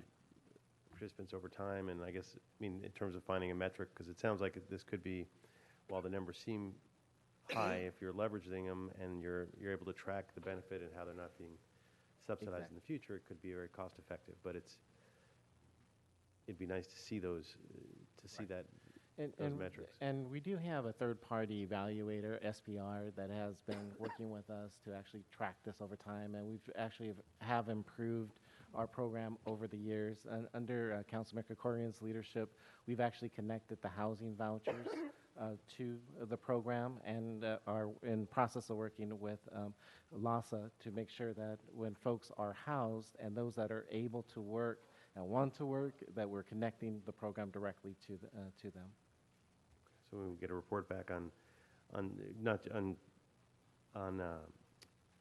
allocating the 1 million, but also on the metrics of how that million We'll be will happy work and what the success That's not a rates- problem. Yeah. That's not a problem. It's very easy for us to do that because we are driven by the metrics in terms of managing this program, so we can provide it to the CAO's office and CLA. And the day laborers program, that used to be CDBG money, right? Sorry, I can't hear you. The day laborers program used to be, it's slowly been creeping into fully general fund. It started out as CDBG money. Yeah, but as CDBG money has been cut back, and we, the council has always been very gracious about wanting to continue the service, and so that's why we made the request. I think we went through the same conversation last year. Yeah, I guess I always put that out there to remind the world that we're not, especially when we're looking at cuts on some of these things, that what we're trying to do is backfill the cuts of the federal government that have, where this was something that had been funded for years, and that they have cut back and cut back. So sort of, while I want us to move to the full amount and want to look into this 750, I want to just frame the issue a little clearly for folks who may be listening, that what we're trying to do is we're not dealing with cuts on our end. We're dealing with trying to restore what the federal government has cut. And this is a very minor, adding 1 day of service and with some infrastructure improvements to better serve the people who come through the doors. That's all. And how many folks are served on average by, if we added the extra day, how many additional folks would that serve? Do we know? That number? Yes, sure do. So currently, we're serving about 1,600 individuals in our current funding. With the additional dollars and the additional day, we do believe that we'll serve about an additional 1,000 individuals throughout the centers. One about extending the hours and the day, but it's also extending the capacity within each of those centers. Some of the other things that the centers do is not just about the job matching, because as you know, the day laborers, they come in looking for work, and oftentimes there's not enough work for a number of individuals. So they often do education programs, ESL, public health education, take advantage of the men who generally are men that are there to actually connect them to other resources and services. And having that additional staff capacity will allow us to provide greater service. This can go a long way to helping people stay out of homelessness. Makes sense. Something I always ask about, because I've got a very strong focus on the CRA stuff, since it was my bill that tried to reform them, that ultimately, after they committed suicide, that killed them, and then that helped put the wind down in place. So, and I'm very familiar with the properties in my district and how we're spending the excess bond money, but I wanted to make sure that we're on track that we're not going to lose any of the $83 million that we were able to get on the excess bond money, and that we're on track with all of the other properties, the other 7 properties. So how are we, just as an overview? Sam, why don't you answer that? Is there something we need to be doing, or? Just as an overview, with respect to the $83, $84 million at large, certainly your office has been quite aggressive in going about spending its excess bond proceeds in the respective project areas. Other council offices that have resources, they too are spending. We're working with the CLA to help encourage those council offices that are not as enthusiastic about spending as maybe CD3 is. As it relates to the real property assets, those properties that the city has an option to acquire, I'll tell you, good news, we just closed on yesterday on one of those properties, and that was great news, certainly for CD14, and there are there's another 2 properties in that council district, one of which that deal we should be closing in January of 19. But we're moving along at a fairly good pace this summer. Hopefully, we'll be closing a couple, certainly in CD3. So we have the template. We're moving fast as best we can, working with other departments, not the least of which is HCID. And so we're making strides. And as I mentioned at the Jobs Ad Hoc Committee meeting with Chairman Krikorian, actually next month we'll be submitting transmittal, sort of memorializing the activity that not only includes the option properties, but also some of the city-owned assets that we're looking to dispose of for economic development purposes. Councilmember, if I can jump in, I very much appreciate your question about, we're tracking the 8 properties very separately, but the money, the bond proceeds, there are over 80 million, as you said. They're not all spent. We've requested a report this month at our next bond oversight committee. The CLA is going to report on all council districts and where they're going, and then we're going to invite each council district in to say, where are you going with your money? Because we certainly don't want to lose any of it. Right. And we have to do some clarification to make sure that I know there's an issue with the specificity of the bond language to make sure it's broad enough that folks can actually spend that money. But thank you. Thank you. I think you've already asked for, or it sounded like a report on LA Rise and the impacts of, the potential impacts of cuts, as well as the cost benefits and funding sources of restoration of the additional money. I do want to just take a moment to thank you, Ms. Perry, and the department, and Mr. Sens in particular for the work on that we've done with social enterprises and the pilot program that Mr. Harris Dawson and I launched, which has been tremendous success. And LA Rise is one of the few programs that serve our homeless population that actually are measured by outcome metrics, and where you can really demonstrate success in going from a state of homelessness to a state of employment. And it's not just measured by people in the door, which a lot of these programs are. So I'm a big believer, and I continue to be, and I think that's an important restoration for us to do. Likewise, the day laborer program, which is in my view, as much a homeless prevention program as anything. And so I want to make sure we have that report back as well.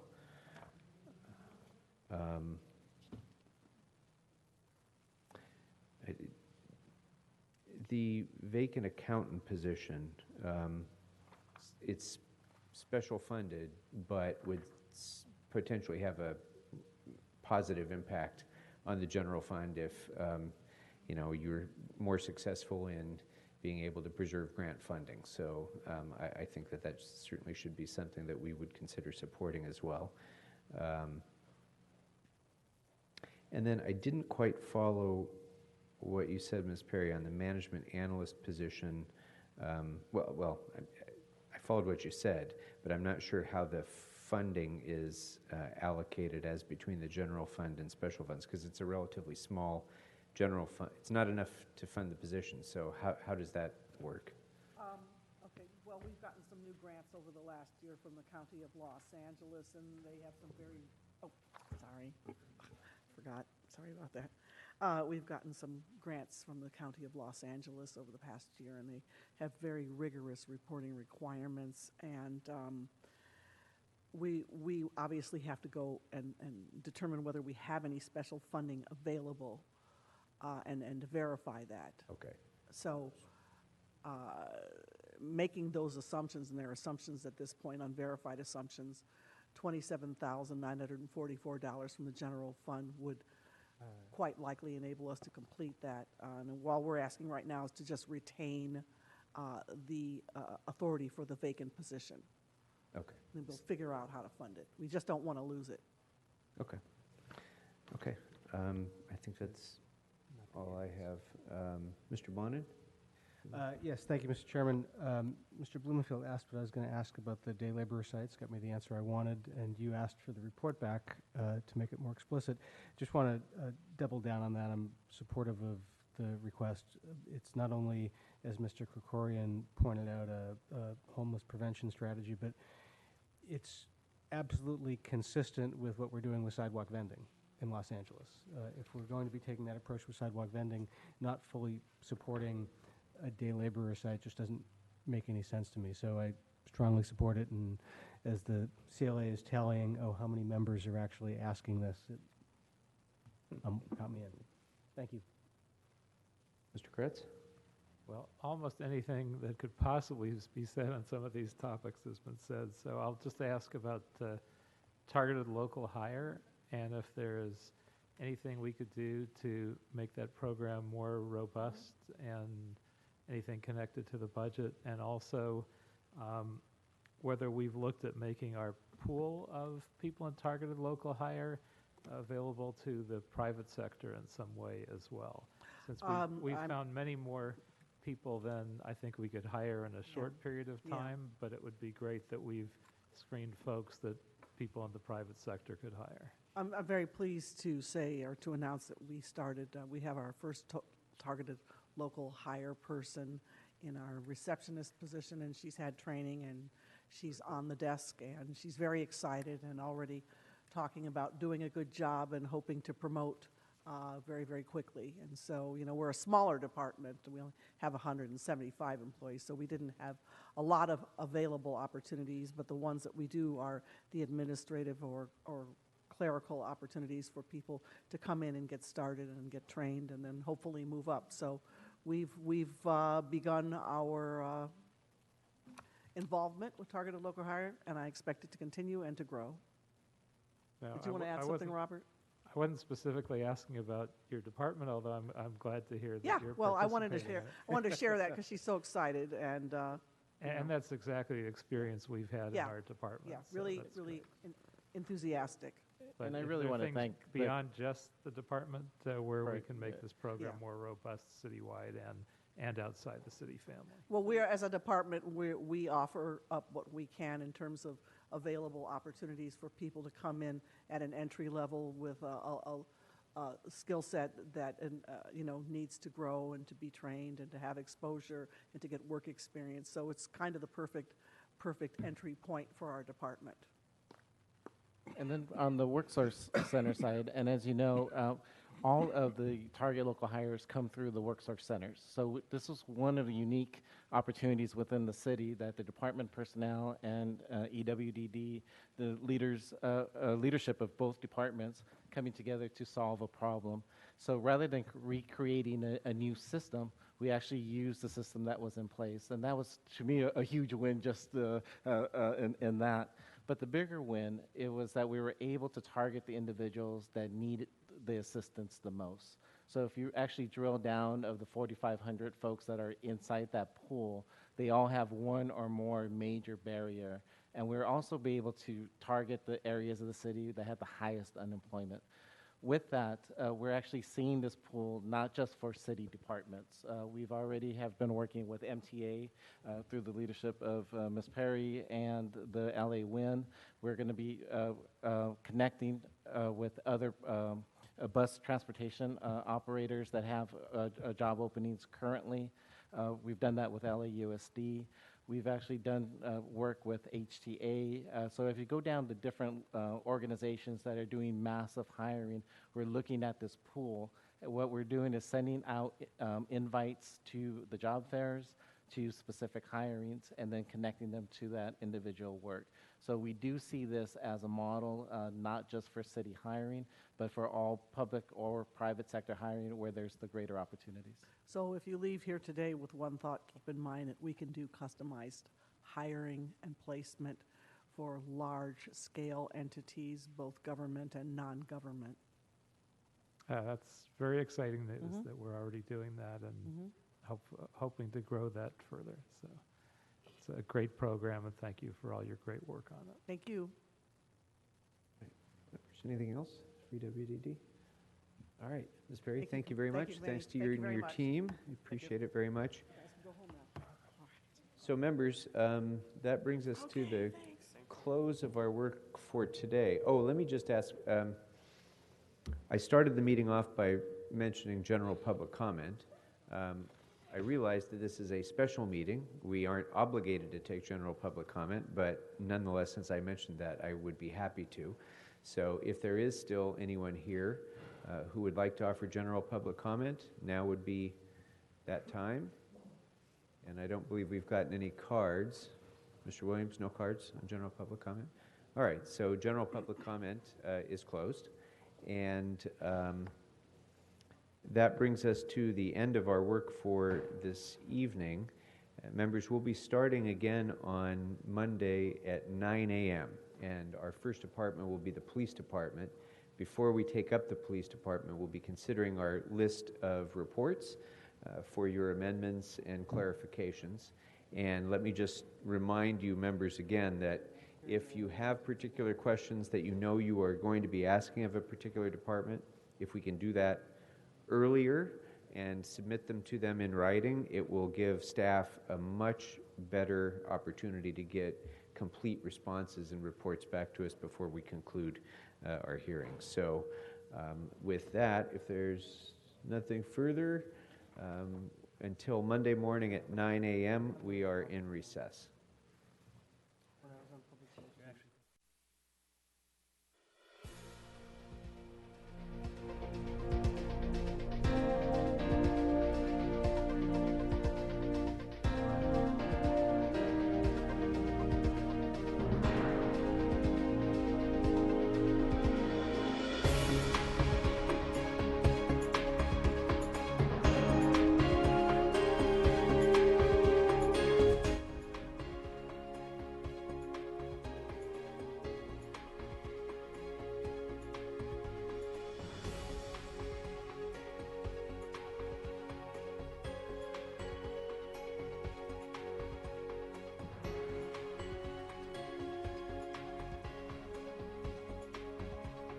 And it's really represents a real both clean environment product because it's reducing pollution and generating renewable energy at the same time. When you say reducing pollution, in the past, all these dairy farmers around here would have this manure just loaded up and shipped out somewhere and dumped, right? That's right, and it would sit out in their corral for quite a while, and so that would cause, emissions into the air, and it obviously creates a water pollution problem too.